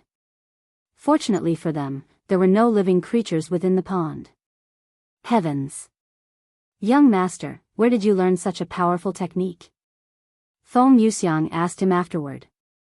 The Dragon Temple, he said. Such a powerful strength, it must be divine rank or above. Yes, it's an ancient rank technique. Yuan looked at the sky that was getting dark and said, I am going to leave now. It might be some time before I return since it'll be a little busy for me. Also, you don't have to wait for me. If you want to do something, just go ahead and do it without me. Yingying, you wanted to look around the lower heavens, right? You can have Feng Feng and Xiao Hua take you around. I want to explore it with you. Lan Yingying said. It's okay, the Nine Heavens is a vast universe. We'll be able to explore it together plenty when I am able to play more. If it's your wish. Lan Yingying nodded. Then with that settled, I will see you guys later. See you later, young master. Stay safe, brother Yuan. After saying their goodbyes, Yuan logged out of the game and returned to practicing his movement technique in the real world whilst his servants began exploring the lower heavens without him, though it was mostly for Lan Yingying. As much as he wanted to play, there were simply too many things for him to do in the real world. Once things calm down, he will return and fully explores the 9 heavens. Yuan, you know the entire world is looking for you right now, right? Meifeng said to him during his break from practicing the movement technique. Unless I reveal myself, I don't think anybody will be able to find me. I guess, but there are also people looking for me since they think that by finding me, they'll find you, which is true. The only people who know of your identity and location are the Yu family, Dr. Wang and Wang Xiuying, Xia Jingyi, and Chairman Zhao, and I guess the agency that was hired by the Yu family, Yuan said. This might become a little troublesome, especially since there are some people who we definitely cannot trust to keep your identity hidden. What do you want to do, Meifeng? Do you want to move out? It'll become problematic when our doors get flooded with people asking about player Yuan. We have the funds to do so as well. Meifeng pondered for a moment before speaking. Where can we go, though? Furthermore, even if they find me, they won't know that you're player Yuan, so I think it would be fine. I still think it would be better for us to move once we find a good place. Yes, I agree. But for now, let's just see how things play out. Okay. With that decided, Yuan and Meifeng proceeded to spend the next few days just improving their cultivation base. During these few days, the Cultivations Association had appointed a new chairman, who made a public apology regarding the actions of the previous chairman. One can imagine why the new chairman felt the need to apologize, as he didn't want the mysterious player Yuan to hold a grudge against the Cultivators Association because of the last chairman, which would be a big blow to them even though player Yuan was only a single individual. Although player Yuan was only a single individual, his influence inside Cultivation Online was comparable to multiple large companies combined, and nobody knows the true extent of his powers. One might argue that being influential inside a video game isn't that important, but when one considers how much Cultivation Online currently affects the world, one would understand why people value player Yuan so much. Ding! Early in the morning, Meifeng received a message from Yu Rou that told her to make a call whenever she was available. Meifeng then called Yu Rou the next moment since she was free. Did something happen? Meifeng asked. Yes. I have decided to join a cultivation faction, so I will be leaving the Yu family soon. Yu Rou said, dumbfounding Meifeng. After all, she had only told Yuan about her decision to leave the Yu family during her visit. Why you're leaving the Yu family as well? Why? Meifeng couldn't help but ask her. Well, for one, now that cultivation has become fully incorporated into our world, other talents won't be as valued. In fact, I haven't had to participate in any lessons for a long time now. This is probably my parents' way of telling me to give up on music and focus solely on cultivation.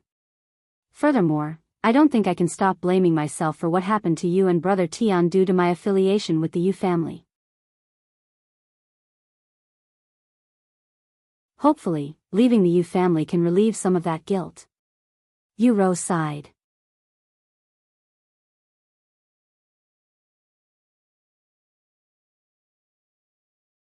Chapter 5:16, Eternal Lotuses. Are you still worried about that? Neither Yuan nor I blame you for what happened, not even in the slightest. Meifeng said to her. I know, but it's just a feeling that I cannot shake off.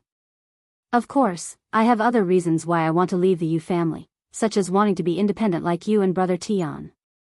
I don't want to rely on the Yu family forever, and I feel that if I remain in the family for any longer, I will never be able to leave. After a moment of silence, Meifeng said, I understand. Let me transfer you to Yuan so you can speak with him. Meifeng then knocked on Yuan's room and said, It's Yu Rou. Yuan opened the door while wearing only his pants, his body soaked in sweat from exercising. Here you go. Meifeng handed him the phone with a slightly rosy face. Good morning, Yu Rou. Yuan placed the phone on speakers then on his bed before speaking with her while he continued to exercise. You're exercising already? Don't push yourself too hard. Yu Rou said to him, as she could hear him exercising. Don't worry, I know when to stop, Yuan said. Anyways, I am calling to let you know that I have decided on a cultivation faction. I will be joining them next week. They're also in another city, so I will be moving out soon. Already? Yuan stopped moving and expressed his surprise. I didn't think you'd leave so soon, and going to another city? How far are you traveling? What about this cultivation faction? What's their name? Yuan bombarded her with questions. About 8,000 miles away, so I will be traveling pretty far. 8,000 miles? That's around 16 hours with a plane. Why are you going that far? Why can't you just join a cultivation faction that's already in the city? After all, it would only be more difficult for them to visit each other the further away they are from each other. Well, this cultivation faction is a little special, and even if it's a little far, I think it's worth it. Yu Rou said. After a moment of silence, Yuan asked, what's this cultivation faction called? They are called Eternal Lotuses. It's a female-only cultivation faction that's led by the one and only White Lotus, who is a top player in. They already have over 1,000 talented cultivators, and they are a powerful faction and also one of the fastest-growing factions in the world. White Lotus? Yuan recalled hearing this name before. White Lotus is a well-known player from a top 10 legacy family. She is also a trustworthy individual according to my sources. I think it'll be fine if I go there. Furthermore, I won't be going there alone. I spoke with Xia Jingyi yesterday, and she agreed to come with me. Knowing that Yu Rou won't be traveling alone made Yuan feel more relieved, but he was still worried. After all, Yu Rou was only 16 years old. Brother, I know what you are thinking. I may be young, but I can take care of myself. I know you can. After all, you took care of me for many years. However, it's a brother's duty to worry about his sister, right? Yuan said with a gentle smile on his face. Anyways, have you spoken to your parents about this yet? He then asked. No. I haven't, nor do I plan on telling them since they will definitely refuse to let me go, she responded calmly. How long do you plan on staying there? In the Eternal Lotuses? I don't know. But it's going to be at least a couple of years. Give me the address so that we can visit you in the future when we have the time. Of course, but I don't think they allow male visitors inside their place, so I will have to meet you somewhere else. That's fine. Yuan and Yu Rou spoke to each other for many minutes until Yu Rou had to go. I will call you later, brother. Okay. After hanging up, Yuan asked Meifeng, do you think we can do a performance before Yu Rou leaves in a week? I don't care what kind of performance. Even a contest is okay as long as I get to play an instrument. You want to perform in public right now? That's a little risky, no? I think it should be fine. I want to fulfill Yu Rou's dream a little before she leaves. Alright. I will try to do something about it. Thank you, Meifeng. Yuan returned to his training shortly after, and Meifeng began looking for a place where he could perform. 2 days later, Meifeng found a place and said, there's going to be a small piano contest in 5 days, and it's the earliest one I can find. 5 days. Right when Yu Rou leaves, huh? Let's do it. I have already signed us up for it. It'll start at 8 a.m. in the morning, but we won't be on stage until 10 a.m. Great. Now we just need to let Yu Rou know. Meifeng then called Yu Rou. Yu Rou, I have a surprise for you. Can you come to this location before 10 a.m. in the morning? 10 a.m.? Why? What's going to happen in this place? Our flight is at 1 p.m. Yu Rou asked. It's okay, you can go to the airport from that place. As for why? It's a surprise. Don't worry, it won't last long at all, a few minutes at most. Okay. I will be there. Yu Rou agreed. You won't regret it. I promise. After hanging up, Yuan and Meifeng began preparing for the small contest. Meanwhile, Yu Rou called Xia Jingyi to let her know that they'll be leaving a little earlier than planned to make a pit stop before their flight. And in the blink of an eye, 5 days passed.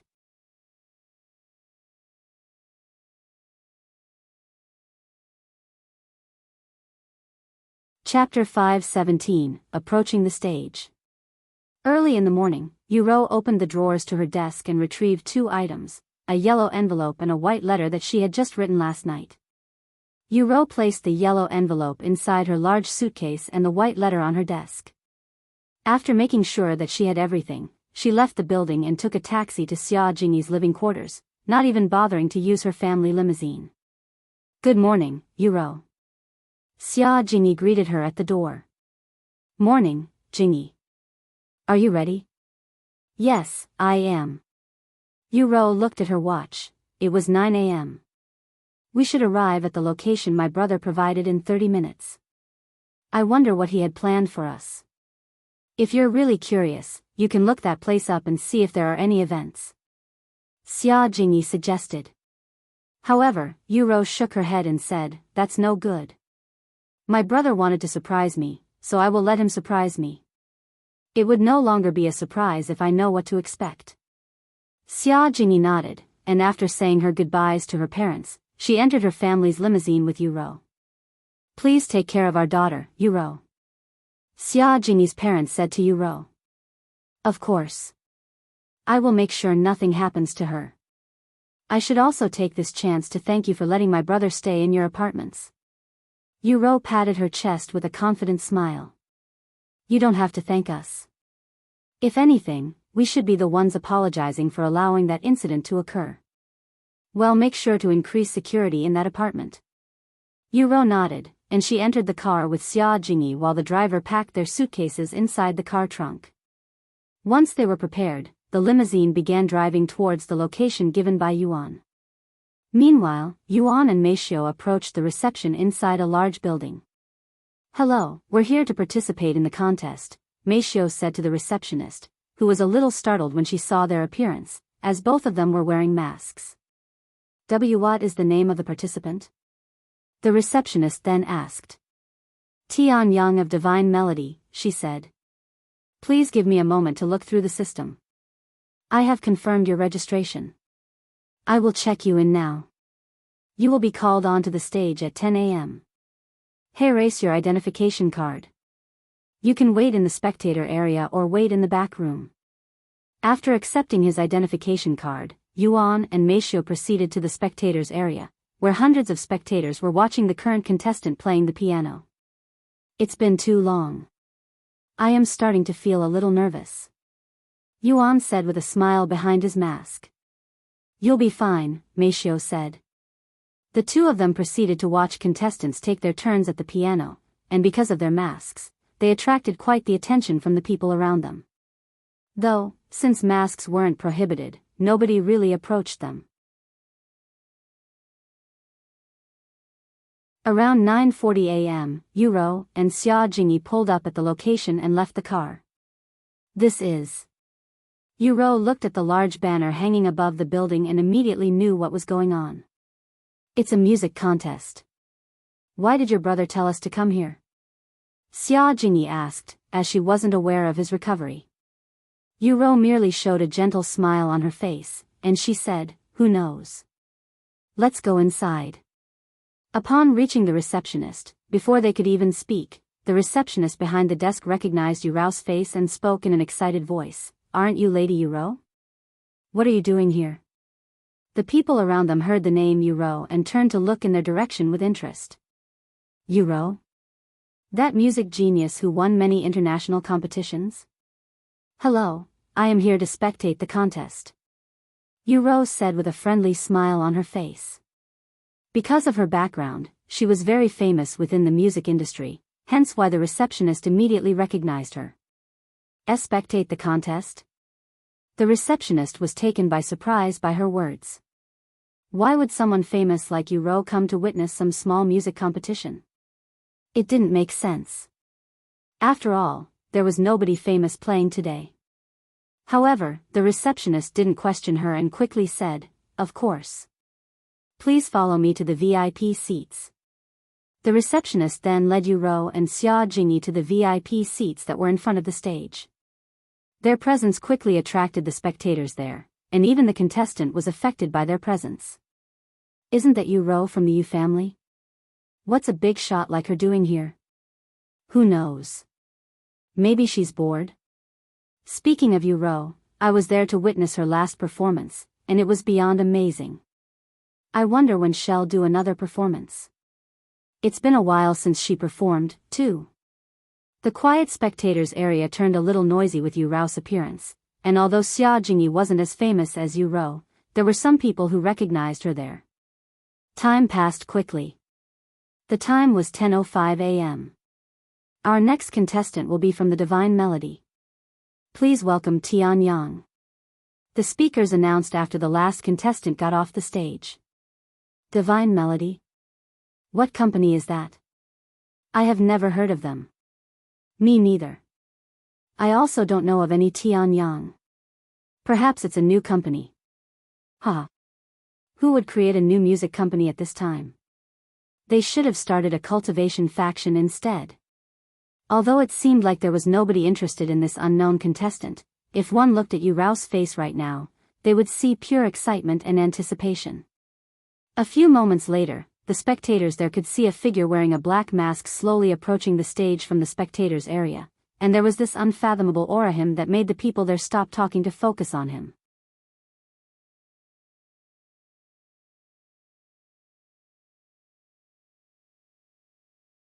Chapter 518, Tian Yang. Although nobody there besides Meifeng and Yu Rou knew the identity of the masked contestant, they could somehow tell that he was a professional just by the manner he walked onto the stage and how he sat behind the piano. Yu Rou, this person. He's very skilled. Xia Jingyi said with a serious expression on her face. I think so too. Yu Rou nodded, still pretending to be ignorant. Once the atmosphere was completely silent, Yuan placed his hands on the piano keyboard and started playing the piano. The audience felt chills going down their spine when they heard the first 10 notes being played, and their ears vibrated with bliss. They have never heard or seen such a flawless performance before, nor did they expect to witness something this profound in such a small competition.